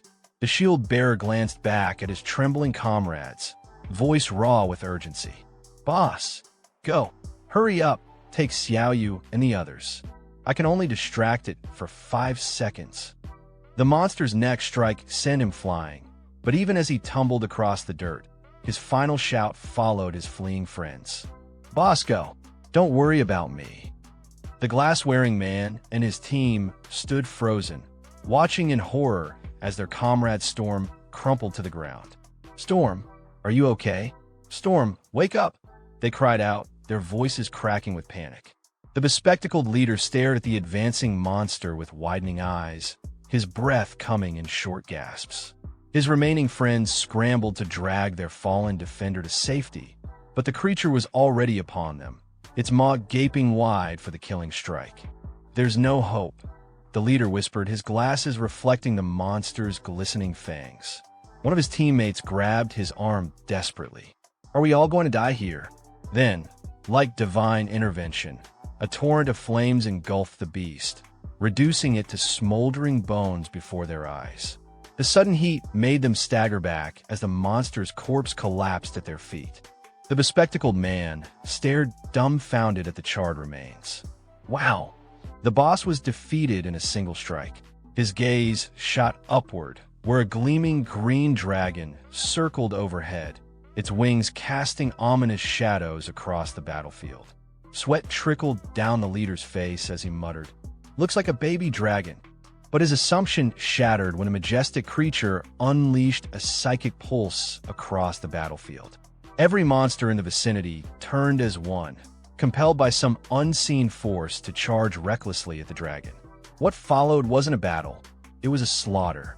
Before the horde could even raise their claws, Xiao Hui's fiery breath turned them to ash, their dying screams cut short by the inferno.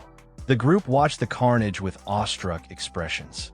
This baby dragon is unbelievably strong, one member breathed.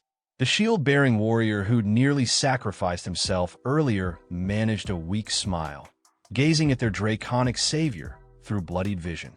God, did you hear my prayer? Some distance away, Xiao waved dismissively at the scene. Come on, Xiao Hui. Looks like there are more bosses over there. His casual remark drew the group's attention to his presence. A girl suddenly pointed, her voice trembling with recognition. That's the great Xiao. The others whirled around, their exhaustion momentarily forgotten. It really is the great Xiao, they echoed in reverent tones. Their bespectacled leader scrambled forward. Xiao, wait. The renowned cultivator paused mid-step, turning with visible annoyance. You guys, what is it? Though his tone made it clear he wasn't interested in conversation, the group bowed deeply. Thank you for saving us just now, the leader said sincerely. Another member added with fervent respect. If you ever need anything, Grandmaster, we'll risk our lives to repay this debt. Yi Zhao's lips quirked in amusement. He gestured toward the city with a lazy flick of his wrist. The West District is relatively safer now. If you don't want to keep hunting bosses, you can head there. As the group murmured their thanks, the girl whispered dreamily to her companions. Yi Zhao is so cool. One of her friends chuckled. If I were a woman, I'd definitely have his children. She gave him a deadpan look. You're way too ugly for that. Their leader clapped his hands, snapping them out of their reverie. Okay, enough talking. Pick up the gear and items. We're heading to the West District. Meanwhile, Xiao was already moving toward the next cluster of monsters, watching as Xiao Hui reduced another wave to cinders. Killing these common monsters is just a waste of time, Xiao Hui, he remarked, though the dragon continued its relentless assault, bathing the battlefield in cleansing fire. Yi Zhao's gaze swept across the burning cityscape, flames licking at the night sky like hungry serpents. The acrid scent of smoke stung his nostrils as he tightened his grip on his weapon. "Come on, Xiao Hui," he muttered, his voice cutting through the chaos. "We should head to the city gates. That's the real battlefield of this strange invasion." The dragon gave a rumbling growl of agreement as they turned toward the heart of the inferno. The scene shifted to the smoke-choked streets where the rescued group staggered through the aftermath. The bespectacled leader wiped soot from his glasses, surveying the relatively intact West District. Just like the great Xiao said, "This area is much safer." But the girl beside him wasn't listening. Her wide eyes reflected the dancing flames as sweat traced lines through the grime on her face.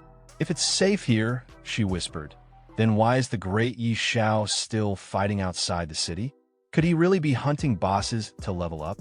Her question hung in the air as she suddenly stiffened, pointing toward a glowing board in the distance.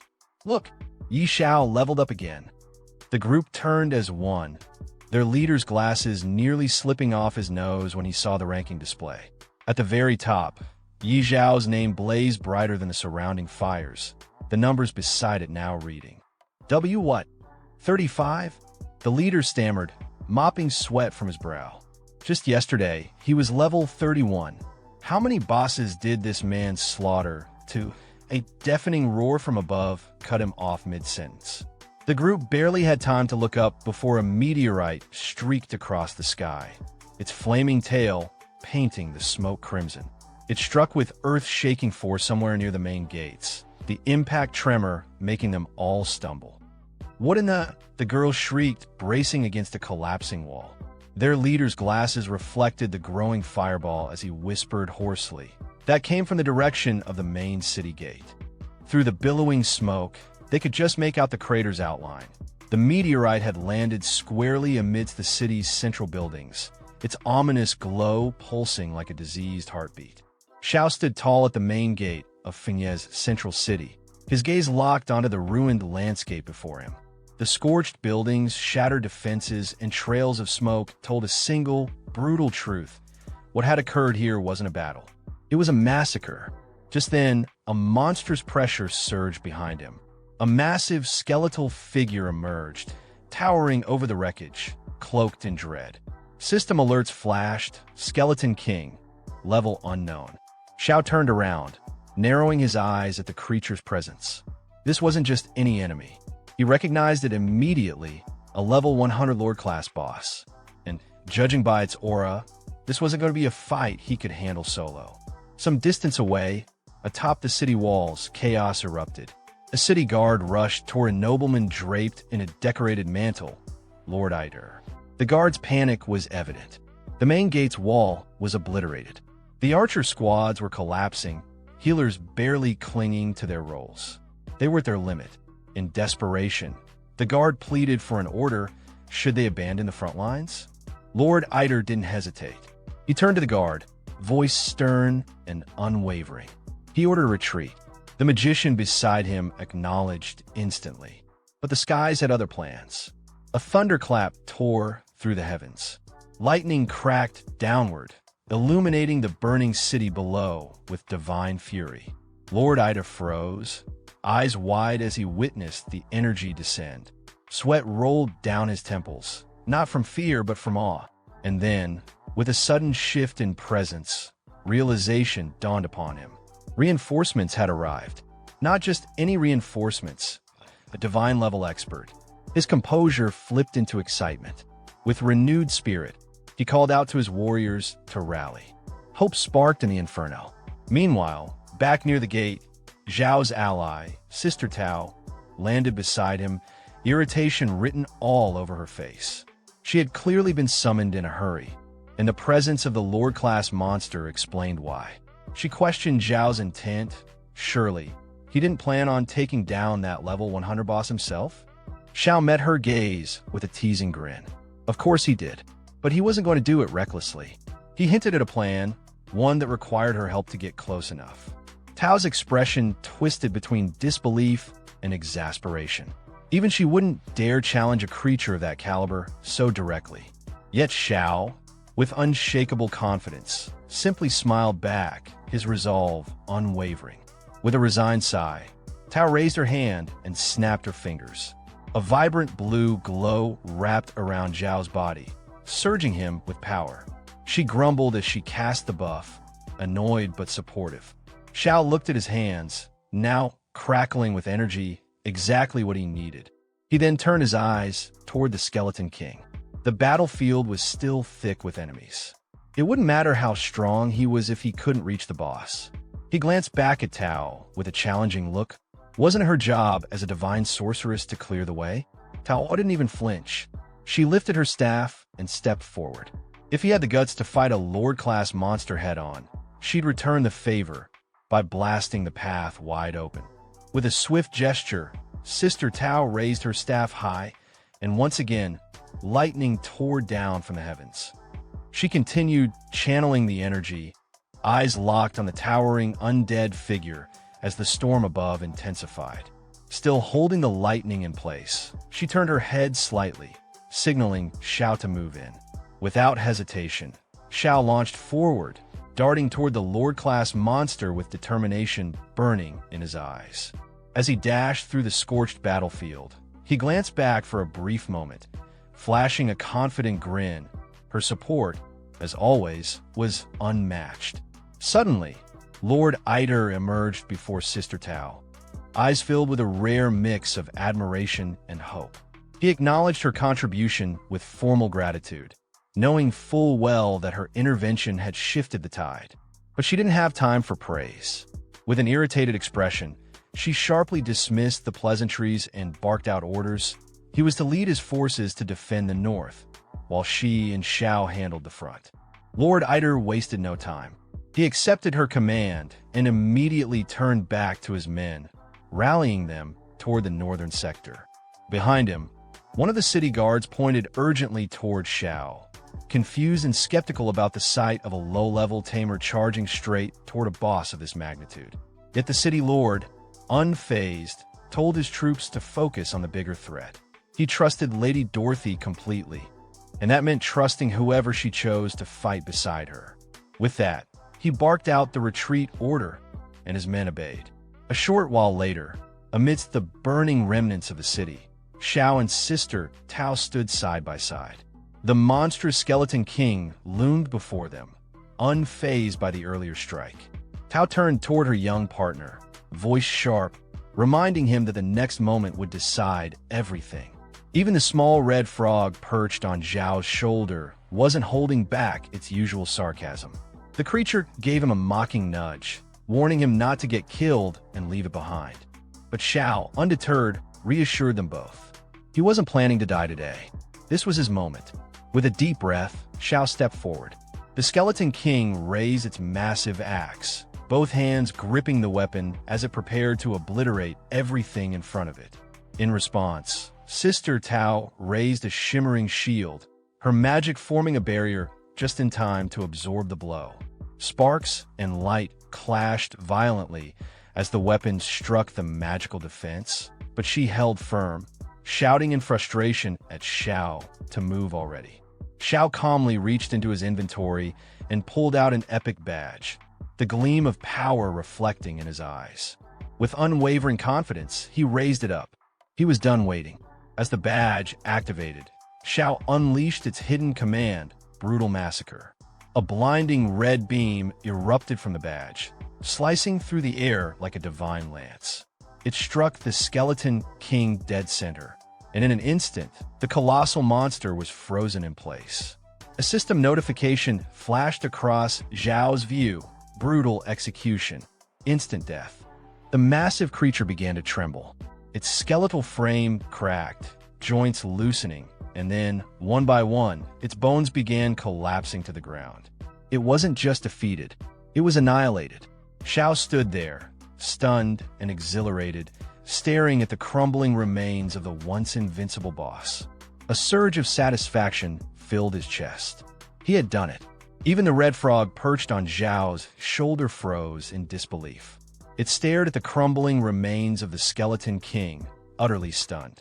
A moment ago, this had been a towering, indomitable Lord-class boss. Now its bones lay scattered like ashes. The frog's expression twisted in shock. Xiao had really taken it down with a single strike. Then came the global tremor. A world announcement echoed across every server and screen. World announcement. Chinese player Yi Xiao has successfully slain a level 100 Lord class boss. First Lord boss kill achieved. Plus 1,000 reputation, plus 200 tribute points. China War Zone, plus 1 ding. Congratulations to player Yi Xiao for reaching level 40. The virtual world erupted. From cities to dungeons, from battlefields to taverns, players everywhere were abuzz with shock and excitement. Confused voices rang out, trying to confirm the impossible. Players demanded to know where the boss had been, how it had been defeated, and, most importantly, who had the power to one-shot a Lord-class enemy. Elsewhere, a group of players, including a young man in glasses whom Xiao had saved earlier, stared at the notification with wide eyes. The realization hit him. Yi Xiao had just left the city moments ago. And now this? His teammates began to murmur excitedly. One was already in awe, calling Xiao a grandmaster and wondering if he accepted disciples. Another, frustrated at the gap in power, half-joked that the game was rigged. Yet another declared boldly that he would start a fan club and be the first member, fully committed to worshipping the great Yi Xiao. Back at the battlefield, the rewards began to drop from the fallen Skeleton King. Glowing items littered the area around its corpse.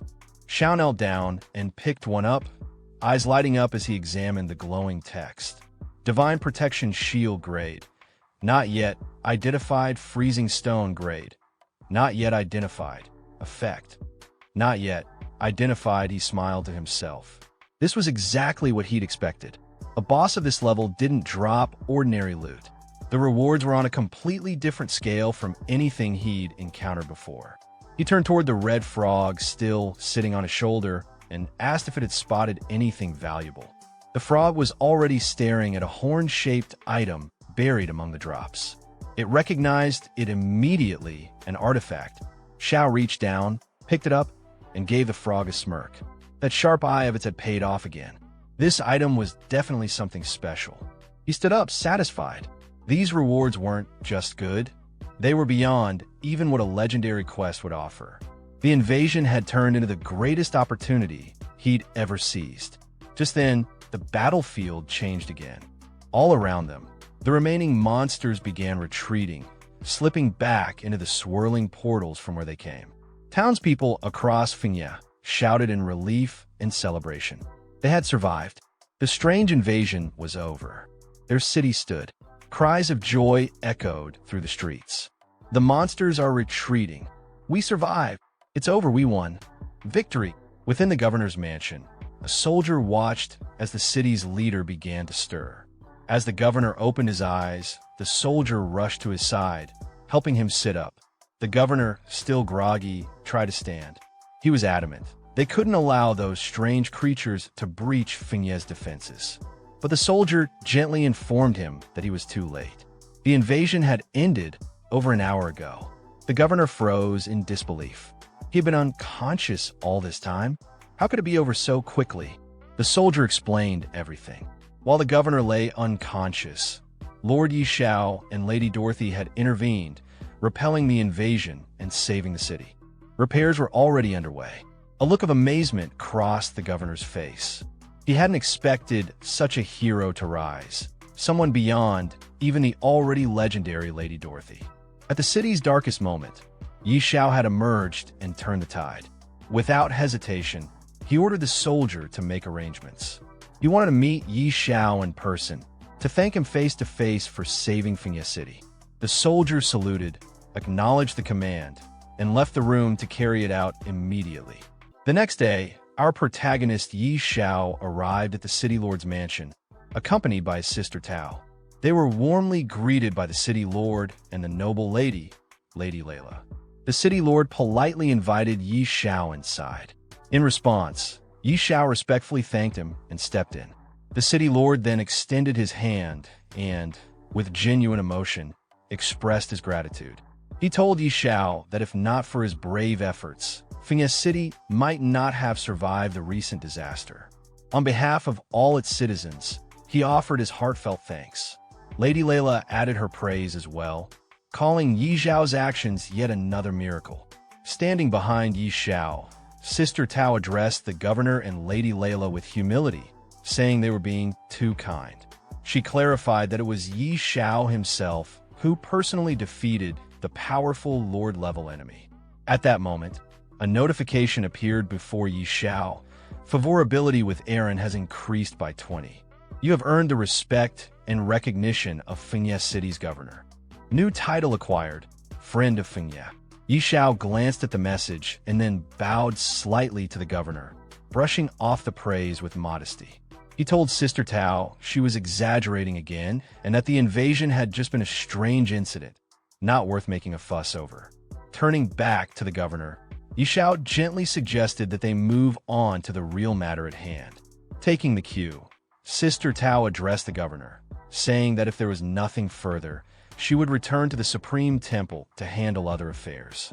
The governor promptly agreed and wished her well, addressing her respectfully as Lady Dorothy. Lady Layla then turned to the governor and asked if there was a particular reason he had called her there. The governor nodded and explained the situation. More than half of Fengye City had been destroyed in the battle. The East District was in ruins, and only the West District still had intact buildings. That's why he wanted to ask if she could provide some properties in that area to help with reconstruction. However, Lady Layla replied that she wasn't in a position to decide that. Then, turning to Xiao, she pointed out that most of the West District's properties were now under his ownership. The governor, a bit surprised and disappointed, said he didn't realize Yi Xiao owned the entire West District, but asked if he might consider transferring some of the property to aid the city. Yi Xiao smiled and calmly said that he didn't mind, so long as the price was fair. At that point, the red toad perched on Yi Xiao's shoulder chimed in with a mocking tone, calling him a brat and teasing him for profiting once again. This time, it's worth noting that I am referring him as a toad rather than a frog, correcting a detail pointed out by a subscriber in my previous video.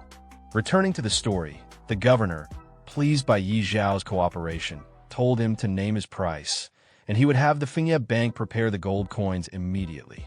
With a hint of excitement in his eyes, Yi Xiao responded that since the governor was being so direct, he would keep a few of the larger shops on the corners for himself and transfer the rest of the properties. The governor thanked him sincerely. Just then, Lady Layla stepped forward from behind and addressed the governor. She said there was one more thing she needed his support with. He encouraged her to speak. She explained that the incident in Fengye City had already been reported to the royal family, and Yi Xiao's contributions were witnessed by all the citizens. With that, she gestured toward Yi Xiao and declared her intention to request that the royal family grant him a noble title. Yi Xiao was stunned. In his mind, he thought, another piece of good news? The red toad on his shoulder gave him a side glance and quipped with a smug expression, "Title plate, you're really lucky, huh?" After hearing Lady Layla's suggestion, the governor turned to her and said he had no objections. He fully supported the idea. Layla's eyes lit up with excitement, and she turned to Yi Xiao, asking what he thought of the decision. Meanwhile, the governor quietly observed her expression. Looking at Layla and then at Yi Xiao, a fleeting thought crossed his mind. Who would have thought? The noble duchess seems to admire this young man. Could there be something more between them? But he didn't finish the thought aloud. In response, Yi Xiao gently took Lady Layla's hand and kissed it with sincere respect. He thanked her and the governor, genuinely moved. Layla, blushing slightly as she looked at him, softly replied that he had saved Fengye City. This honor was only what he deserved. Watching the two of them, the governor smiled warmly. He remarked that, in truth, it was he who should be thanking Yi Xiao on behalf of all of Fengye City. Sometime later, in the real world, inside an apartment belonging to Yanran, an emotional outburst shattered the quiet. Yanran screamed out, tears in her voice. "Zhou Hong, answer me. Stop joking." She sat on her sofa, eyes locked on her phone screen. Her hands trembled, and her expression was on the verge of breaking. Again, she cried, "If you keep this up, I'm really going to get mad." On the screen was an image showing her current boyfriend, Zhou Hong, along with other players, lying dead in-game. Tears streamed down her cheeks as she shouted, heartbroken and furious. "Zhou Hong, you're useless. I gave you the gear I bought with my entire savings, and you still couldn't defeat one strange monster." Her voice cracked. "What am I supposed to do now?" A wave of panic surged through her. Sweat began to roll down her face. She rubbed her cheeks with trembling fingers, trying to snap herself out of it. Her eyes sharpened with a mix of desperation and clarity. "That's it. I can still look for Yi Xiao," she exclaimed. Gritting her teeth, she continued, "That useless Zhou Hong. I was wrong to trust him. He's the one who led me astray. If it weren't for him, Yi Xiao and I wouldn't be like this now." She finally realized it. "Now I understand. Yi Xiao is the one who's treated me the best in this world. Yes, I can still find him." She stood up from the sofa, her mind set, and began walking briskly. Her voice, firm but emotional, echoed in the apartment. "Yi Xiao loves me deeply. If I just sincerely apologize, I'm sure we can go back to how things were." Her footsteps quickened. "This time, no matter what he wants, I'll give it to him. As long as I lower my head, he's sure to forgive me." Alone and full of urgent longing, she made her way toward Yi Xiao's apartment. "Yi Xiao, I'm coming to you," she whispered to herself. "Wait for me." Sometime later, inside the game world, a large number of players had gathered in the middle of a city, clearly discussing their next move. One of them loudly declared that starting tomorrow, he would find a way to transfer his character to Fiancée City. He believed the other regions had become far too dangerous, and only Yi Xiao could ensure their safety now. Another player quickly agreed and asked if anyone wanted to form a party for the journey, believing it would be safer to travel together. Others were offering to buy city transfer scrolls, even willing to pay high prices, open to negotiation, just to reach Fiancée City.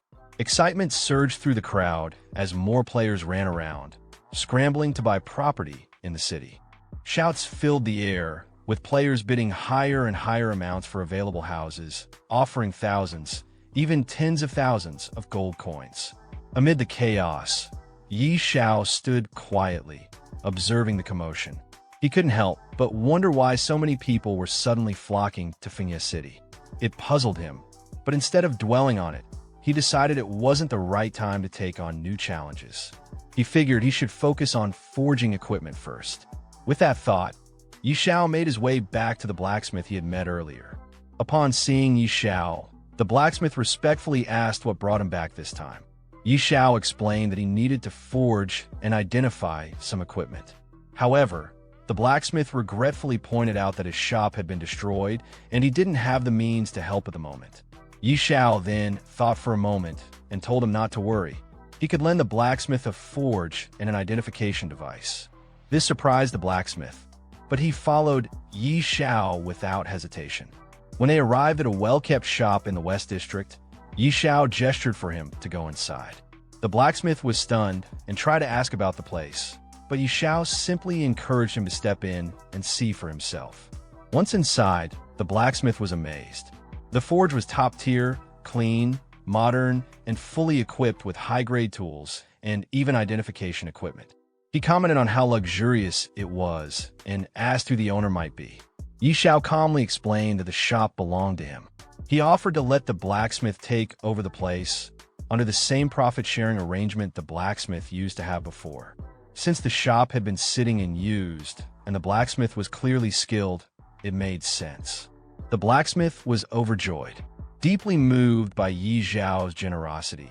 Especially in a time when many in his profession had been left unemployed, he expressed his heartfelt gratitude, promising to give it his all in return for the opportunity. After settling the blacksmith into the new forge, Yi Xiao pulled out a mysterious item and held it out toward him. He told the blacksmith there was no need for thanks. The important thing now was the work. He then asked if the item could be identified, clearly interested in testing its properties. The blacksmith examined it carefully.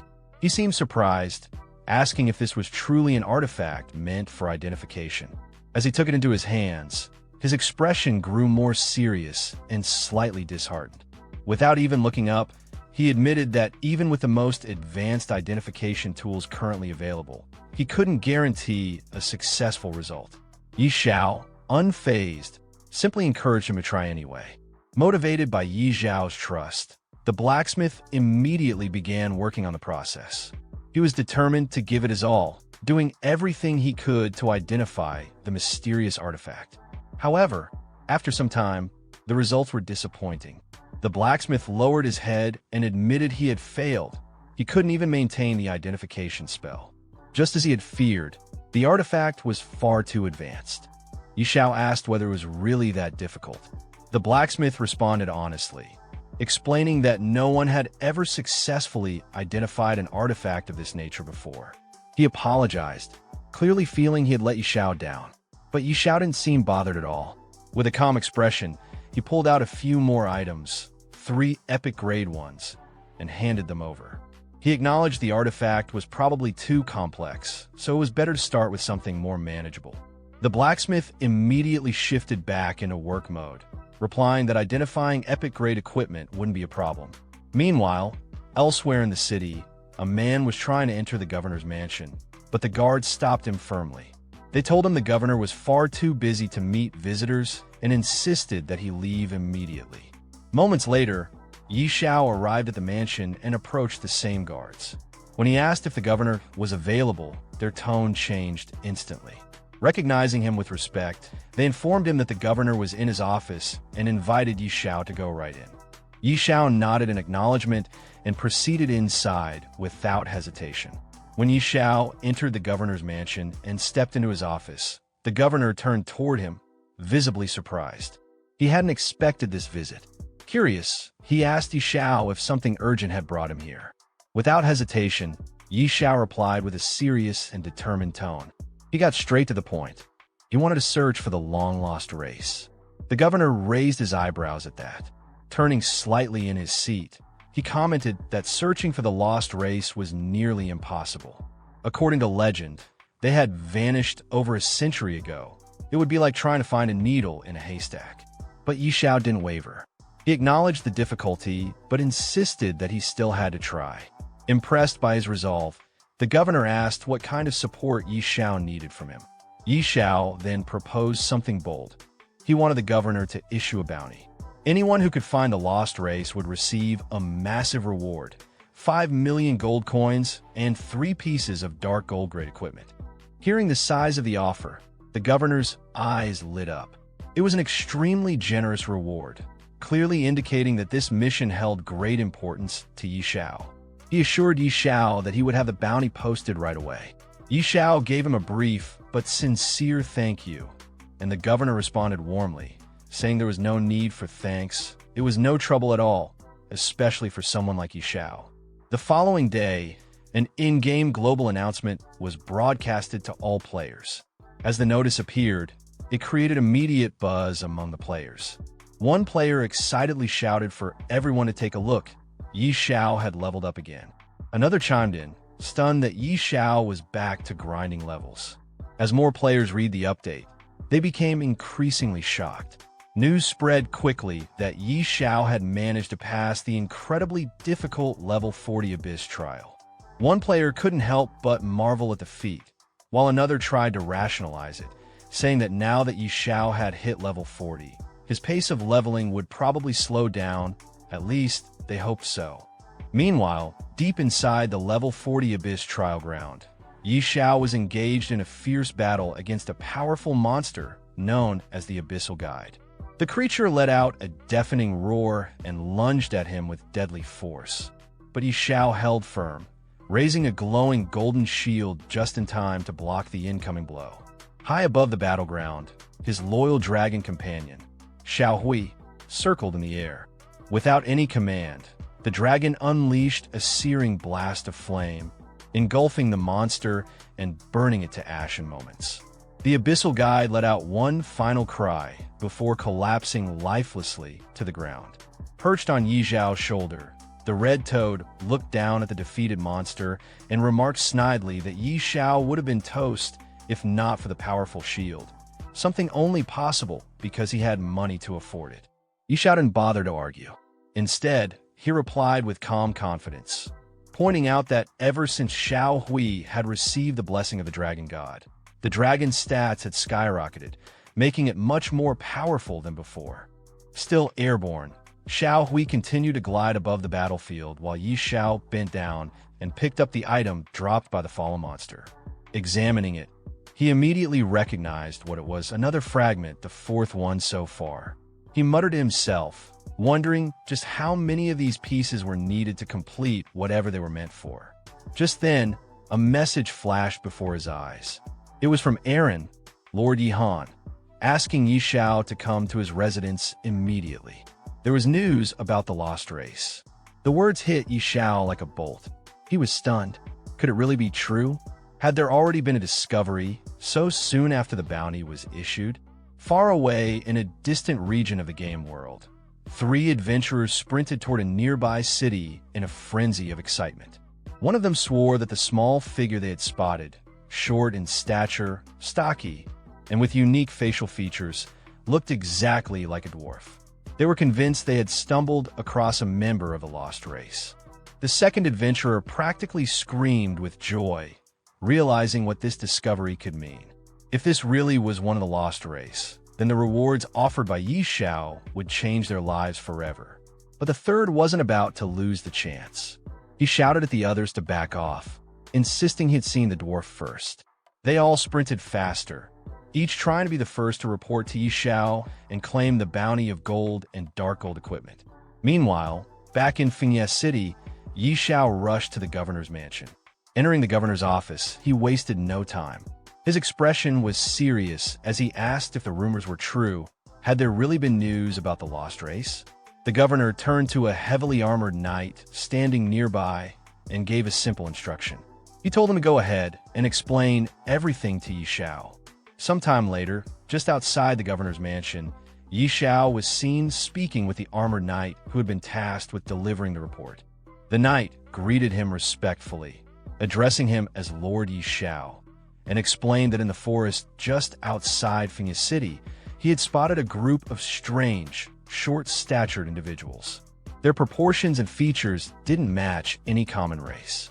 They strongly resembled dwarves, likely remnants of the lost race Yi Xiao was searching for.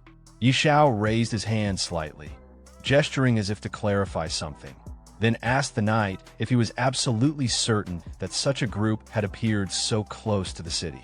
The idea that the lost race could be hiding right outside Fengye City was almost too convenient. The knight responded with full confidence. He swore he had seen them with his own eyes while hiding in the woods during the recent strange invasion. If not for Yi Xiao's intervention that ended the event, he admitted he might not have survived long enough to bring this news back. Yi Xiao cut him off mid-sentence, not out of rudeness but from urgency. He didn't need flattery. What he needed was action. He ordered the knight to take him to the forest immediately. The two of them quickly made their way outside the city gates, moving at a brisk pace. As they walked, the knight offered to summon additional soldiers to accompany them, concerned about possible danger. But Yi Xiao declined without hesitation, asserting that he could handle it alone. Meanwhile, deeper in the forest, a group of short, stocky individuals moved cautiously between the trees. Their faces were lined with weariness, and they carried hammers and crude gear. Anyone observing them closely would instantly recognize that they didn't belong to any common player race. They were something different, possibly something ancient. From behind the foliage, 2 players were crouched and spying on the group. One of them whispered eagerly that he needed to capture one of the dwarves alive. If he could bring one back, the reward from Yi Xiao would be massive. His companion quickly proposed they work together. He would claim the gold, and the first player could have the dark gold equipment. But the first player scoffed at the suggestion, teasing his partner to keep dreaming. Greed gleamed in both their eyes. Before they could make a move, however, one of the dwarves noticed them. With alarming speed, the dwarf hurled a hammer through the air. It smashed into a tree behind the players, narrowly missing them but hitting hard enough to send splinters flying and shaving a chunk of HP off both intruders. One of the players laughed arrogantly, remarking that the hammer only dealt about 80 points of damage, barely enough to bother him. He bragged that he could tank that kind of hit all day. But before he could finish his sentence, a second hammer came flying, this one crackling with electricity. It struck both players simultaneously. The impact was instant and brutal. Over 7,000 damage was dealt to each of them in a single blow. They collapsed to the ground in stunned silence, completely overwhelmed.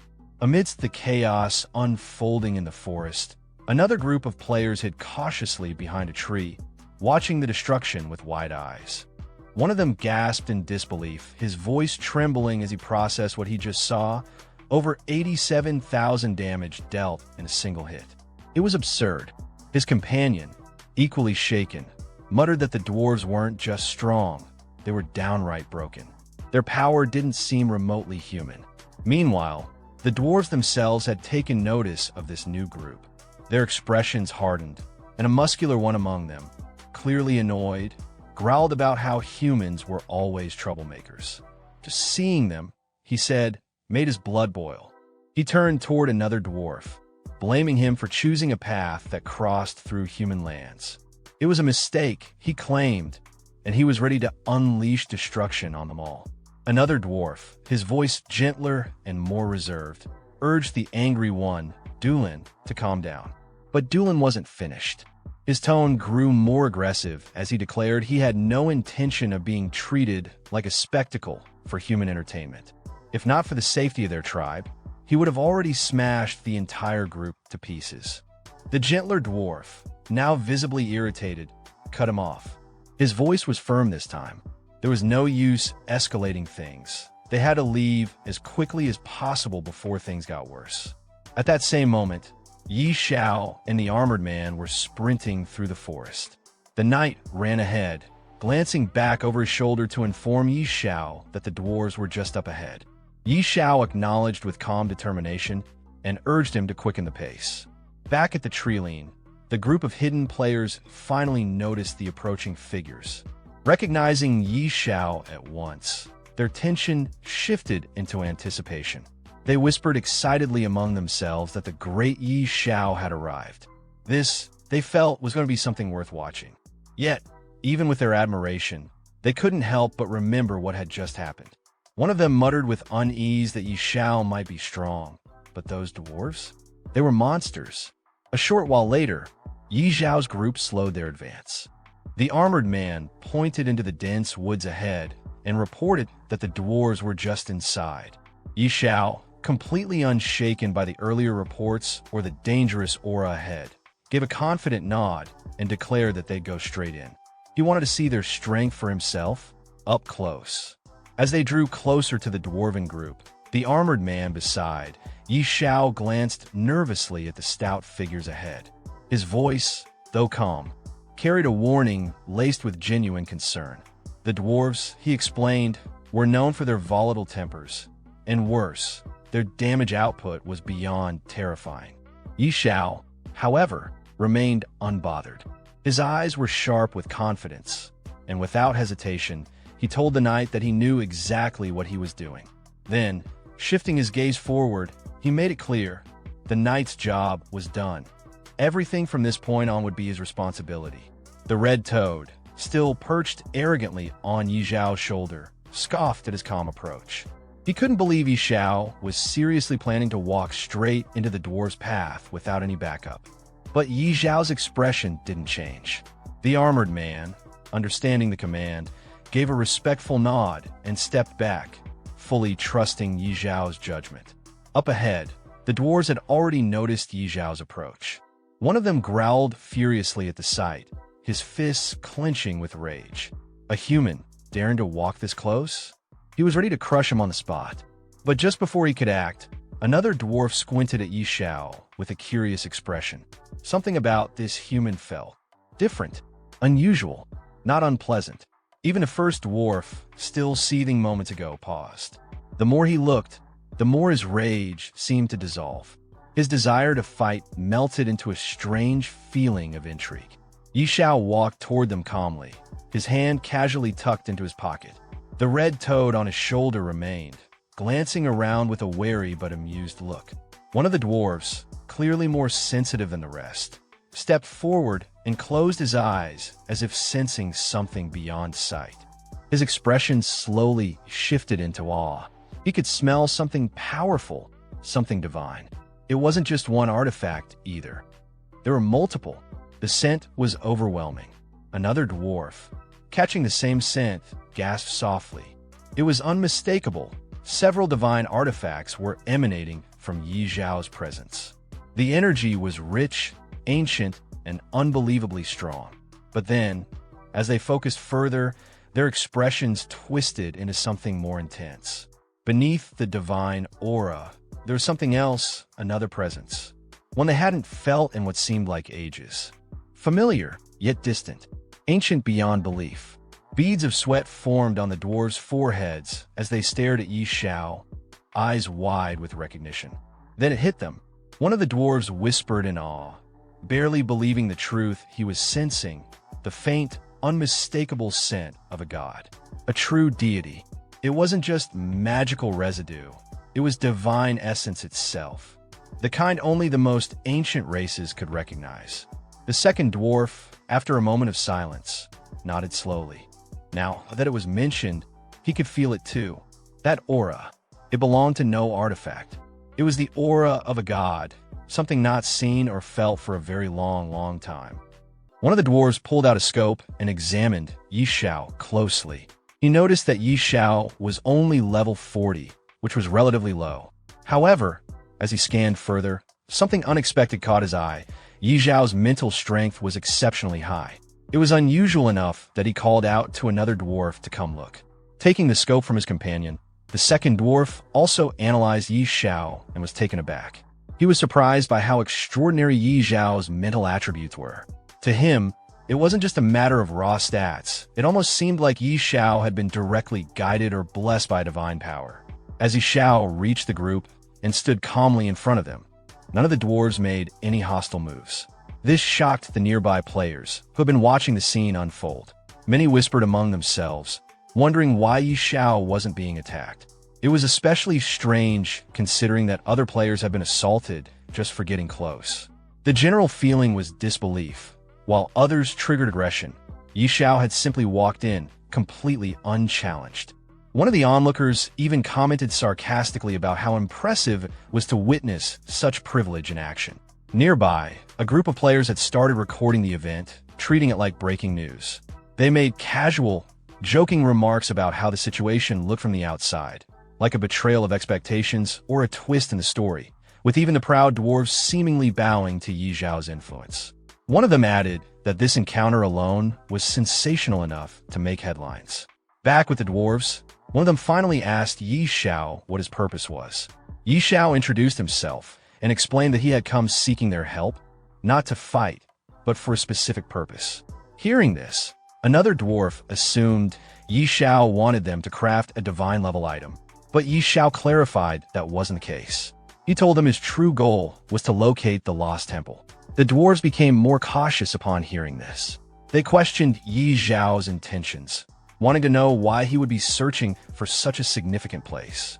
Yi Xiao responded sincerely, explaining that it was tied to a class quest. His character needed to contact a god, and the only known method was through the lost temple. He assured them he had no bad intentions. One of the dwarves seemed intrigued but cautious. He told Yi Xiao that information about the lost temple wasn't something they could share freely. If Yi Xiao wanted their trust, he would need to prove himself as someone honorable and sincere. Yi Xiao accepted this calmly, even with a bit of amusement. He asked what sort of proof they expected from him. The red toad, sitting on his shoulder, made a snide remark, implying that such a test of character wouldn't be easy. Instead of pushing the issue, Yi Xiao smoothly changed the subject. He mentioned that he had a divine artifact with him and asked if the dwarves could appraise it. This caught their interest immediately. They eagerly asked to see the item. Yi Xiao handed it over and explained that his usual blacksmith had failed to identify it. He wanted to know if the dwarves could do better. The dwarves responded with confidence. They dismissed other forgers as amateurs, proudly stating that their own skills were on a much higher level. One of the dwarves took the artifact and studied it carefully. After a moment, he commented that the item didn't appear to be a typical divine artifact forged by normal means. Yi Xiao, curious about this unexpected assessment, asked the dwarf what he meant by that. One of the dwarves picked up the divine artifact and examined it carefully. He remarked that the item showed no signs of being forged. It had no hammering marks or artificial refinements. Instead, he explained that the artifact had likely formed naturally into its divine state after coming into contact with a certain rare element, due to its already high-grade nature. Another dwarf took the artifact to inspect it as well. After a moment of study, he concluded that it appeared to be the horn of the god of destruction. He speculated that it was either severed or had fallen off naturally at some point. Curious and cautious, the dwarves asked Xiao how he had come to possess such a rare divine object. Xiao casually replied that he had obtained it by defeating the boss during the recent bizarre invasion. That revelation shocked the dwarves. The idea that someone had managed to kill a Lord rank boss from the bizarre invasion seemed unbelievable to them. Some even questioned whether Xiao had actually ventured into the divine realm itself. Xiao, however, didn't elaborate further. Instead, he refocused the conversation and asked whether or not the artifact could be appraised properly. The dwarves affirmed that they were capable of appraising it, though they warned him that the cost would be very high. There was uncertainty in their tone, as if they doubted whether Xiao could afford it. Unfazed, Xiao responded with confidence, while the red toad, sitting on his shoulder, asked them directly for the appraisal fee. The dwarf held up 5 fingers, intending to suggest a number. At first, Xiao misunderstood and thought the dwarf meant power, but then the dwarf clarified he meant 500 gold coins. Both Xiao and the toad were stunned by the steep price. To them, it felt outrageous. One of the dwarves, seeing their reaction, tried to bargain a bit. He insisted that even 300 gold coins was the absolute minimum they'd accept, and if Xiao couldn't pay that, he would have to think of alternative solutions. But Xiao wasn't interested in haggling. He simply stated that if the appraisal was successful, he would reward them with 1 million gold coins. That left all the dwarves stunned and speechless. The thought of that much gold seemed unreal to them, an amount that could feed a tribe for generations. To prove he was serious, Xiao threw a bag of 1,000 gold coins down as a deposit. He promised to send even more supplies and food later. The dwarves were overwhelmed. Their excitement bubbled over as they hurried to begin the appraisal immediately. One of them became so eager, he shouted out that they should start at once. Not long after, the appraisal was complete. The lead dwarf proudly announced that they had succeeded. Xiao took the artifact back and studied its new stats with great interest. The results clearly confirmed that the dwarves' appraisal skills were top tier. The artifact's properties were extraordinary, so powerful that even Xiao began to suspect a deeper connection between this artifact and the gods. When the dwarves asked if they could now collect their payment, Xiao reassured them he would honor his promise. He instructed them to pack up and follow him to Windleaf, the human main city, where he would personally make sure they were paid in full. That suggestion surprised the dwarves. None of them had ever set foot in a human capital before. They were visibly excited, even honored. Xiao promised them a feast and mentioned that he had more divine artifacts he would like them to examine or forge. The dwarves, thrilled by the offer, began preparing right away. The idea of entering a grand human city and attending a feast was too enticing to resist. Sometime later, as Xiao and the dwarves walked into Windleaf City, onlookers stopped in their tracks. Players and NPCs alike stared, shocked to see dwarves walking side by side with a human, not as captives or enemies, but as honored guests. The murmurs among the crowd ranged from disbelief to envy. Some joked about how these kinds of powerful connections seemed completely out of reach for ordinary people. Soon, the scene shifted to a lavish dining hall. The dwarves were seated at a long table, enjoying a grand feast. They were deeply impressed by the quality of human food. Many admitted they'd never eaten anything so delicious in their lives. A nearby soldier assured them they could eat as much as they liked and that Xiao would cover all expenses. With the atmosphere now relaxed, Xiao finally brought up his main concern. He turned to Thor, one of the dwarves, and asked if he could now share information about the lost temple. Thor nodded and pulled out a strange device. He explained that it was a temple detector passed down from the dwarf ancestors. The device could sense when they were close to the fire temple, and it would react accordingly. With it, tracking down the temple would be much easier. However, Thor hesitated. He advised Xiao not to pursue it recklessly. When Xiao asked why, Thor gave a serious warning. There was a terrifyingly powerful creature residing near the temple.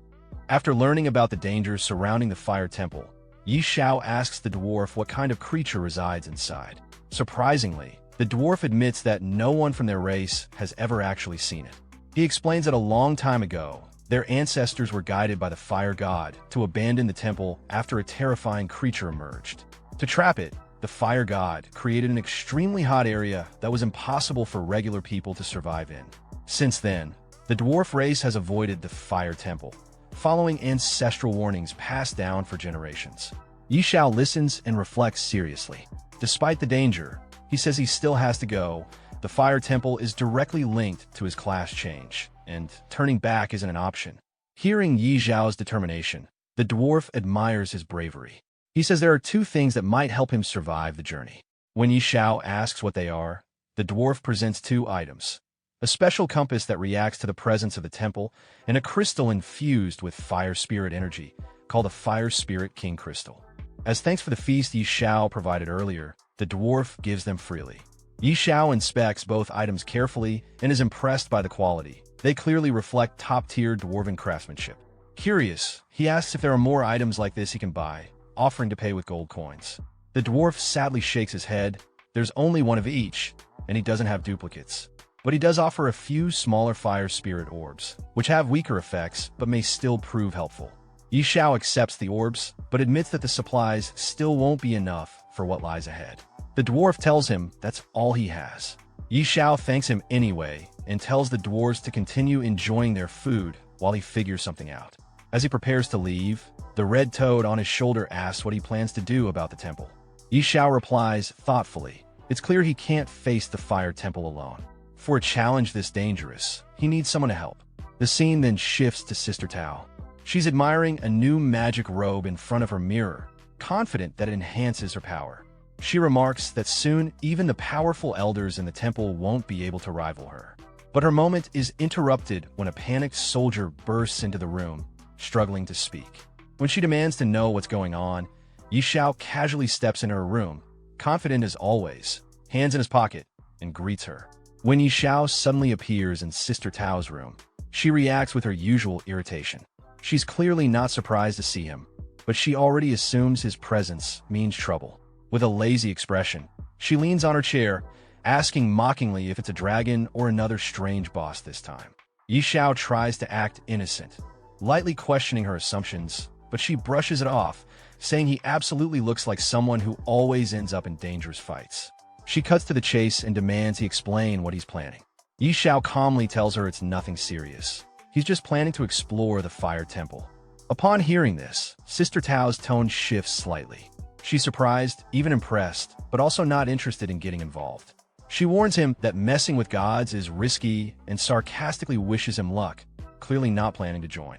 He tries to bargain, saying the price is negotiable, but she walks away, insisting that the fire temple isn't just dangerous, it's nearly impossible to find.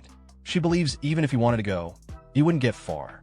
To change her mind, Xiao casually reveals that he got a special compass from the dwarves, one that can locate the fire temple. Sister Tao doesn't believe him at first, thinking he's just trying to trick her with some random gadget. However, as she takes a closer look and realizes the compass really is of dwarven origin and genuinely linked to divine relics, she starts to get nervous.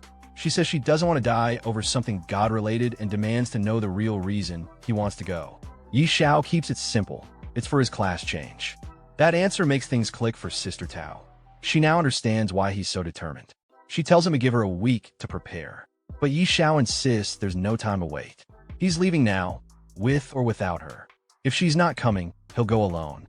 His determination makes her sweat a bit. She's frustrated that they haven't even discussed what she's getting in return yet. But Xiao casually mentions the countless treasures inside the fire temple, leaving her to think it over, and turns to leave. Realizing she might actually be needed, she reluctantly shouts after him, saying that without her protection, he wouldn't even make it into the temple. 2 days later, the two of them arrived near the temple's suspected location. The harsh heat of the region had clearly taken its toll. Sister Tao complained loudly, questioning whether Xiao had been tricked by the dwarves. She was hot, tired, and clearly regretting the journey. Xiao, also drenched in sweat, checked the compass in his hand. Despite everything, the device was reacting more strongly now than ever before. That meant they were close, very close. Just as he said that, a molten eel monster suddenly emerged in front of them. Without hesitation, Xiao turned to Sister Tao and casually left the creature to her. She groaned, clearly not thrilled at the idea of dealing with another fire monster. Joking that she didn't want to spend the rest of her life eating grilled eel, she activated her magic and froze the creature midair with a powerful ice spell, even throwing in a sarcastic one-liner about cooling it down. However, the eel quickly broke free from the ice. Even worse, more of them started to appear all around. Stunned by the sudden ambush, Sister Tao was taken aback by their numbers. But Xiao wasn't fazed. Instead of panicking, he focused on the compass. The signal was now at its peak. Whatever they were looking for, they were right on top of it. But before he could finish his sentence, she cut him off, her gaze sharpening as she muttered that something fell off. And then, without warning, a massive gate materialized right in front of them. Xiao's eyes widened in disbelief. This had to be it, the entrance to the fire temple. Even old Hige, the red toad perched on his shoulder, was momentarily stunned, confirming aloud that there was no mistaking it. Sister Tao, equally taken aback, admitted that this was her first time seeing the place as well. But before they could take a step forward, the sky darkened with the sudden appearance of a swarm of molten eels overhead. Realizing the threat, Sister Tao immediately jumped to defend the group, launching spells to hold back the assault. At the same time, Xiao activated his money shield to absorb the incoming damage. Without wasting a second, he turned to old Hige, tightening his grip as he prepared to sprint toward the gate. Urging the toad to hang on, he called out to Sister Tao, asking for a speed buff and cover while he charged forward. With a smirk, she complied, of course not forgetting to remind him, even mid-battle, about her payment. Xiao burst forward, ignoring the fiery strikes pelting him. Flames scorched across his shield, the damage indicators popping up one after another. He was losing health rapidly, even without the fire spirit crystal. The pain was sharp, but he pushed through it, shouting over the roaring flames that not even the gods could stop him now. Old Hige grumbled sarcastically from his shoulder, complaining about getting scorched alive, but Xiao didn't slow down. He kept running, straight into the inferno. Finally, with one last stride, he crossed the threshold. Inside, the atmosphere shifted. The air was stifling, yet eerily still. The ancient temple stood silent and barren, filled with nothing but dust, heat, and mystery. Then, suddenly, a statue before him stirred, its stone eyes locking onto him. It addressed him in a deep, ancient voice, asking for his purpose. Xiao, slightly puzzled, replied that he had come to explore the ruins. The guardian statue let out a low chuckle and declared that if he wished to unlock his full potential, he would need its blessing. After Xiao questioned whether second-class change really required a blessing, the guardian statue responded by asking him to kneel, offer praise, and submit. The red toad on his shoulder found the statue's demand strange and mocked it lightly, while Xiao refused with confidence, wondering why a mere statue would expect him to kneel. The guardian statue became visibly angry and declared that it was a great honor to kneel before Hephaestus, the god of fire and craftsmanship. As the guardian spoke, the temple began to shake slightly, and it seemed like an attack might come at any moment. Xiao prepared to fight by summoning his divine artifact. But before he could act, his pet dragon, Ashi, unexpectedly exited the pet inventory on its own. Xiao was surprised and told it to return, but the dragon ignored him and immediately launched a fire breath attack at the statue, dealing heavy damage. The statue couldn't withstand the attack and broke apart into several pieces. As it collapsed, the guardian's voice warned Xiao that breaking it could cause a sealed demon to escape and accused him of making a serious mistake. It also said Xiao would pay for his arrogance. Shortly after that, beams of golden energy came down from above and began to strike around Xiao. He tried to avoid them, realizing that the attacks might be from a divine source. It became clear that damaging the statue had triggered a reaction from the gods. The attacks continued, and Xiao understood that things had escalated beyond what he expected. He started questioning whether he could handle the consequences of what had just happened. Suddenly, a mysterious voice echoed through the temple, angrily calling out Hephaestus' name and declaring that he deserved to die.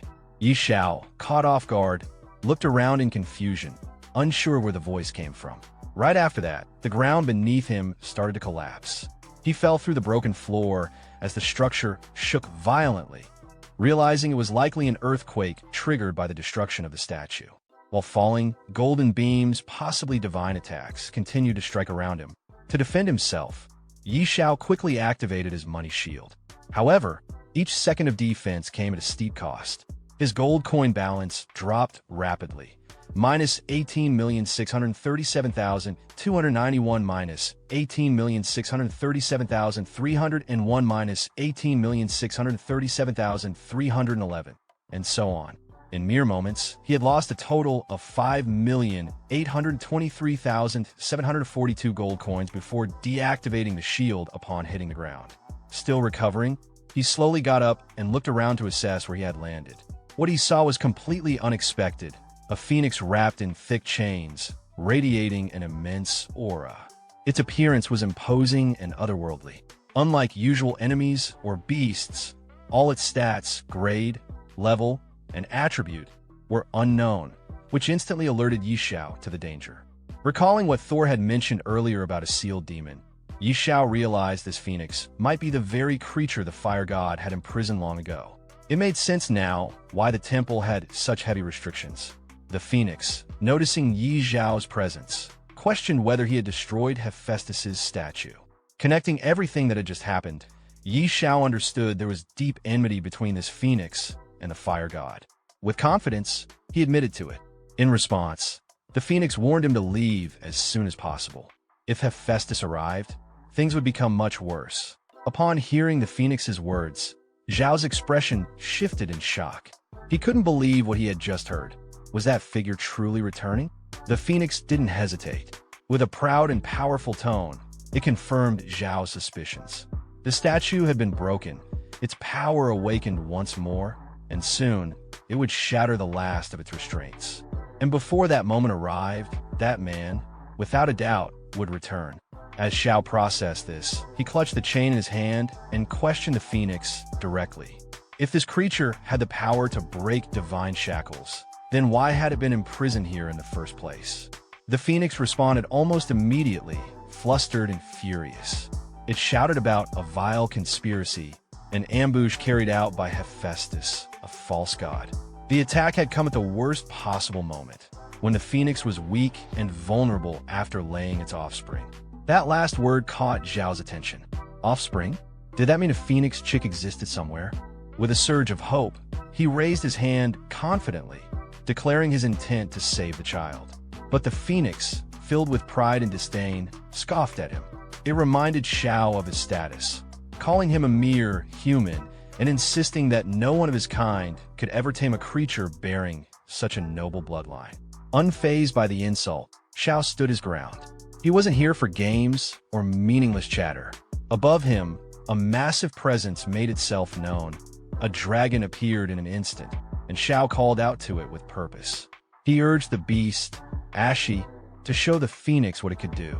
Ashi soared toward the phoenix, and the moment it came into view, the majestic bird recoiled in disbelief. It was stunned. A dragon of such caliber under the control of a human? That was simply beyond comprehension. Sweat rolled down the phoenix's face as it struggled to accept what it was seeing. The idea that the dragon god, an ancient, revered being, would grant his blessing to a human seemed utterly absurd. But Xiao didn't flinch.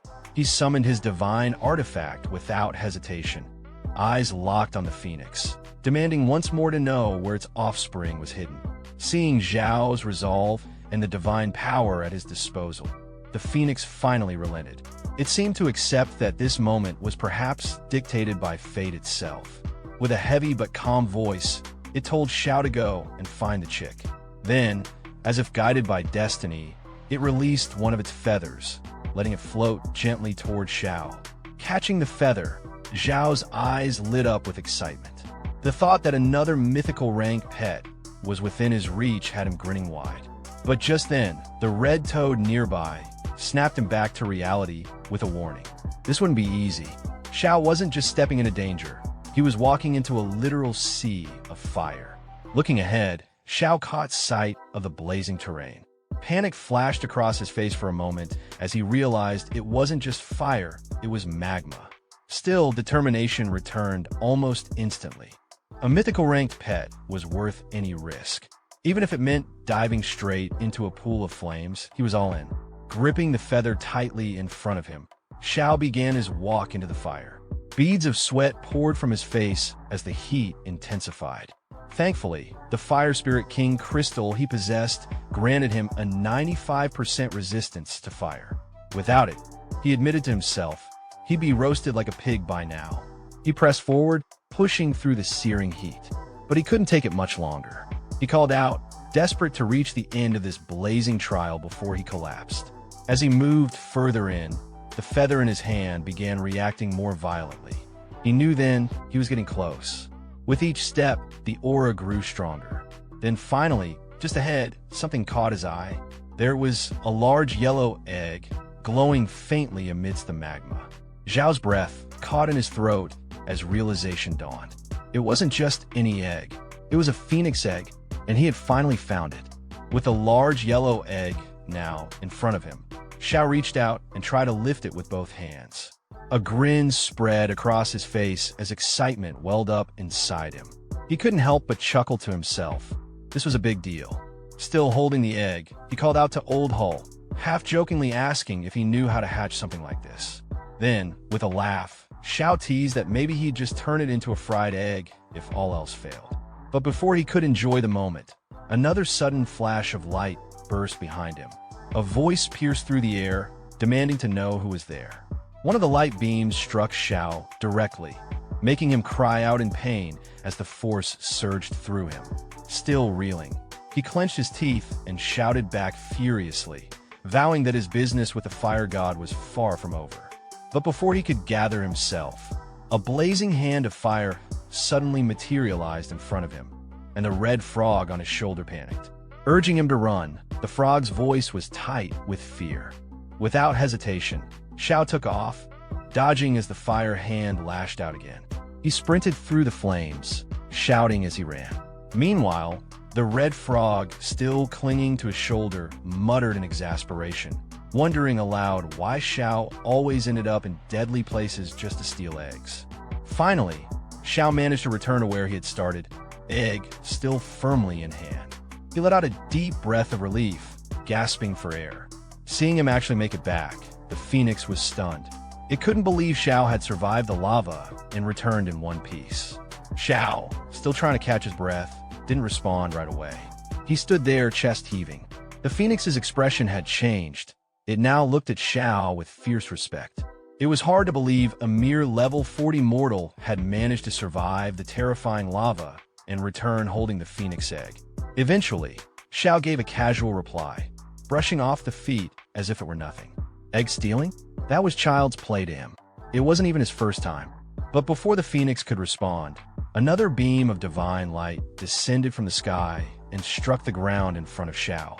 A booming voice filled the air, filled with fury and disdain. The divine figure accused Xiao of destroying a sacred statue and touching the forbidden egg, crimes that couldn't be forgiven. It declared that it would personally tear Xiao apart and make him suffer the wrath of a god. Hearing that declaration, the phoenix turned urgently to Xiao. There was no more time. Hephaestus was almost upon them, and once he arrived, there would be no escape. The phoenix pleaded with Xiao to leave immediately. He was to take the phoenix's offspring and run as far as he could. When the chick had grown strong enough, he was to return and make those responsible for all of this pay. Sweating from both heat and tension, Xiao's thoughts raced. Sister Tao wasn't here to back him up. If the fire god showed up, even with his money shield, the cost of surviving would be astronomical. In a quiet voice, almost to himself, Xiao asked the phoenix if there was truly no way to help it break the seal that kept it bound. The phoenix paused, then admitted there was a way, but Xiao was far too weak. Even the strongest of humanity might not be capable of doing what was required. But Xiao wasn't discouraged. Reaching into his pocket with confidence, he encouraged the phoenix to share the details. What if he did have a way? The phoenix finally gestured toward two faint, black aura-filled markings nearby. They shimmered with power and mystery. It explained that these two marks were divine seals. The only way to undo them was to break them at the exact same time. Xiao responded without hesitation, remarking that it didn't sound too difficult. But the phoenix immediately shot down that idea. A mortal had no power to open divine seals. Still calm and collected, Xiao raised his divine artifact, the horn-shaped relic he carried, and asked whether it would be possible with this. The phoenix's eyes widened as it recognized the artifact immediately. It was the horn of the destruction god. The phoenix was stunned that Xiao actually possessed such a powerful divine item. But even with it, the phoenix warned him it still wouldn't be enough.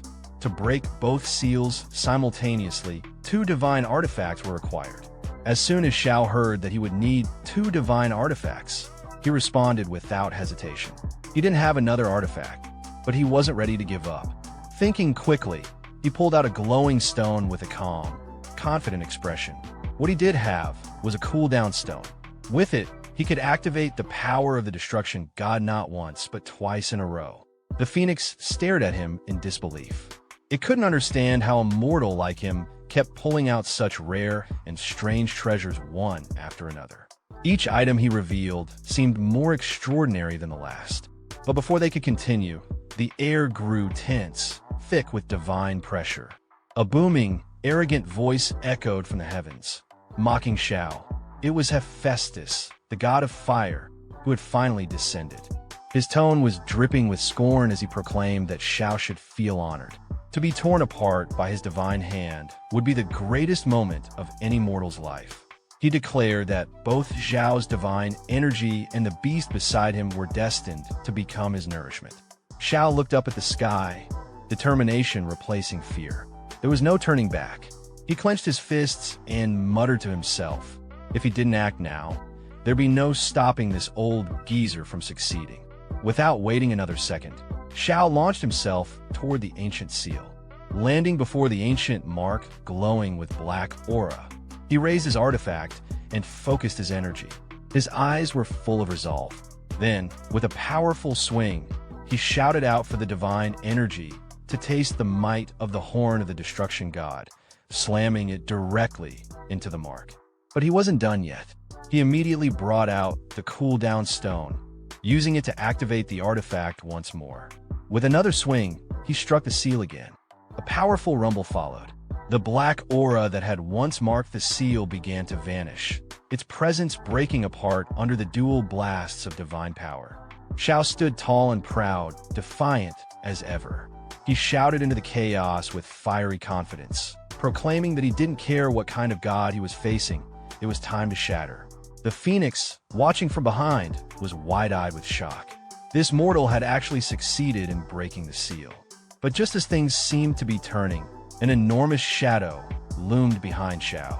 A towering figure with a massive hammer stepped forward, none other than Hephaestus himself. He stared down at Xiao, his voice thunderous as he ordered the human to surrender his life. Xiao looked up, sweat beading on his forehead. The sheer size of the god stunned him. He couldn't stop himself from muttering in disbelief. This guy was way too big. Hephaestus continued, speaking with arrogant confidence.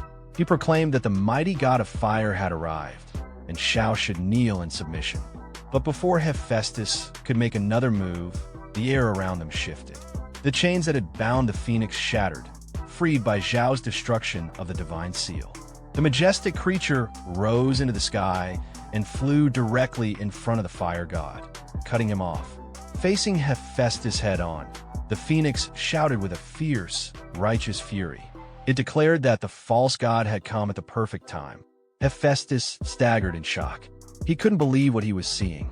The seal was supposed to be unbreakable. How could the phoenix possibly be free? But the phoenix didn't give him time to process. It stared the god down with blazing eyes, filled with wrath and pain. The time had come to make him pay for his sins. This was no longer just a battle. This was justice. The phoenix spread her wings wide, and in a sudden burst, a radiant golden light erupted from her body, flooding the sky with divine brilliance. Xiao, now hiding behind a crumbling stone pillar, peeked out just long enough to catch the intensity of the clash. His eyes widened as he watched the divine powers collide. Cold sweat ran down his face. This fight wasn't one he had any business being part of. Without hesitation, He turned to Old Hull and whispered urgently. This was way above their pay grade. They needed to hide. Now, despite the Phoenix's fearsome presence, the god didn't back down. He raised his massive hammer high into the air and stared the Phoenix down with cold arrogance. His voice thundered as he reminded her that she had been sealed away for years, her origin drained.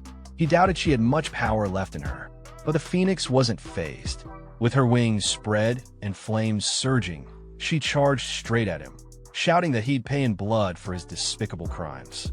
As Hephaestus swung his hammer down in a devastating blow, the Phoenix swiftly dodged it. The attack missed her, but the impact alone was enough to send Xiao flying backward through the air. Spinning uncontrollably, Xiao yelled out in shock. The sheer force had overwhelmed him. This god's strength was on another level. Still, he managed to steady himself mid-air.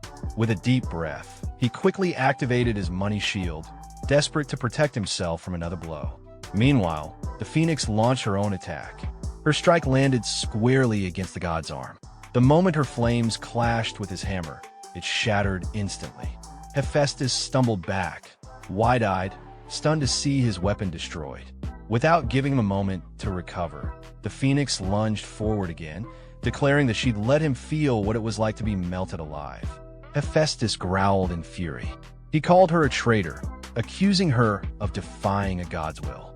But the Phoenix wasn't backing down. With flames raging around her and her eyes burning with wrath, she roared that he didn't deserve the title of god. In her eyes, he was unworthy of such power. Then came the final strike. With one swift, blinding attack, she pierced through him. The god let out a pained scream as his body was torn apart in midair. As he collapsed to the ground, broken and defeated, his last words were filled with disbelief. He couldn't accept what had just happened. Xiao, still hiding behind a pillar and watching the entire battle unfold, was drenched in sweat. His voice trembled with shock and awe. Was the Phoenix really this terrifying? She had just ripped apart the fire god like it was nothing. Even the red toad perched on his shoulder was in full panic mode. He reminded Xiao, nervously, that they had just stolen this Phoenix's offspring. Wouldn't she be furious enough to snap him in half too? Hovering above the lifeless body of Hephaestus, the Phoenix spread her wings wide. Her voice echoed with divine energy. With the blood of God, she would now be reborn from the flames. Xiao, still shaken, gently placed the egg on the ground. He raised both hands, slowly and nervously addressed the Phoenix. He tried to explain that this was all a misunderstanding and that he was perfectly willing to return the egg. The Phoenix turned to him, confused at first. A misunderstanding? What was he talking about? She laughed softly and told him that he had nothing to worry about. Instead of anger, she owed him thanks. Then, without warning, she extended her hand and handed Xiao 2 glowing drops of divine blood. He stared at the droplets in amazement. What was this? As he took them into his hands and examined them closely, a system notification materialized in front of him. Blood of a divine spirit. Grade, unknown. Description: the powerful god of craftsmanship and fire, Hephaestus, has existed on the lost continent for tens of thousands of years. His blood flows with divinity. But who could possibly obtain the blood of a god? Zhao's hands trembled slightly as he held the divine liquid. His eyes gleamed with excitement. The blood of a god? A huge grin spread across his face. Laughing to himself, he turned to the red toad and cracked a joke, showing absolutely no shame about keeping the treasure. The toad, looking thoroughly annoyed, snapped back at him, saying he really was shameless. But the Phoenix quickly brought the focus back. She explained that the divine blood wasn't just a reward, it was necessary. It would help Xiao hatch her offspring. Xiao pointed at himself in surprise. Wait, he was supposed to hatch the egg? The Phoenix nodded firmly. Her chick had yet to emerge from its shell, and now it was up to Xiao to find a way to bring it into the world. As Knight Xiao held the blood drop in his hand, a notification appeared describing the item, blood of a divine spirit. It was the blood of Hephaestus, the powerful god of craftsmanship and fire, said to have existed on the lost continent for tens of thousands of years. The description hinted at its overwhelming divinity. raising the question of how anyone could possess a god's blood. Xiao, noticing this, responded with a light-hearted grin, clearly impressed and amused by the unexpected find. Just then, the red toad, standing nearby, reacted with a mocking expression, clearly unimpressed by Xiao's excitement. Before their exchange could continue, the phoenix suddenly interjected. She clarified that the divine blood wasn't just a treasure, it had a purpose. It was meant to help hatch her offspring. Xiao looked puzzled. He pointed to himself, questioning why he was the one chosen for such a task. The phoenix explained further. Her child, still unhatched, needed a way to awaken, and Xiao had to find a method. The situation triggered a change in his class. Now, he had become someone capable of taming divine beasts. As she flew upward, the phoenix expressed her gratitude for his help in breaking the seal. But time was short. She warned that the place was collapsing, and word of Hephaestus's fall would soon spread. Before leaving, she reminded him once more of his responsibility toward her child. She then told him they had to leave immediately. Xiao, still dazed, protested he hadn't collected the loot yet. But the temple had already begun to crumble, stones falling from the ceiling. The phoenix brushed off his concern, calling the remnants nothing but broken junk. Despite her dismissal, Zhao's attention locked onto a particular artifact. To him, this was no ordinary debris, it was a drop from the fire god. Leaving it behind felt wasteful. He reached out and picked it up. Another notification appeared. It was Hephaestus's divine staff, damaged but still powerful. The stats showed a significant boost to spirit and fire-based skills, though many of its abilities were currently inaccessible due to the damage. Xiao smiled as he examined the staff. Even in its broken state, it was epic grade. With full repairs, it might even reach divine artifact level. Just then, the phoenix activated a magic circle in front of him, insisting once more that they needed to escape. The entire structure was coming down fast. Xiao, glancing nervously at the collapsing temple and the activated circle, quickly agreed. He muttered to himself about losing only a clone and hurried toward the portal. Far above, in the heavenly realm, lightning danced across the sky. Statues of gods stood tall, radiating presence as if they were alive. One of them commented quietly about a clone and the loss associated with it. Another responded, reminding Hephaestus not to make such a fuss. It was only a clone, after all. Hephaestus looked down at his hand after hearing the others. Calmly, he acknowledged that what had been destroyed was the clone assigned to guard the Lin-dead divine phoenix. From what he could sense, that world had already collapsed. One of the other god statues responded with concern. The Lin-dead divine phoenix was crucial to their plans. They had sacrificed their divinity to seal it away, and now that world was gone? Another god joined in, pressing Hephaestus for an explanation. His tone was sharper, impatient. Then another statue, clearly angrier than the rest, accused Hephaestus of incompetence and even called for his death.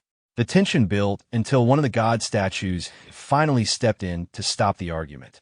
He reminded the group that after so many years of extracting origin power, they had gathered enough. Now, the focus should be on identifying the root of the problem. The rest of the statues fell silent and nodded in understanding.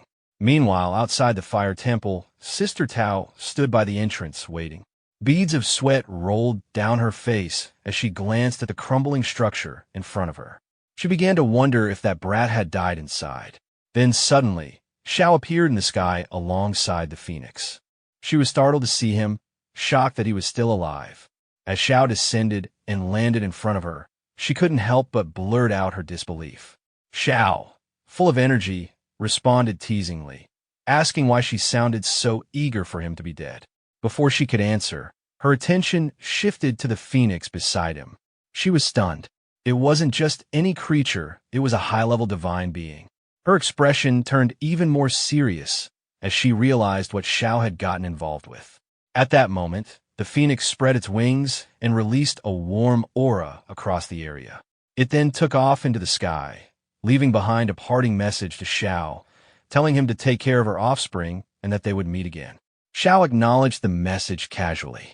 Sister Tao, still overwhelmed, tried to take it all in.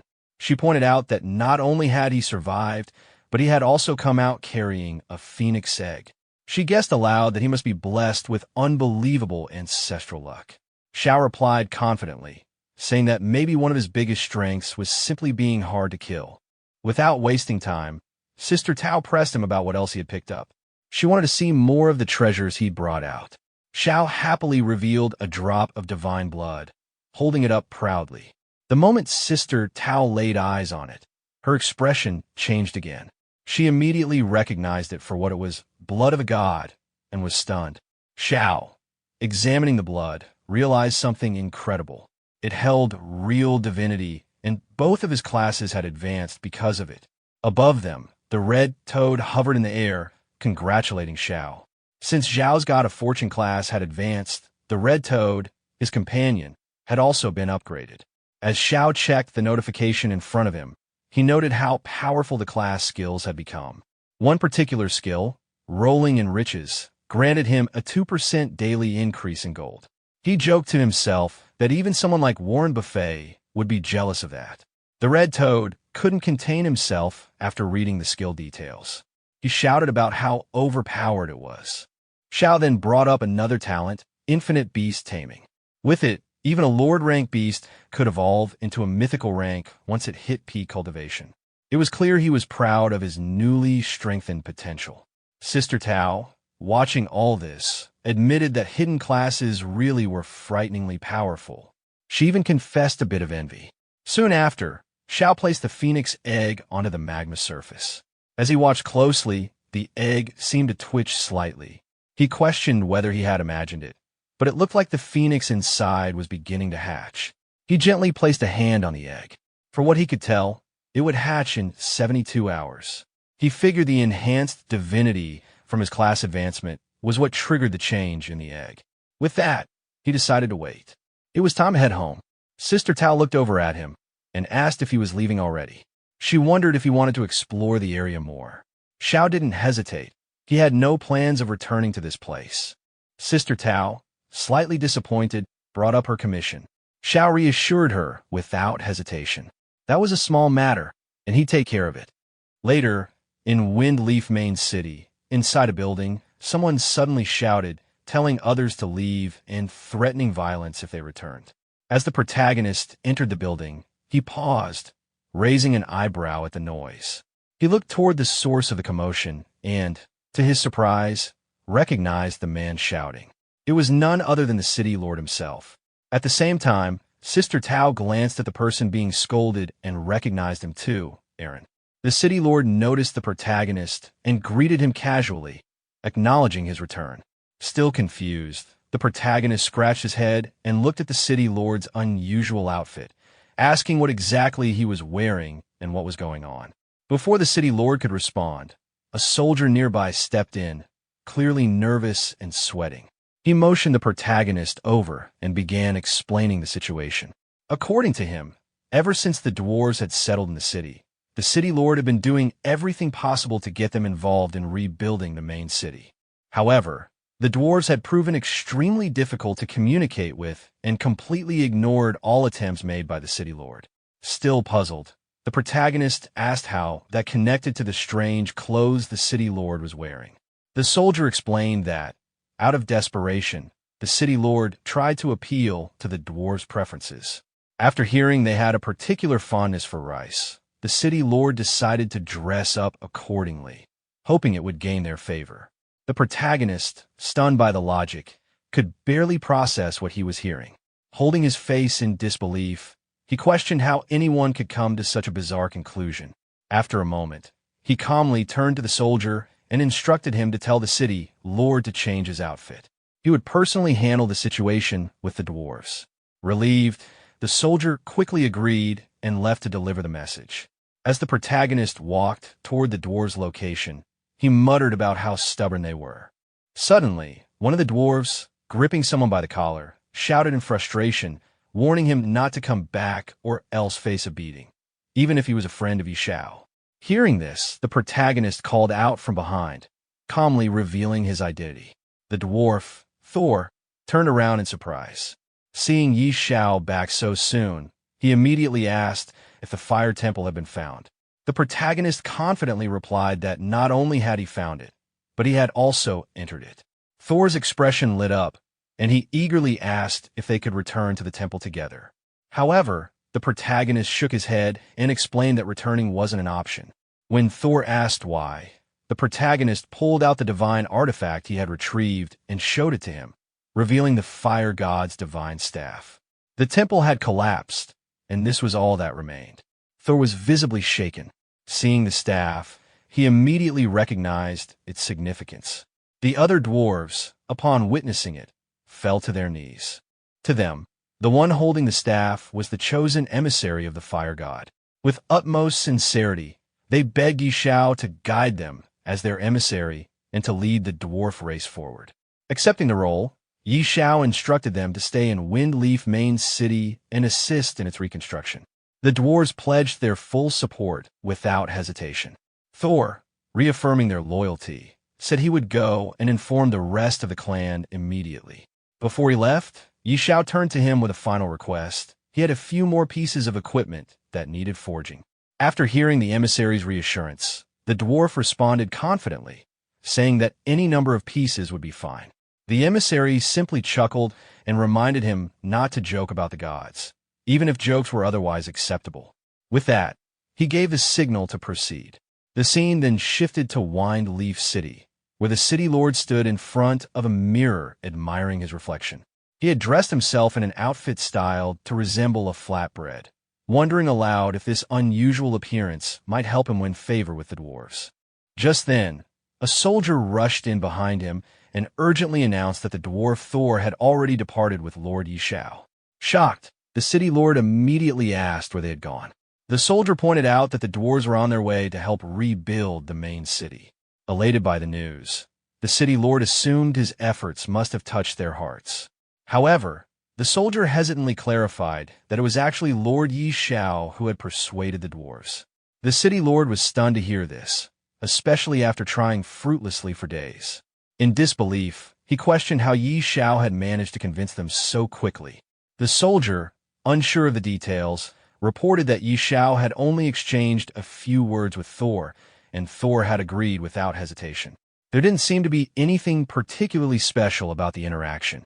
As the city lord turned to leave, the soldier asked where he was going. The city lord muttered a self-deprecating remark about joining a circus, clearly feeling defeated. Sometime later, at the Duke's Manor, a discussion was taking place. One of the nobles commented that Xiao seemed a bit too arrogant. Lady Layla, the host, was in the middle of speaking with several noble envoys. One of them reminded her that they were royal envoys sent to Windleaf City under the direct orders of Prince Karami, and they couldn't proceed with the official title bestowal without meeting Xiao. Layla immediately recognized that they were trying to use Prince Karami's name to pressure her. The envoy, taking a more aggressive tone, pointed out that Prince Karami had long been infatuated with her and suggested that a private meeting between her and the prince might resolve the issue. Unimpressed, Layla dismissed the idea and told the envoy to give up on such thoughts.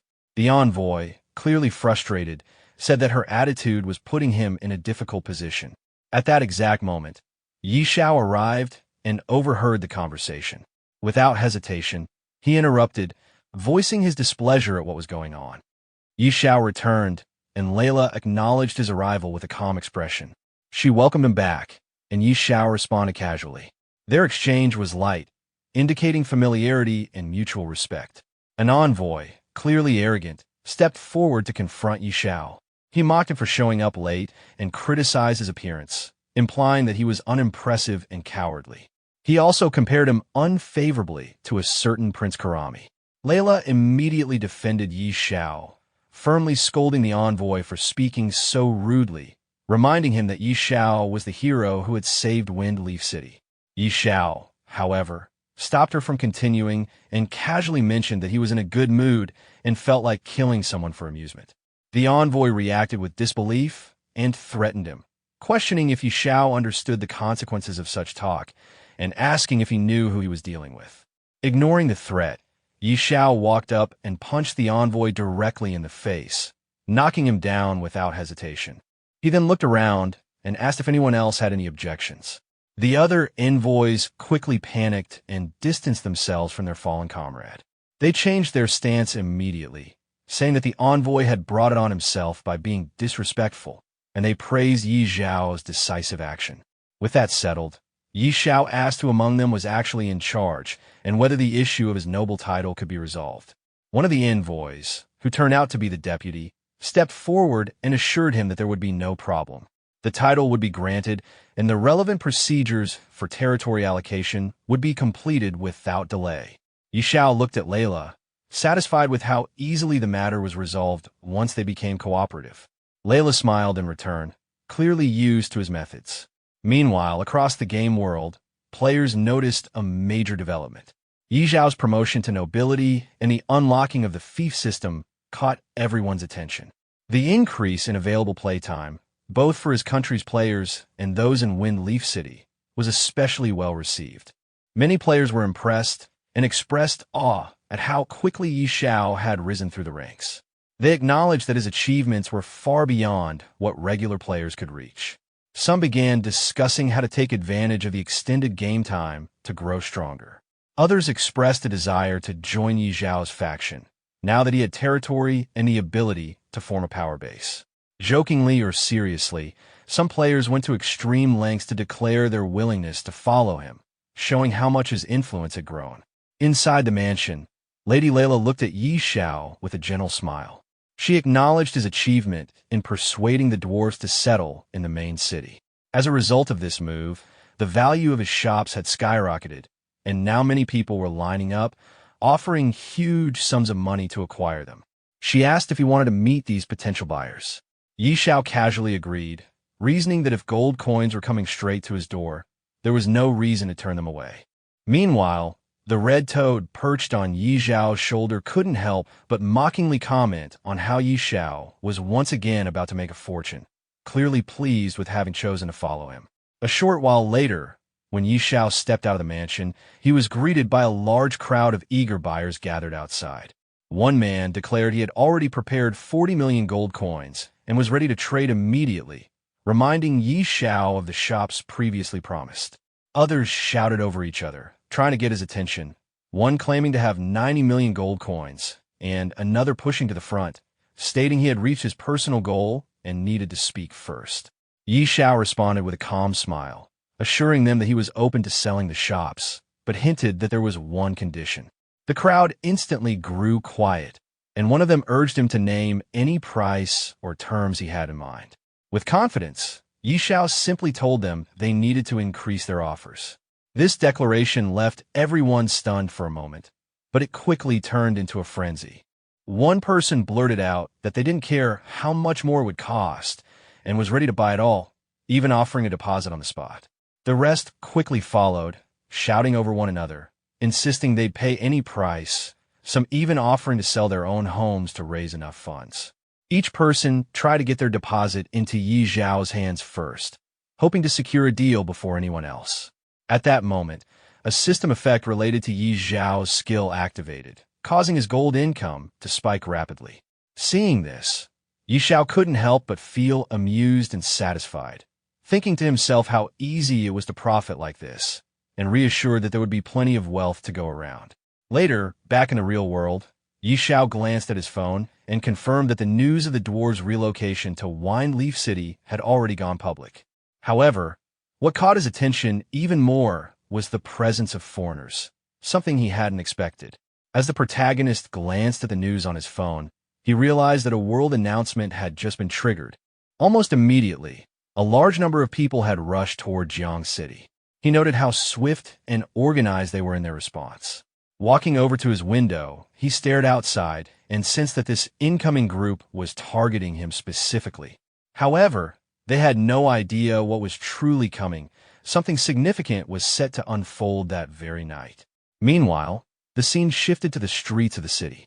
Chaos had erupted among the townspeople. Many were in a state of confusion and panic.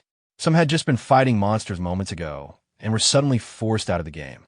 Others felt an unfamiliar power coursing through them, unsure of what was happening. The protagonist examined his interface and understood immediately This was the moment when the virtual world and reality were beginning to merge.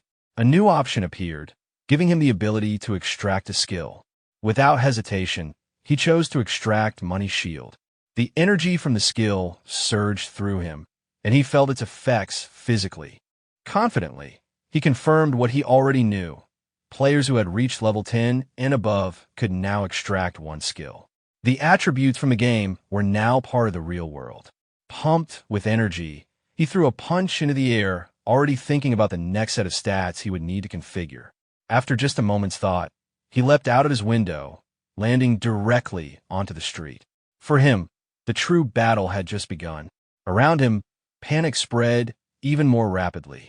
People yelled to each other, questioning whether the apocalypse had officially arrived.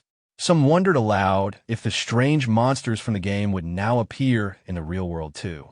Amidst the confusion, a man declared that he had lived long enough and that he didn't care if the world was destroyed.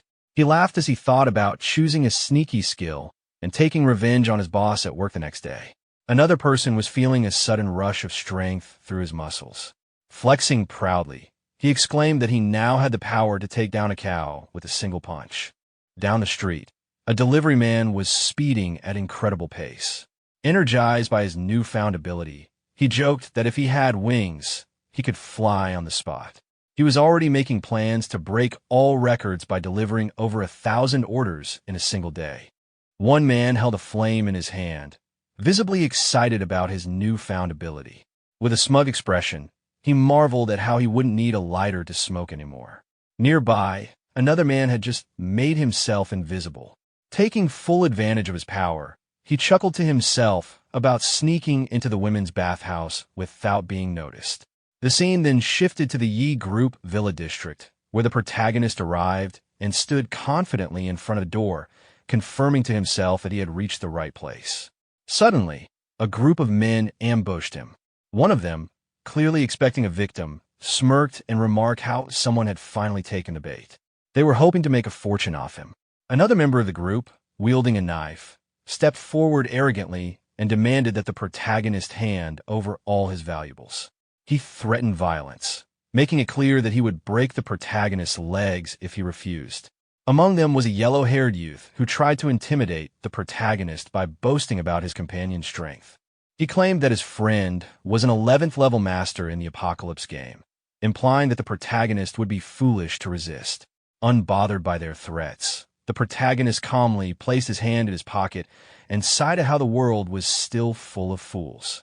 His indifference enraged one of the thugs, who began shouting angrily, but before he could finish, the protagonist grabbed his throat with swift precision. The yellow-haired youth was stunned by this sudden move and broke into a cold sweat. In a panic, he lashed out, cursing the protagonist and trying to attack. But before he could get close, the protagonist landed a powerful kick, easily taking him down. A short while later, the protagonist stood over the defeated group, rubbing his hand nonchalantly.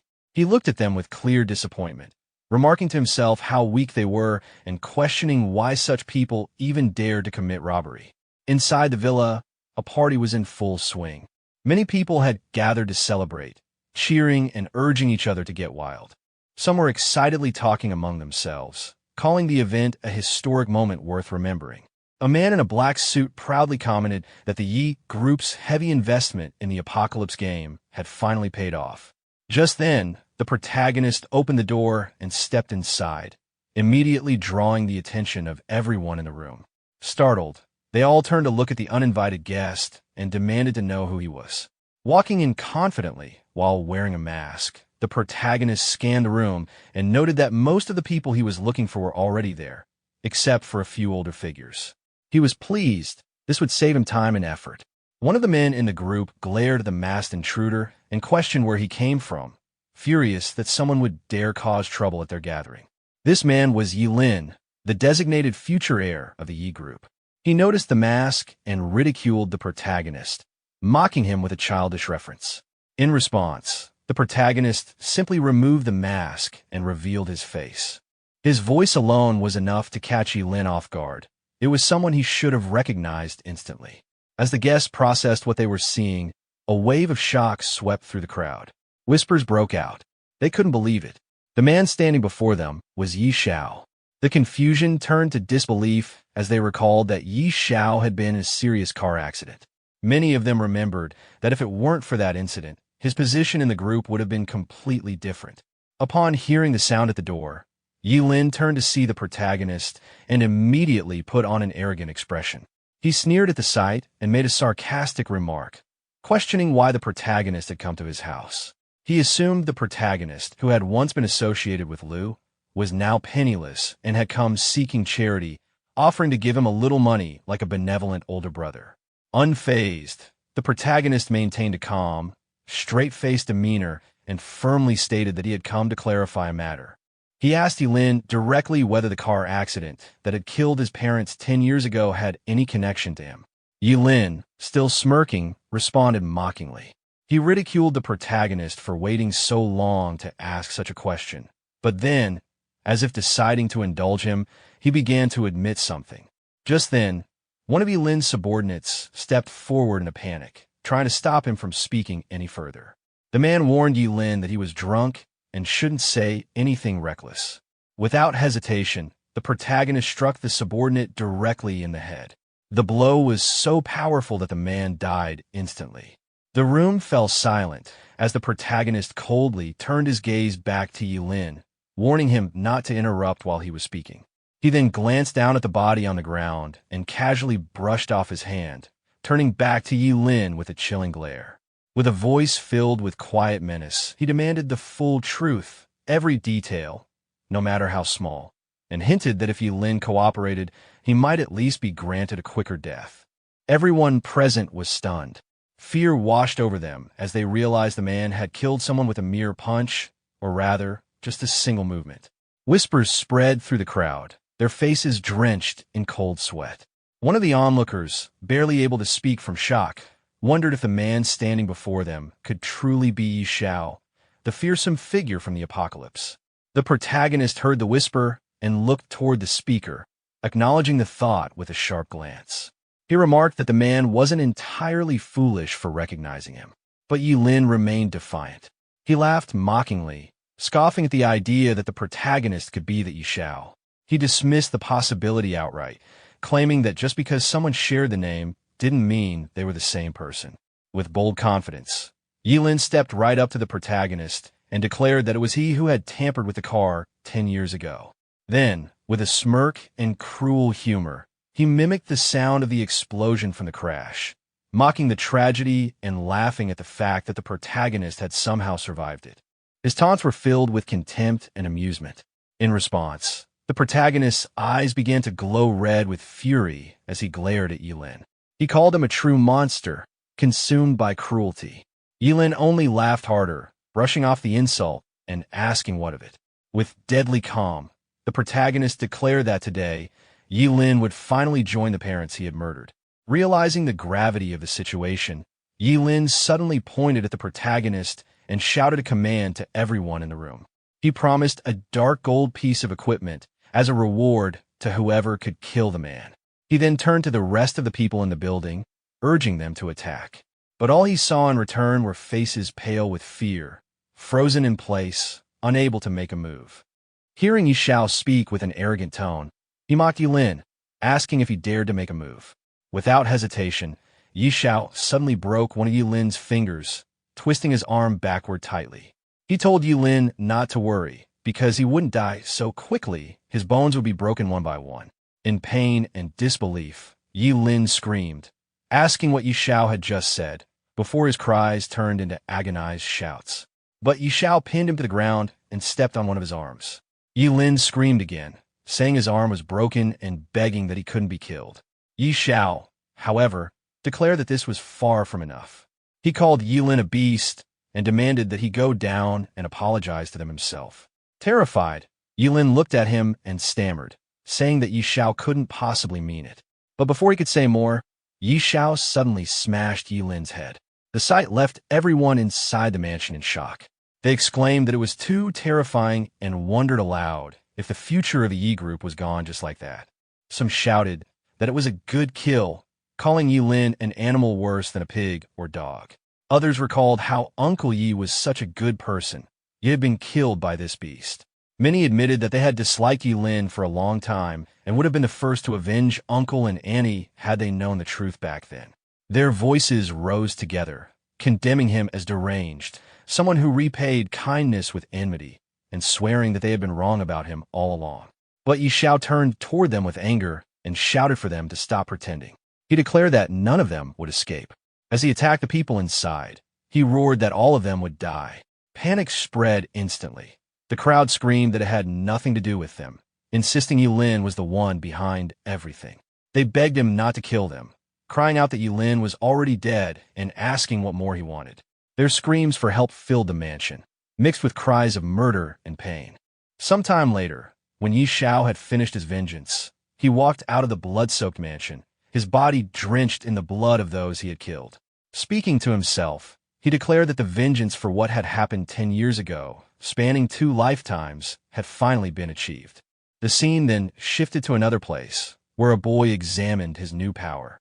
Looking at his hand, he laughed excitedly, saying that the power was incredible and that he was beginning to love the apocalypse.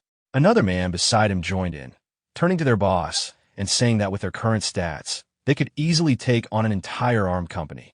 Their boss, however, remained cautious. With confidence, but also warning in his tone, he told them not to celebrate too soon. Yi Xiao was already level 40, and he was very strong as well.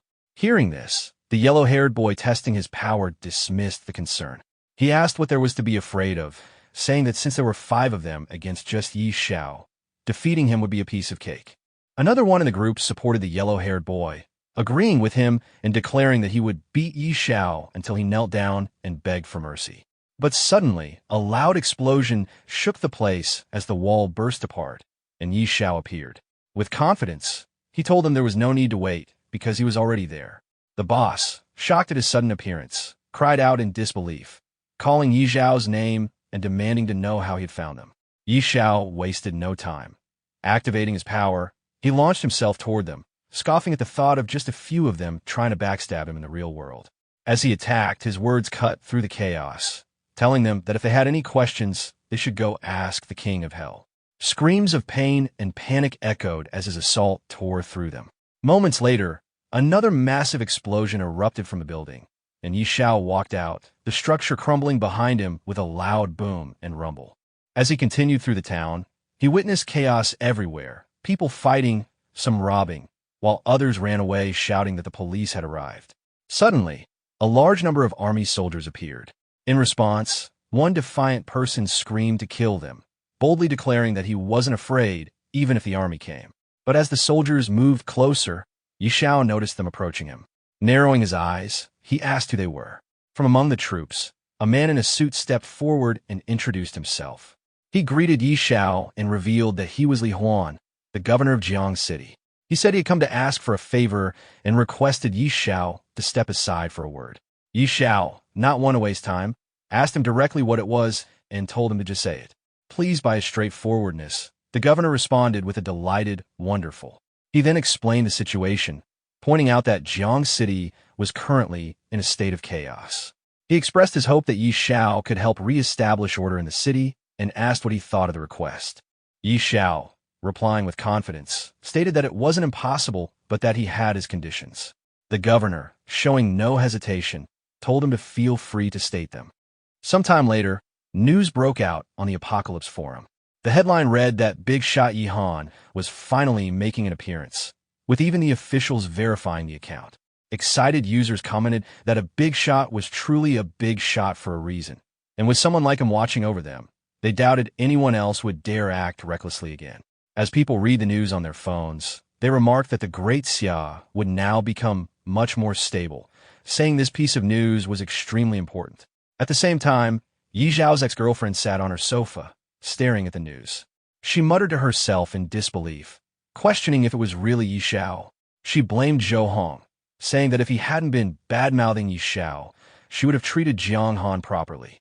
Frustration turned to self-justification as she complained that Yi Xiao, as a grown man, should not have been so petty as to disappear just because of her slightly bad attitude. Walking toward the window, she looked outside and declared that she would definitely find him, insisting that he would come back to her. Meanwhile, Inside the game world, players were talking among themselves about the recent events. One said no one could imagine how chaotic things had been, but thankfully, great god Xiao had stepped up to stabilize the situation. Another chimed in, calling him a total hero. A third added that if it hadn't been for him, Jiang City would have descended into complete chaos. At that moment, Xiao himself was seen walking through the middle of the city, whispering to himself that he was finally back.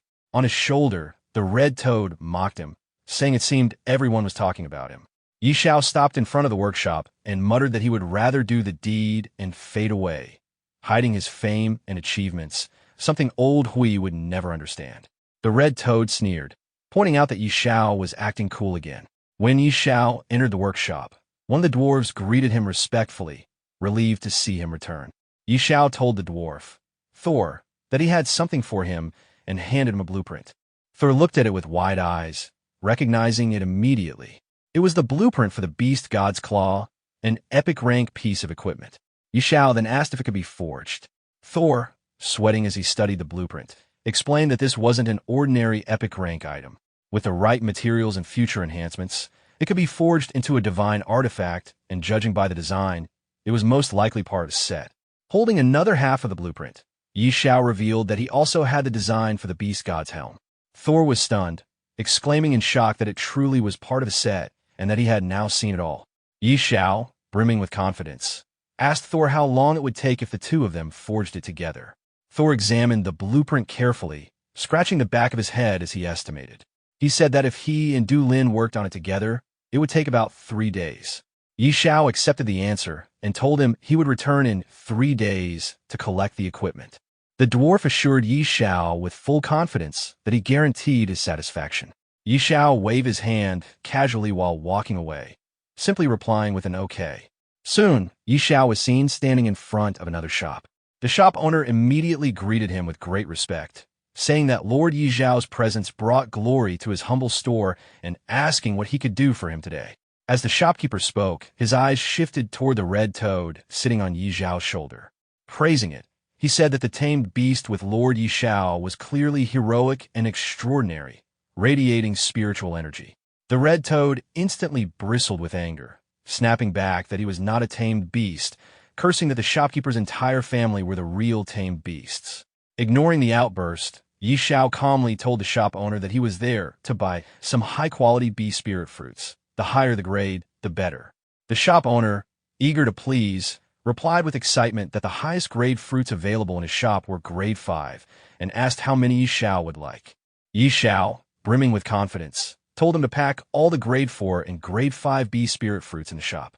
The shopkeeper hurriedly brought out a box filled with them, promising to get them ready immediately. Xiao's dragon began devouring the fruits one by one, while the phoenix egg was carefully placed on a table. Looking at the egg, Xiao wondered aloud if the fruits would be enough to hatch it. Checking his system panel, he smiled and reminded his dragon to eat slower so it wouldn't choke. When the details loaded, Xiao was stunned. The system displayed. Seeing this, Xiao exclaimed with excitement that little Huey's attributes had increased so much that he couldn't even view them anymore. The dragon coughed lightly, letting out a puff, as if satisfied. Xiao, staring at his dragon, muttered that waiting for the undead divine phoenix to hatch and for the 2 pieces of epic rank beast gear to be forged was simply too boring. He decided it was time to take little Hui out for a walk. The scene then shifted location, mysterious jungle LV 40 LV 50.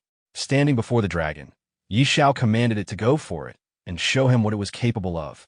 Instantly, groups of monsters rushed at Xiao, but little Hui obeyed immediately, charging forward. In an instant, the system was flooded with notifications. Xiao grinned with confidence, praising his dragon for leveling up again. However, he also noted with some frustration that after reaching level 40, the amount of experience needed to progress further was ridiculous. Filled with excitement, he encouraged little Hui again, telling him they should go deeper into the jungle, pull more mobs, and kill them together. Back in the city, the World Ranking announcement board updated. It displayed World Rankings first place, Xiao, LV41. A crowd quickly gathered in front of the board. People pointed at the update, remarking that great god Xiao's leveling speed had finally slowed down, laughing as they noted he was now leveling up once every 2 days. In front of the ranking board, a crowd gathered, their faces filled with disbelief. Many were shocked at the difficulty curve, realizing that even top players were struggling past level 40. They murmured among themselves, astonished that progress had slowed so drastically, and some even complained that it might take months to gain a single level. To them, reaching level 100 felt like an unreachable dream, something only the strongest could hope to achieve. Meanwhile, the protagonist was finishing off the last monster nearby. Despite the battle, his level had not increased, leaving him slightly frustrated. The red toad perched on his shoulder reminded him that the time for the phoenix egg to hatch was near. Excitement filled his eyes as he pulled out the egg to check on it. The egg trembled in his hands, and he could barely contain his thrill as small cracks began to form on its surface. Moments later, the shell burst apart with a radiant explosion of golden light that streaked from the sky to the ground. A majestic phoenix, wreathed in divine fire, soared into the air. Its cry echoed through the heavens, marking the birth of a creature thought to be impossible to hatch for hundreds of years. The protagonist gazed at it in awe, realizing the magnitude of what had just occurred. The red toad smirked arrogantly from his shoulder, teasing him for his luck. The newly born creature radiated overwhelming power, its flames shimmering like molten gold, the air around it trembling with heat and energy. Before him stood the immortal phoenix, a mythical being of unparalleled might, one that possessed ancient talents of suppression, flame mastery, and rebirth.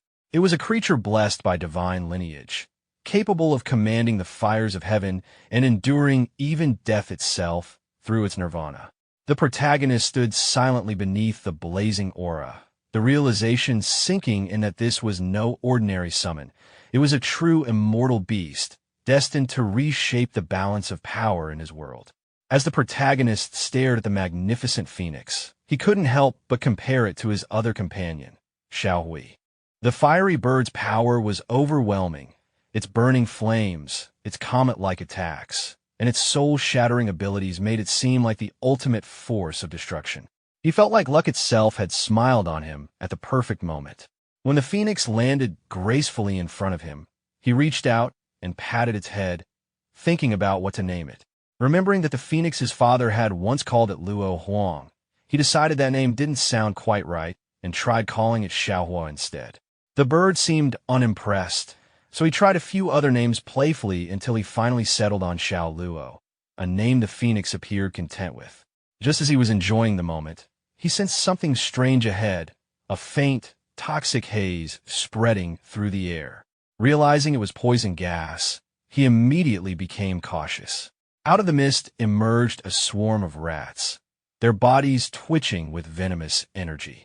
He quickly recognized them as venomous rats, dangerous creatures capable of spitting poison that inflicted lasting damage. Before he could react, the horde rushed toward him. He shouted for Xiao Hui to retreat, realizing that direct combat would be risky. The rats multiplied rapidly, surrounding him from every side.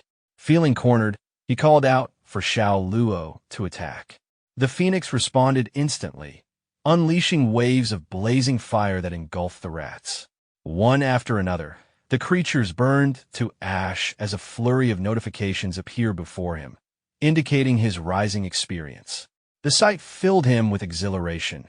The entire battlefield lit up like fireworks, the explosions of flames reflecting in his eyes as he laughed in disbelief at the sheer power of his new companion. Xiao Luo then took to the skies, releasing another wave of devastating energy. The radiant flames covered the area in golden light, wiping out the remaining rats. More system messages appeared, confirming that both he and his beasts had leveled up multiple times. His excitement peaked as he saw the results. His own level had jumped rapidly, his beasts had grown stronger, and his attribute points had increased significantly. He could hardly contain his excitement, laughing breathlessly as he realized how fast his progress had skyrocketed. At the same time, across the world, players gathered around a ranking board in disbelief. His name, Xiao, had shot straight to the top of the world rankings, surpassing everyone else by multiple levels within minutes. People gawked as they watched the numbers rise in real time, unable to comprehend how anyone could advance so quickly. Soon, the news spread across forums and media posts, with comments flooding in from stunned players. Many couldn't believe what they were seeing, calling him a monster of leveling speed. Others joked that they hadn't even finished their daily routines before seeing him gain 5 levels. Some offered exaggerated admiration, while others could only sigh, realizing how impossible it would be to ever catch up to him. Yi Zhao's name now dominated every screen. His rise was nothing short of legendary. After finishing off the poisonous rats, the protagonist reflected on his progress. Clearing out every rat within a mile radius had only increased his level by 5. From this, he confirmed that monsters living in groups gave much less experience. As he observed the area, his 2 loyal companions flew above him. Grateful for their effort, he acknowledged their hard work before pressing onward. With determination, he set his sights deeper into the area, aiming to reach level 50. Not long after, another swarm of rats suddenly appeared before him, catching him off guard. Reacting quickly, he ordered Xiao Luo into action, and the phoenix immediately launched forward, tearing into the horde with powerful attacks. The battle ended in their favor, and the protagonist's strength increased further. His companions also grew stronger from the fight, and he found himself reaching level 48, just 2 levels away from his target. While reviewing his progress, he became aware of a new development. A message reached him from Pinnacle main city, stating that the Beast God suit had been completed. Deciding it was time to check on this, he turned to his companions and prepared to leave the battlefield. Together, they set out for the city. Upon arrival in Pinnacle main city, the protagonist encountered a dwarf craftsman holding a gauntlet. The dwarf confirmed that the Beast God suit was finished and explained that, during the process of creating it, he had discovered that the equipment possessed hidden functions. Intrigued by this revelation, the protagonist carefully examined the gauntlet, studying the hidden features with keen interest. The protagonist put on the gauntlet, realizing that after wearing the claw of the beast god, the appearance of the equipment could be displayed or hidden at will. The system provided detailed specifications, explaining the gauntlet's grade, its attribute boosts, its increase in attack speed, and even a passive effect that inflicted bleeding damage over time. It also hinted that the equipment could be further strengthened. Excited by these discoveries, the protagonist immediately wanted to test it out. The dwarf craftsman then revealed another piece of equipment, the Beast God helmet. The protagonist wore it, and the set attributes were activated. By equipping 2 pieces of the Beast God equipment, he gained increased final damage, damage reduction, and resistance across all attributes. Studying the effects carefully, he found the set's power to be overwhelmingly strong. His companion, the red toad, gave a blunt comment about how odd he looked in the helmet, while the dwarf countered with reassurance that it actually suited him. Smiling with confidence, the protagonist remarked that appearance mattered little compared to practicality, especially since he could hide the equipment whenever he wanted. Satisfied with the results, he prepared to leave. Thanking the dwarf for his hard work, he waved and departed, while the craftsman wished him well. As he walked through the bustling city, he overheard people gossiping. Many were whispering about troubling New Shuiwa City had been invaded. Their fearful discussions spread quickly, confirming that something serious had indeed occurred there. The red toad on his shoulder suggested gathering more information, and the protagonist immediately thought of someone reliable he could ask. The scene shifted to a quieter place, where Sister Tao sat on a bench reading through documents. A man entered and informed her that she had a visitor. Without even glancing up, she instructed him to say she was not there. But at that very moment, the protagonist appeared behind her, making his presence known, catching her completely off guard. When the protagonist appeared behind her, Sister Tao was startled. She had not expected to see him and felt uneasy, since trouble always seemed to follow whenever he arrived. After calming herself, she listened as he asked about the situation in Shuiwa City. She explained that the area around Shuiwa City was now being consumed by gray fog. If the trend continued, the fog would likely engulf the entire city. The protagonist was surprised to hear of this invasion and pressed her for more details.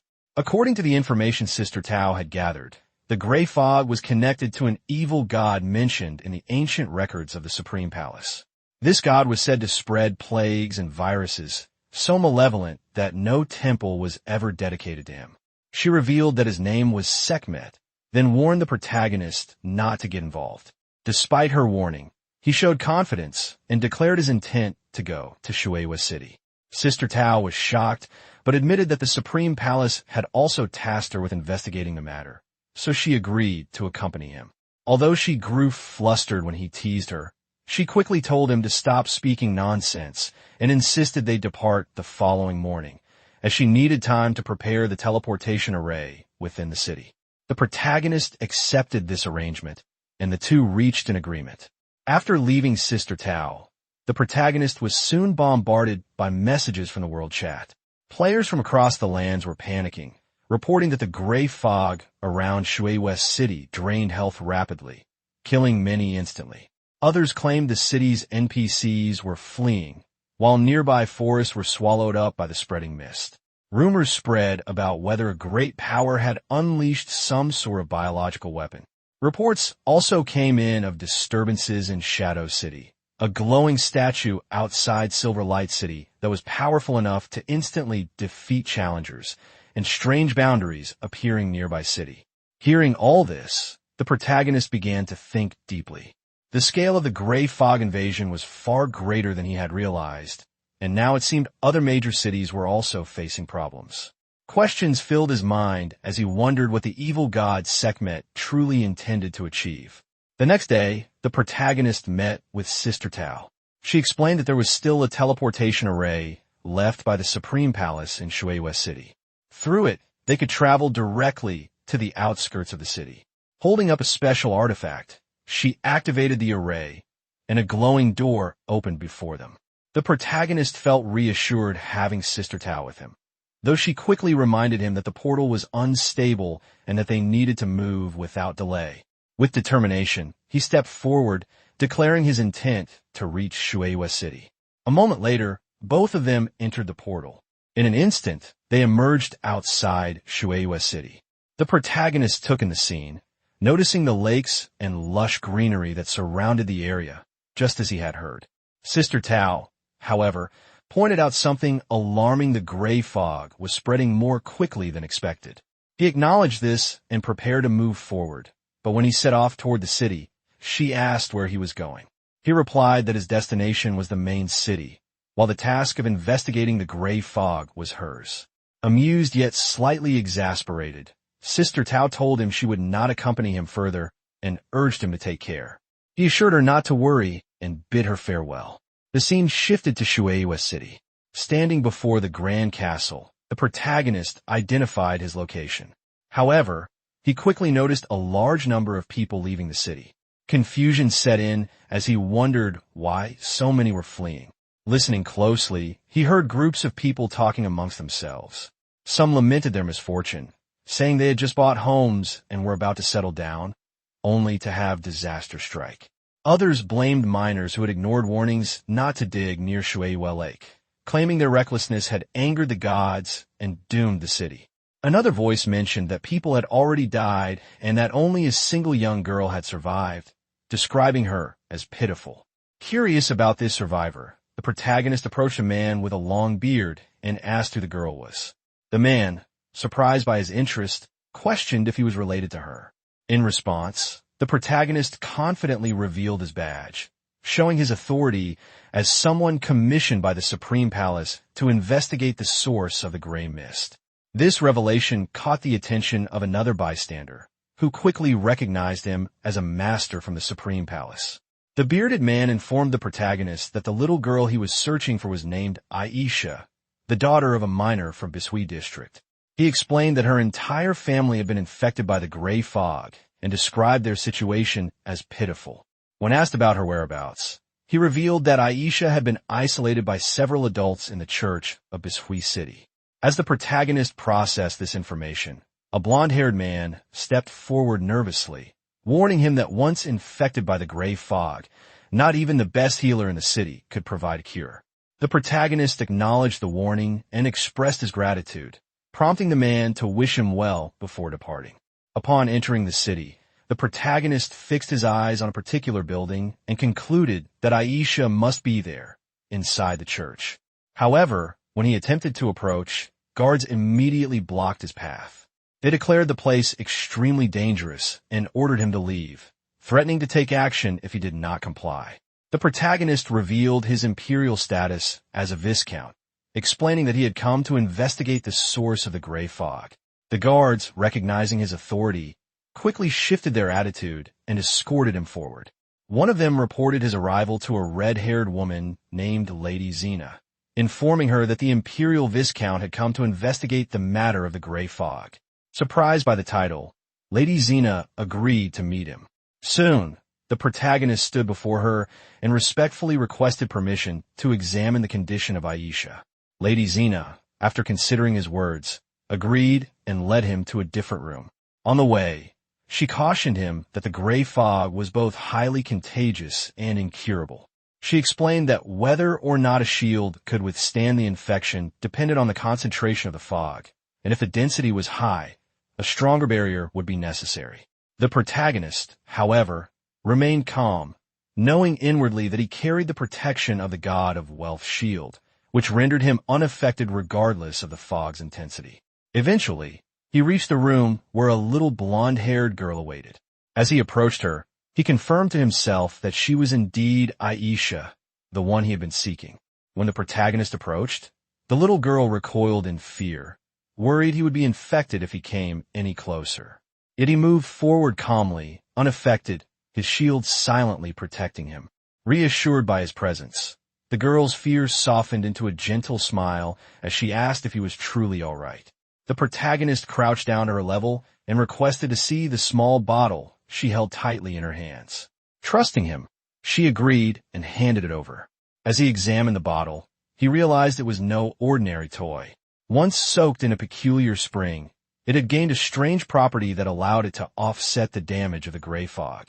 But along with that power came a curse, one that harmed anyone who touched it except for Aisha. The sharp pangs of cursed damage confirmed his suspicion. The protagonist concluded that the bottle was unique, bound in some way to the girl alone. Curious about its origin, he asked her where she had found it. After thinking carefully, Aisha recalled a cave by Griffin Lake, west of the city, where she had come across the strange object. Her words confirmed his own thoughts. This was indeed the place he needed to investigate. With a smile, he thanked the girl, acknowledging how much she had helped him. In response, she shyly brought forth a glowing glass orb, holding it out with both hands as a gift to him, her way of expressing gratitude for his visit and reassurance. Our protagonist examined the glass bowl with growing excitement. In that moment, he realized it was something deeply precious to Elsa, an item tied to her childhood fondness for beautiful things and unknown even to her parents. After studying it carefully, he thought that perhaps it might prove useful later on. He then waved goodbye to the little girl, thanking her for the help and promising to return once he had dealt with the gray fog. The girl happily waved back, encouraging him with confidence that he could definitely get rid of it. Outside, a lady approached him, asking if he had found any clues. He replied calmly that he was heading to Griffin Lake. Shocked, the lady reminded him that the area had already been consumed by the gray fog. Still, he simply smiled, assuring her not to worry, explaining that he was only going there to take care of it. Hearing this, she blushed slightly, praising him for being truly extraordinary. A while later, the protagonist arrived near Griffin Lake. The air grew heavier with every step, and the damage to his body increased noticeably as the fog thickened. Wiping sweat from his face, he acknowledged that the closer he got, the greater the strain became. Estimating his position, he figured the lake was less than 5 kilometers to the north and pressed on. As he moved forward, he spotted a group of people through the mist. Curious, he wondered who they might be, possibly members of the Supreme Palace. As he got closer, he saw Sister Tao arguing with 2 men, refusing to take unnecessary risks. One man tried to persuade her, saying that without her, the mission would fail, while the other suggested retreating altogether. Before their argument could continue, the protagonist stepped in casually with a confident smile, greeting Sister Tao. She looked surprised to see him and asked why he was there. Her companions, startled, whispered among themselves, trying to figure out who this stranger was. When she reminded him he had gone to Shui West City for information, he explained that his investigation had led to some new clues and then asked what she was doing there. She told him they were discussing the source of the gray fog. Without lingering, he waved them off, telling them to continue their work while he went ahead. His calm departure left them stunned, whispering among themselves in disbelief that he had just walked into the fog so casually. Sister Tao frowned in confusion, admitting that it truly was strange. Her companions grew anxious, asking what they should do and if they should follow. Annoyed, she snapped at them, challenging them to go ahead if they wished, but warning she'd only burn incense for them afterward. Meanwhile, the protagonist continued deeper into the gray fog, coughing as his health steadily declined. The closer he got to Griffin Lake, the harsher the damage became, but he pushed on until he finally reached his destination. Surveying the area, he noted the grim scene, dead creatures and signs of corrosion everywhere. It was a complete mess, and he concluded he needed to locate the source of the decay as quickly as possible. Not far ahead, something caught his eye, a faint, unusual glow. Following it, he entered a cave, confirming from the environment that he had found the right place. Inside, rows of purple crystal bottles glimmered faintly. Then a red light from deeper within drew his attention. Moving toward it, he found a hidden basement.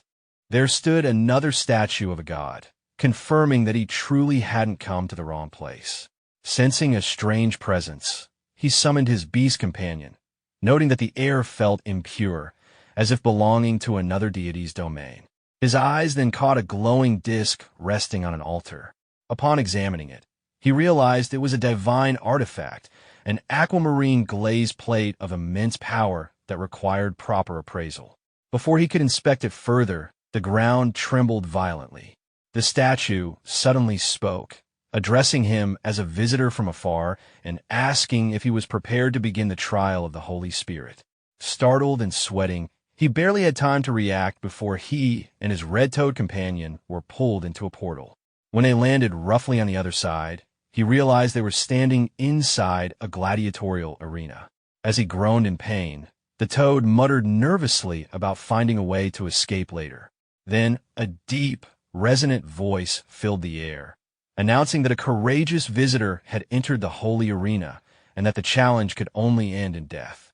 A towering figure appeared before him, the wrestling giant Abak, a warrior renowned for his 100 consecutive victories in the Holy Spirit arena. The opponent's immense power and lord-level status made even the protagonist pause in shock. Regaining composure, he summoned his dragon companion, recognizing the intensity of this fight would surpass any trial before it.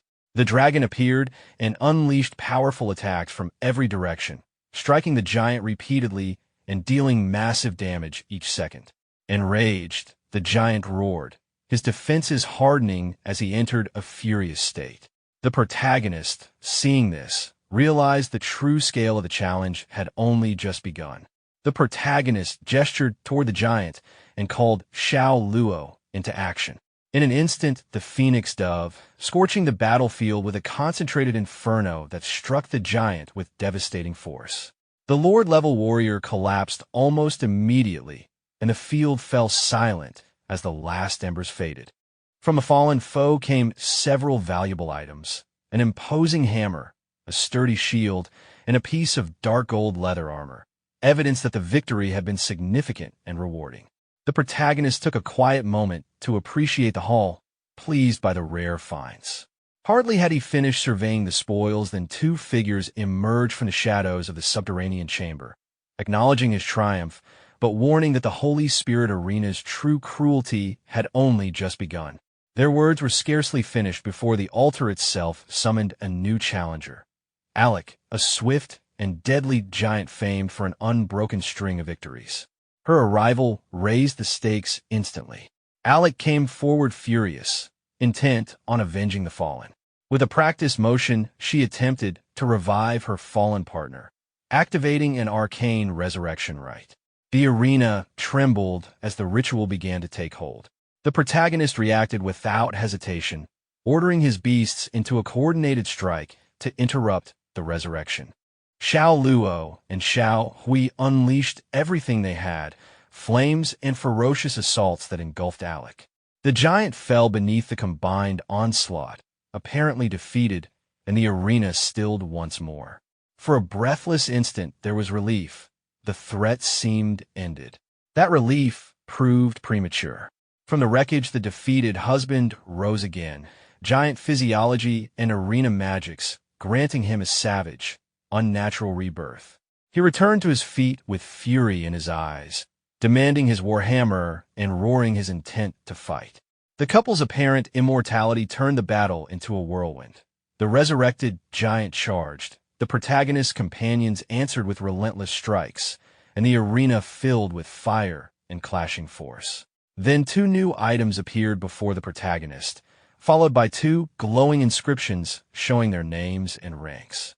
He examined them closely and found that one was a swift dagger of epic grade, and the other a dark gold light armor with yet-to-be-identified effects.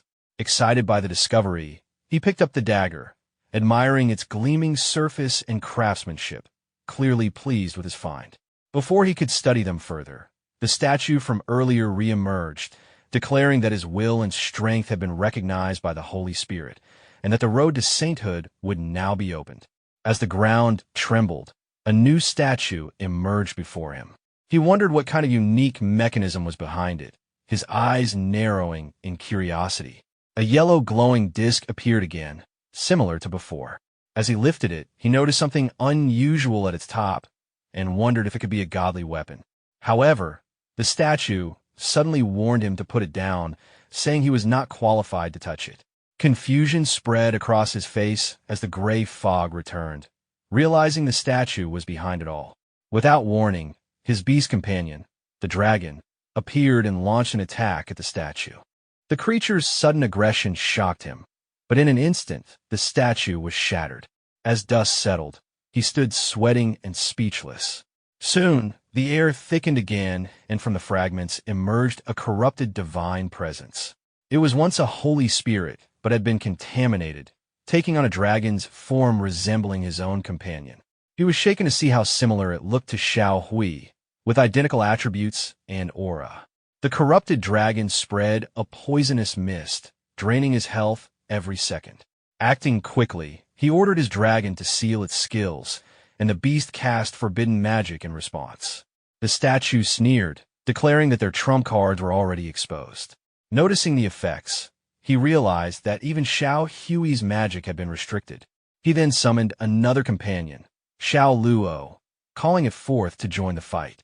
As the phoenix appeared, its flames illuminated the battlefield. The enemy, astonished that he had a second beast, staggered. With a confident gesture, he commanded his beasts to attack. The phoenix's flames rained down while the dragon charged headfirst, splitting the corrupted statue apart with a powerful roar. The shattered figure screamed in defiance, warning that mortals would one day face divine retribution, before vanishing into dust. The protagonist stared at the remains and muttered dismissively. A calm voice then echoed from the void, thanking him for liberating the Holy Spirit arena from Sekhmet's control and offering him a token as a certificate for the path to sainthood. A faint light gathered before him, forming a mysterious object that pulsed with divine energy. Another inscription appeared, revealing the item as the guidance of the Holy Spirit. An unknown ranked relic said to lead the worthy towards sainthood. He smiled, pleased with the unexpected reward. Immediately after, more notifications appeared, announcing that he had triggered a hidden mission to search for the lost Holy Spirit and completed the Holy Spirit Arena Challenge. Before he could react, a portal opened beneath him, pulling him through. Emerging from the portal, he found himself back near Sister Tao's group, who were observing the gray fog. Her companions noted how dense and frightening it had become. Tao remarked that its density had increased, wondering what was happening inside. Another companion worried aloud that he might have been poisoned, but Tao scoffed, saying he was tougher than a cockroach. Soon, they noticed the fog thinning. As it began to dissipate, the protagonist appeared through the portal, calling out to them. Tao turned, relieved yet exasperated, admitting she knew he wouldn't die so easily. One of her companions was stunned at the sight. Seeing him unharmed, Tao demanded to know what he had done to cause the fog to vanish. He explained casually that he smashed a god statue inside, which caused the fog to disperse. Tao froze, then yelled in disbelief, threatening to buy him a coffin if he kept provoking divine beings. He grinned and reminded her that he had technically done her a favor by resolving the issue, asking how she planned to reward him with commissions, bonuses, or perhaps advanced skill books. Tao, clearly annoyed, accused him of trying to take advantage again. Opening a portal, she said she had to return to the main city to report and would deal with him later.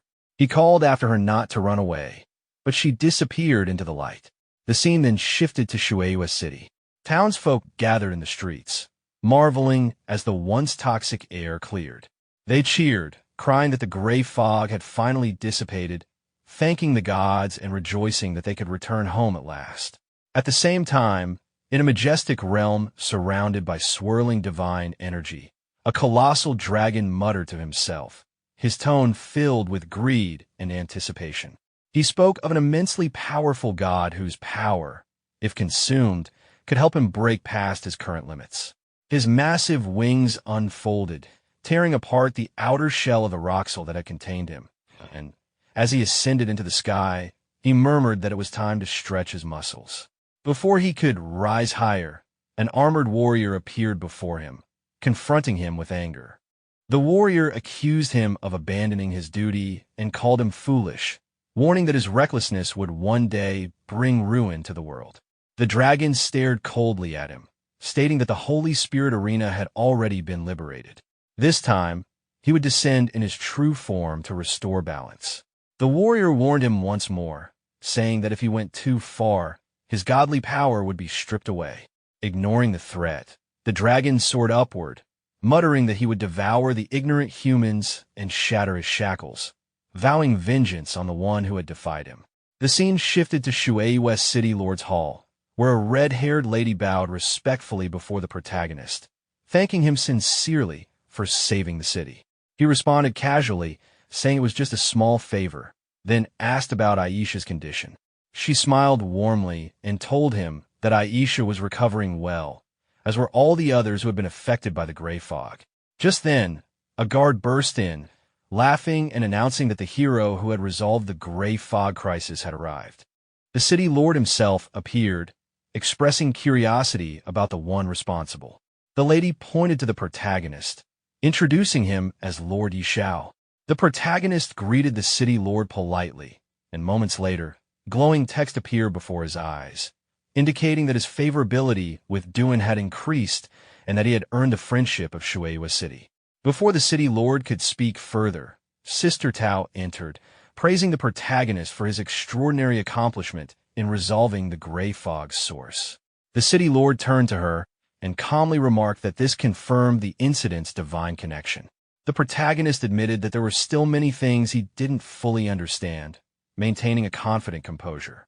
The city lord smiled, handing him a communication token and inviting him to reach out whenever needed.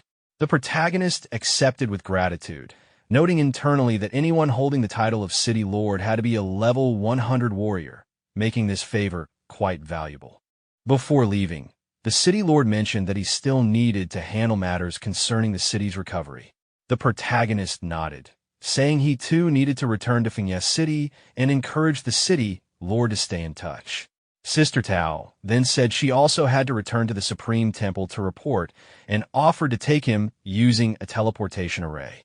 He thanked her, which made her sigh in irritation, calling him a brat in jest before activating the portal. The scene shifted to Fiancée Main City, where the protagonist was greeted by the dwarf Thor, who joyfully exclaimed at his return. The protagonist immediately asked for his help in identifying something. Holding up a green disc, Thor examined it curiously and joked that it looked like a plate used by dwarves to eat from. Rolling his eyes, the protagonist urged him to take it seriously, insisting it was a divine artifact. Thor sniffed the item and frowned, saying it carried a scent he despised, a scent that seemed to suppress its own potential. Gripping his hammer, he prepared to strike, declaring he would make it shine again. As he raised the hammer, The protagonist broke into a sweat, warning him to be gentle since it was a god weapon. When the hammer came down, glowing inscriptions appeared on the disc, revealing it to be the Azure Glaze Plate, an artifact crafted from rare azure glaze, said to be indestructible and designed to hold something of immense divine power, something at the holy sentence level. Thor chuckled, saying he had been right about it being a fruit plate. The protagonist, sweating again, wondered if it might truly be meant to hold a holy sentence item. Thinking deeply, he recalled that the holy severance level was several tiers above the heavenly destruction level, a rank spoken of only in myths. Deciding to store it for now, he said he would return once he found a matching artifact for it. He then asked Thor to identify some dark gold equipment later, to which Thor readily agreed. Later, as the protagonist walked through the streets, the red toad perched on his shoulder commented arrogantly that he was nearing level 50 and would soon need to undergo another trial. The protagonist acknowledged this, saying he needed a place where he could level up faster. Smirking, he turned to his beast companion and said it was time to head somewhere nice. They soon arrived at the gravel wasteland, a harsh area crawling with large sand thorn scorpions. The toad warned him that farming monsters in a level 50+ zone was reckless, and that if those scorpions targeted him, he'd be in serious danger. The protagonist, however, stood confidently, brushing it off with a grin, saying it was no big deal. The protagonist called out to his trusted dragon companion, commanding it to take charge. Responding instantly, the dragon soared into the air and unleashed a devastating wave of dragon breath upon the swarm of scorpions, dealing massive damage and scattering them across the battlefield. Without wasting a moment, he summoned his phoenix next, entrusting it with the next attack. The phoenix rose high into the sky, its fiery wings glowing brilliantly before raining down blazing energy that wiped out countless scorpions in an instant. Seeing the overwhelming destruction caused by both his beasts, the protagonist felt genuinely impressed by the sheer destructive power of his team. Amidst the chaos, several notifications appeared before him. His level had increased to 50, bringing with it a significant rise in his strength, constitution, spirit, and agility. However, he had now reached the level cap and could no longer gain experience until he completed the special level 50 promotion trial. 2 of his classes had also unlocked new talents. As the god of wealth, he had gained the ability to spend gold coins to reveal detailed information about enemies, and as the beast godmaster, he could now enhance all of his beast stats, temporarily granting an even greater boost to 4 of them. His dragon, Xiao, had also advanced to level 50, gaining the ability known as the Dragon King Body, which doubled its strength and constitution while granting resistance to nearly all forms of control effects such as stun or imprisonment. Seeing all these new upgrades, the protagonist was thrilled. The Eye of the God of Wealth ability fascinated him, as it allowed him to literally pay for information in battle, while the beast god Aura and his dragon's new power made his combat potential skyrocket. He could feel that everything was coming together perfectly, and it was finally time to take on the next challenge, the promotion trial. The scene then shifted to Fingyem main city, where the protagonist stood before the city lord's mansion. He reflected that this place held one of the few temples capable of initiating the level 50 trial, and the closest gateway to the imperial city lay here. Inside, he met the city lord, who expressed surprise at his decision to head to the imperial city so soon. After a brief exchange, the city lord explained that the teleportation formation leading there had been destroyed during a mysterious invasion. The news momentarily troubled the protagonist, but the city lord mentioned that a hidden formation still existed, one located within the Duchess Sophia's mansion. Recalling his familiarity with Sophia, the protagonist decided to visit her immediately. The scene then moved to the Duke's palace, where Sophia greeted him warmly, half playfully scolding him for not visiting sooner. He greeted her respectfully, but his tone soon turned serious as he explained his purpose. He needed to reach the imperial city. She quickly understood his request and agreed to help, though she warned him that her teleportation formation hadn't been used in many years. After expressing his gratitude, the two proceeded to her private office. Sophia admitted she was unsure whether she could still activate the formation, given how long it had been since she last used it. At his encouragement, she tried anyway. Pulling a hidden lever on the wall, she successfully triggered the mechanism, and a glowing teleportation circle appeared beneath his feet. Impressed, he praised her skill as she urged him to step in quickly, explaining that the formation was only temporary and would soon fade. He promised her that once his promotion trial was complete, he would return to see her. Sophia smiled and asked him to deliver her regards to the king when he reached the imperial city, before giving him one final, affectionate reminder not to forget to come back to her. Sometime later, the protagonist appeared in front of a gate where guards were stationed. One of them looked at him and asked who he was and why he had suddenly appeared. The protagonist reassured him, explaining that he had come from Finya City and that Lady Sophia had opened the teleportation formation for him. He identified himself as Viscount Xiao of Finya City. Hearing this, the god acknowledged him politely, recognizing his noble status. Both guards then turned to the protagonist and saluted him. Xiao waved off the formality and asked for the direction to the World Temple. One guard stepped forward, offering to lead him. As they walked inside, the guard asked if he was there for the level 50 advancement trial. Xiao confirmed. The god explained that there was only one passage to the World Temple in the imperial capital, and entering normally required a complicated series of procedures. However, with Xiao's status as a viscount, the process could be expedited. Xiao expressed his gratitude and asked to be taken there as soon as possible. Later, as he looked at the temple, the protagonist admired its majesty. The World Temple lived up to its reputation, with a world tree standing behind it. Climbing to its top would earn recognition from the gods. When he reached the gate, some people standing there seemed to be waiting for him. He wondered if they were addressing him. An old man, a 5th-level deacon named Abosai, stepped forward and asked if he was Lord Xiao. Xiao confirmed. Abosai explained that he had come after hearing the news and invited him to follow. Inside the temple, Abosai asked what level of trial he intended to take this time. Xiao immediately replied, the Abyss. Abosai looked at him and cautioned that the level 50 trial would be twice as difficult as before, and no one knew exactly what the Abyss trial would entail.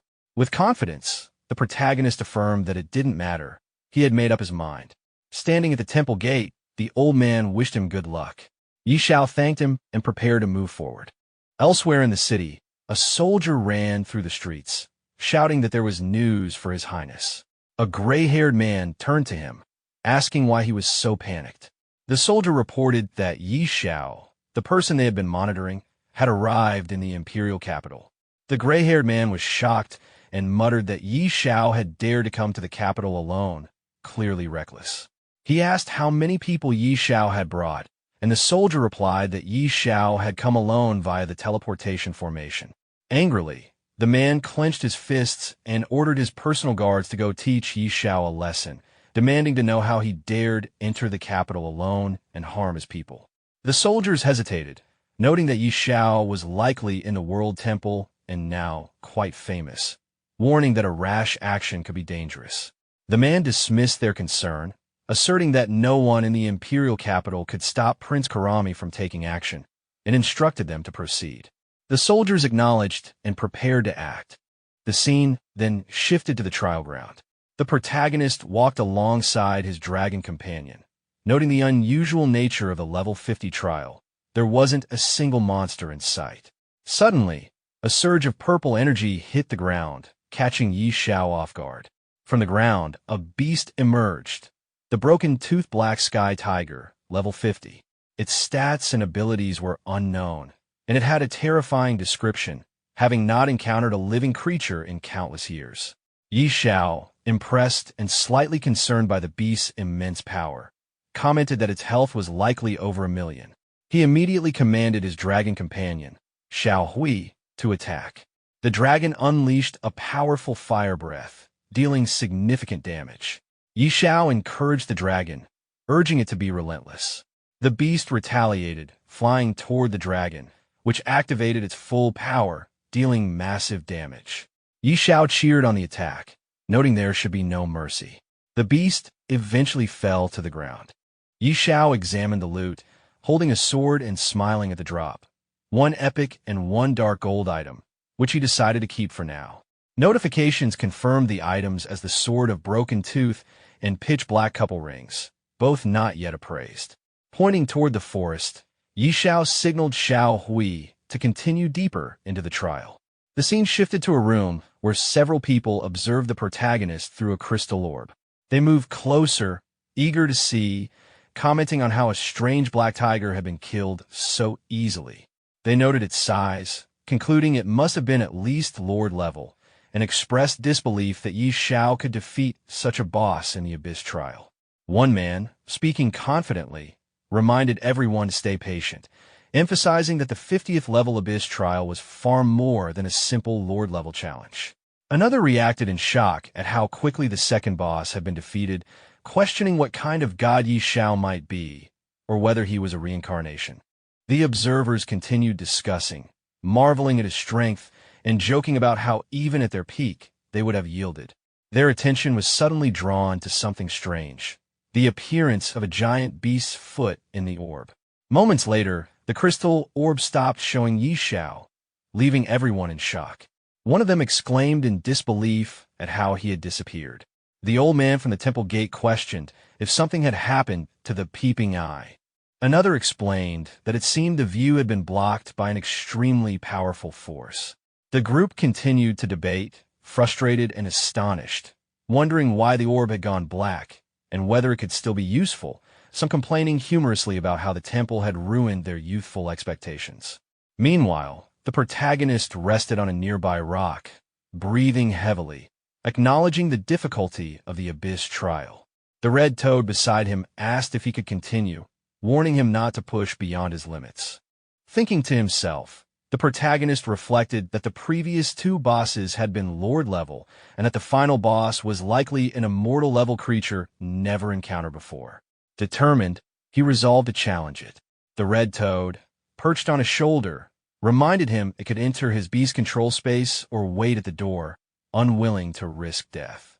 Xiao replied confidently, telling old Hui that if he died, the toad could inherit his loan, and then prepared to move forward. Soon after, Xiao teleported to an unknown area. A notification appeared above his head, warning him that he had entered an extremely dangerous area and should escape immediately.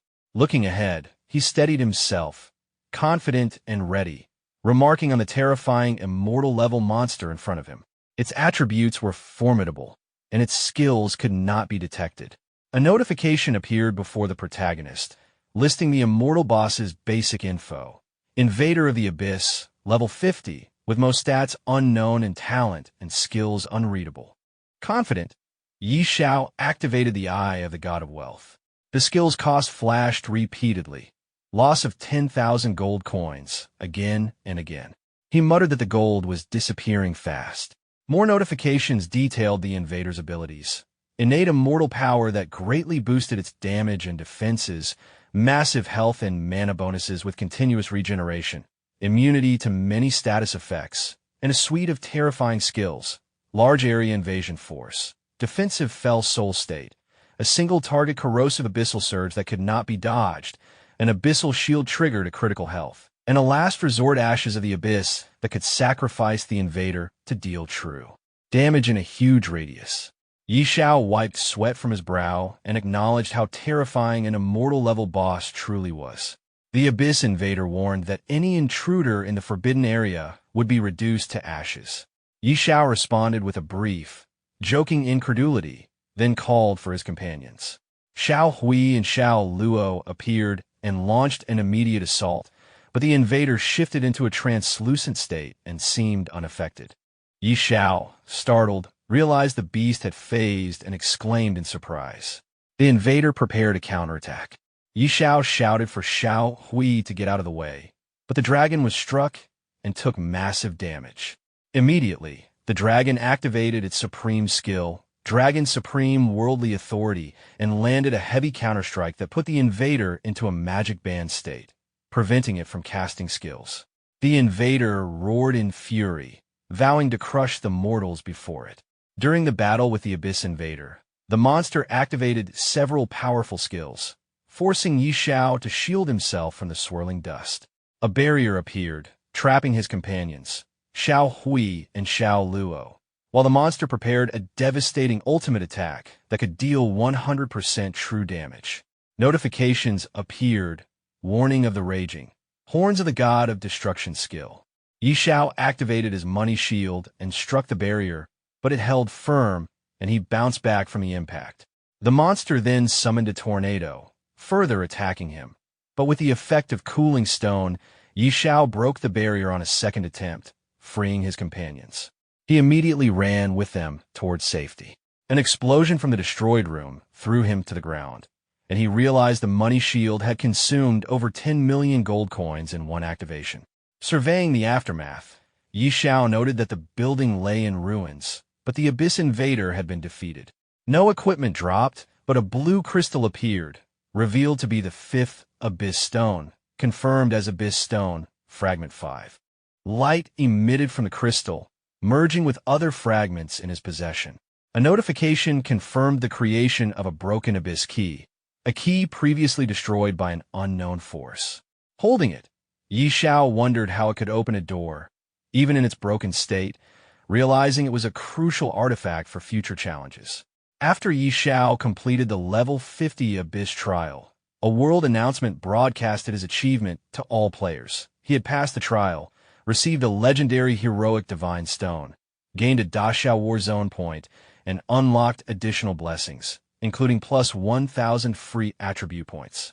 The announcement also revealed that the Battle Zone system was now activated for level 50 players, offering access to high-quality equipment and items. In the streets, players discussed the news in shock and excitement. Many were stunned that Yi Xiao had reached level 50, speculated about the new War Zone system, and realized that high-tier equipment could only be accessed by those willing to invest early or possess exceptional skill. They debated the scarcity of epic gear and acknowledged that Yi Xiao, being the only player in the War Zone at that point, would naturally acquire a vast advantage. Meanwhile, at the Supreme Temple, Yi Xiao entered a room only to find it empty, though voices indicated that people were waiting for the crystal images to restore. As he approached, onlookers explained that Viscount Yi Xiao was attempting the rare level 50 Abyss trial, an event attracting guards and elders alike. Yi Xiao, confident, wondered if it was possible he had already passed the trial. The people in the room were stunned when they realized Yi Xiao himself had arrived. Their shock turned into excitement as they greeted him, questioning whether he had truly completed the Abyss trial. Yi Xiao confirmed his success, noting he had not yet received his reward. Attention then shifted to his companion, the red toad, prompting questions about its role in his victory. The toad angrily defended itself, asserting its importance in the trial. Finally, when asked about the final boss's level, Yi Xiao revealed it was immortal level, leaving everyone in the room astonished and horrified at the scale of the challenge he had overcome. The old wizard guided the protagonist through the temple, asking him to follow and not worry about the trial reward yet. He explained that before anything else, the protagonist must receive the world's blessing. They reached a massive blue leaf tree, and the wizard revealed it as the holy tree's will, instructing him to wait patiently as the ceremony began. A sudden gust of wind swept through, and the protagonist felt the tree's power. Visions of the world's creation appeared before him. The birth of dwarves, dragons, elves, and goblins. Gods later descended, demanding submission, and while some races bowed, others like the dragons resisted. Darkness soon consumed a part of the continent, marking the beginning of the strange invasion. As the vision ended, the protagonist realized the gods might be connected to these invasions. A divine message then urged him to seek the holy judgment to stop the darkness. When he touched the holy seed, divine power surged through him. The blessings enhanced his strength, doubled his growth, and multiplied his health and constitution many times over. His beast companion also shared in the transformation, and a new skill awakened, the holy tree's protection, granting him one chance at resurrection. Bathed in a blue aura, he marveled at the power, recognizing it as a divine gift that made him nearly invincible. When the old wizard asked about the process, he replied calmly that everything had gone smoothly. The old wizard expressed satisfaction that everything went smoothly and told the protagonist that since he was acknowledged by the holy tree, he was now considered a friend of the temple. He then asked if the protagonist had ever thought about joining the World Temple. The protagonist declined for now, saying he didn't have such an idea at the moment. Understanding his answer, the old wizard handed him a reward, the heroic Godstone, a legendary item given only to those who cleared the Abyss-level trial. It held divine power used to strengthen the emblem of heroism. The protagonist examined the stone briefly, acknowledging its purpose before preparing to leave. The wizard respectfully told him he would always be welcome back should he ever decide to join the temple. The scene shifted to Dragon Phoenix City, where Lansley pushed through the crowd, shouting for people to move aside. The townsfolk whispered among themselves, recognizing him and wondering who would be his next target, whispering that he was known as a ruthless killer. Growing impatient, Lansley muttered to himself, frustrated that his target still hadn't appeared, his killing intent barely restrained. A soldier warned Lansley to control himself, reminding him that delaying the prince's orders could cost him dearly. Lansley brushed it off, saying they should deal with Xiao first since his sudden fame had drawn too much attention. When a soldier teased him about being afraid, Lansley laughed it off, confident that a level so low wasn't worth fearing. As the protagonist appeared through the city gate, Lansley's expression shifted to excitement. He impatiently muttered that he couldn't wait to face him. When the protagonist questioned his identity, Lansley arrogantly introduced himself as a law enforcement officer from the arbitration office, claiming he was there under Prince Karami's orders to investigate unregistered participants in the World Temple trial. The old wizard, watching from the side, found the intrusion absurd, Judgment Hall officials daring to interfere with temple matters. He reminded them that Xiao had completed the Abyss trial and was now a recognized friend of the World Temple. The statement left Lansley uneasy, wondering when Xiao had gained such powerful connections. Trying to recover, Lansley stumbled over his words, while the soldier quickly shifted tone, pretending they were there to offer blessings on behalf of the prince. Lansley glared at him internally, frustrated at how fast his ally had changed sides. The soldier continued flattering the protagonist, calling him a hero of the Empire. Amused, the protagonist simply smiled and told them to dance for him. Caught off guard, Lansley broke into a nervous sweat, while the old wizard, clearly entertained, encouraged the idea, saying the blessing dance was said to be quite delightful.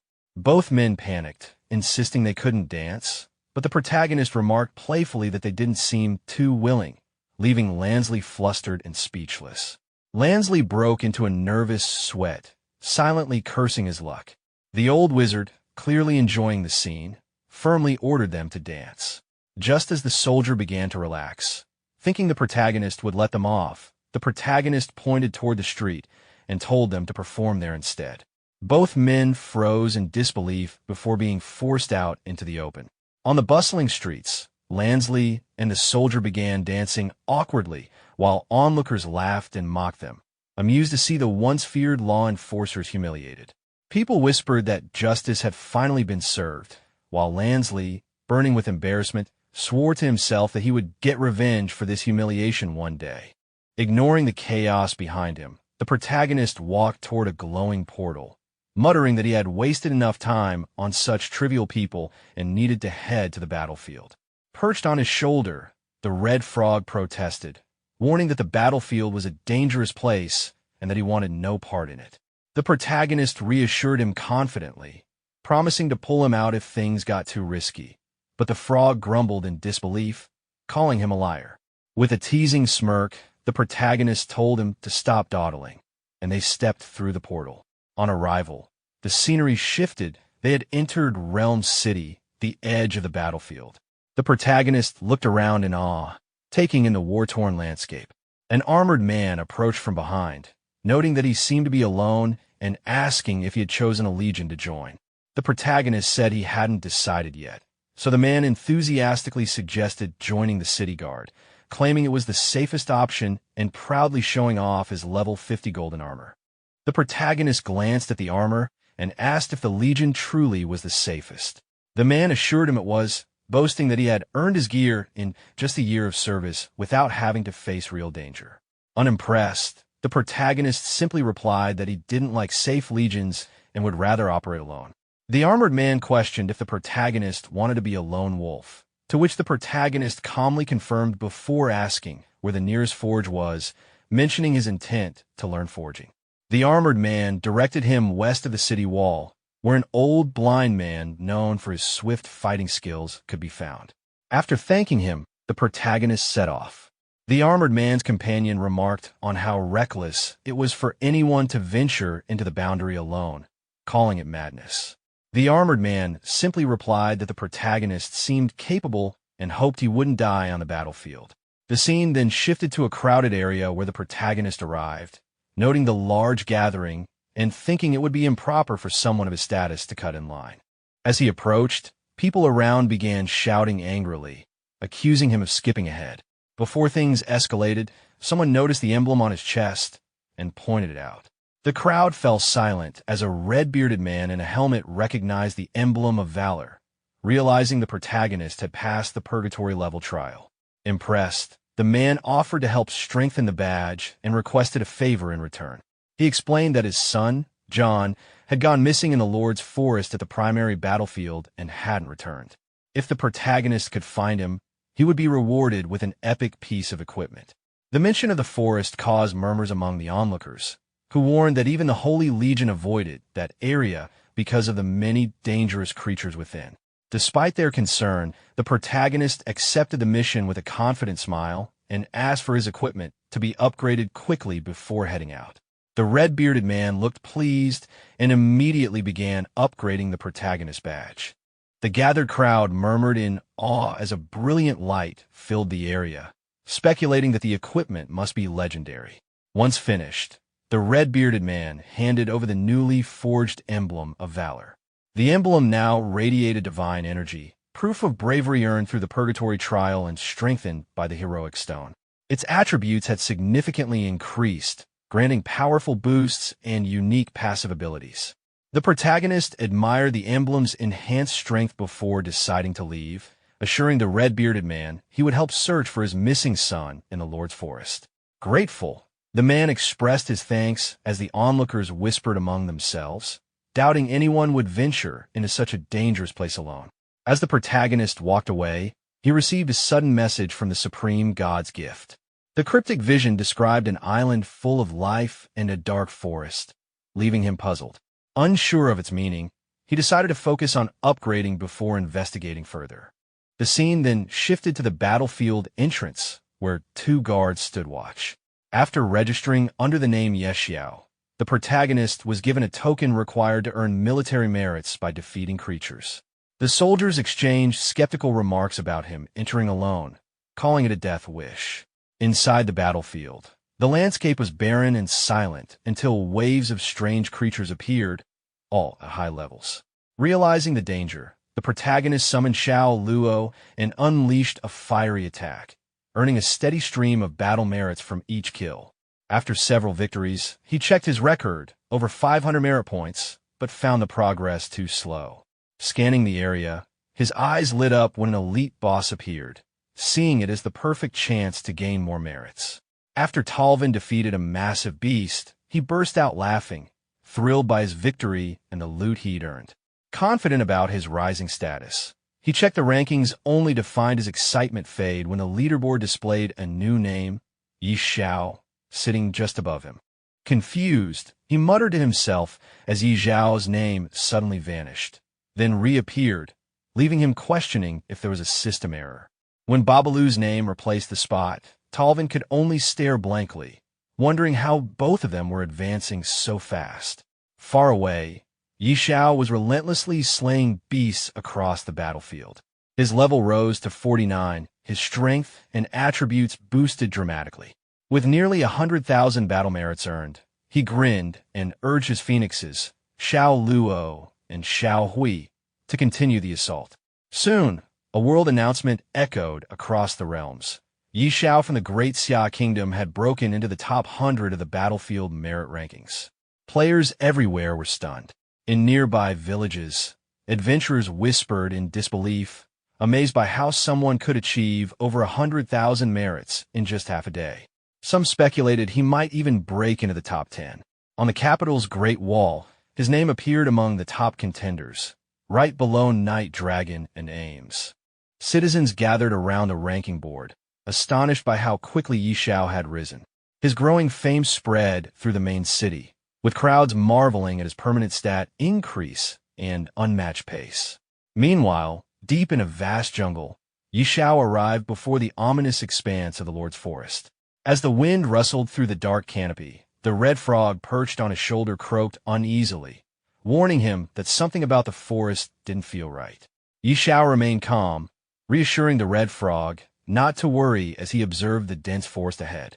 He knew the Lord's Forest likely hid multiple Lord-class bosses, and with steady determination, he decided to explore deeper. Meanwhile, at a lookout base nearby, a tense atmosphere filled the air. The commander stood atop the fortifications with his subordinate, who rushed in with urgent intel. The bald scout reported that a boss was advancing toward the stronghold, leading a massive army of subordinates numbering in the thousands. Hearing this, the commander ordered everyone to prepare for battle. Rallying his troops, he reminded them that the honor of the Third Army was at stake and that they must defend their stronghold with everything they had. Moments later, from the misty horizon, dark figures with glowing horns emerged. The soldiers barely had time to react before a massive beast crashed into the defenses, the ice armor Iron Dark Deer. Chaos erupted as troops scrambled to defend the camp. Barking quick commands, the commander ordered Ron to lead the shield guards to taunt and divide the monster's attention, while archers launched volleys from afar. The first waves were pushed back under the commander's direction, and for a brief moment, it looked like victory. Then, the bald scout pointed toward the forest, his voice trembling as an enormous silhouette emerged. The ground shook as the true boss appeared, the ice armor Iron Deer King. The commander's expression hardened, realizing the scale of what they were facing. As the massive creature charged, its roar echoed through the battlefield. The commander shouted for all troops to be on full alert, witnessing the sheer power of the monstrous foe for the first time in his life. A sudden blast of flames descended from above, engulfing the monstrous beasts in a blazing inferno. The battlefield fell silent as the smoke cleared, leaving behind only charred remains. Soldiers froze in disbelief, murmuring among themselves, wondering if the boss had collapsed on its own or if they were hallucinating. Even the commander, stunned by what he witnessed, questioned whether the creature had unleashed a mental illusion to confuse them. The bald subordinate pointed ahead, his voice trembling as he spotted someone standing in the distance. When the commander's gaze followed, his eyes widened. The lone figure was Xiao. Realization struck instantly. The boss had been annihilated in a single strike. The commander immediately ordered his subordinate to approach, eager to identify the mysterious warrior capable of such power. As the troops surrounded Xiao, he glanced around, confused by the sudden crowd. Uninterested in attention or praise, he turned and left, muttering about his priorities, leveling up and completing missions. The soldiers called out after him, shouting for the hero to wait, but he had already vanished into the shadows. The commander, watching him disappear, instructed his men to hold their ground and observe, still processing the impossible strength they had just witnessed. Hidden from sight, Xiao released his phoenix to finish the remaining creatures. The majestic bird soared through the air, flames consuming every enemy in sight. Notification after notification appeared as the system tallied his kills and announced his phoenix's new talent skill, Divine Phoenix Body. Xiao, pleased with the progress, admired the strength of his companion and pressed forward deeper into the battlefield. Meanwhile, far away in a fortified village, the old wizard and the Red Knight discussed Xiao's astonishing rise. His battle merits had skyrocketed beyond 5 million, a figure powerful enough to purchase an entire set of epic armor. Both were astounded by the rate of increase, acknowledging that even a veteran like the Red Knight couldn't match that killing speed. The old wizard, thoughtful yet uneasy, admitted that even for him, capable of taking down level 50 or 60 lord bosses with ease, the scale and speed of these kills were unnatural, something far beyond normal combat, or even large-scale forbidden spells. The Red Knight, eyes narrowing with interest, asked quietly if Xiao could truly be that strong. They always heard replies that if the boy ever grows up, he might achieve things no one has ever done before. The Red Knight questioned if the old wizard was referring to the hidden elders of the Empire, and the wizard confirmed it, expressing concern about how fast the eerie invasion was advancing. If it continued at this pace, the world might not last more than a few decades. The scene shifted to the Lord's Forest, where the commander and his subordinates discussed the chaos erupting there. They wondered if another wave of strange invasions was coming and debated whether to retreat or reassess. The commander explained that a powerful individual was currently purging the eerie phenomena and ordered each legion to cooperate with him. When someone questioned if the mysterious flames were connected to that person, the commander confirmed he had checked the battle merit rankings, where a new name, Yi Zayad, had appeared. He pointed to the blazing battlefield, saying it was Yi Zayad defeating a Lord-level boss. Shock spread among the soldiers as they realized he had slain multiple Lord-level bosses. The commander then urged everyone to seize this opportunity to counterattack, declaring that even death was worth it if they could break deep into the Lord's Forest. Fired up, other Legion members joined in, pledging to charge forward in the name of their legions, ready to die with honor. Suddenly, a massive blast echoed through the forest. The commander turned sharply toward the sound, realizing that the strongest being in the forest might have awakened. Meanwhile, deep within the blazing woods, the protagonist defeated another beast. Exhausted, he decided to rest under a tree trunk. Nearby, the red frog emerged, grumbling about being woken up and complaining about the heat. The protagonist lazily replied that he only wanted the frog to get something to eat. As he relaxed, a faint movement caught his attention. He looked up, sensing someone or something approaching. The red frog also noticed it, tensing up as it warned that something wasn't right.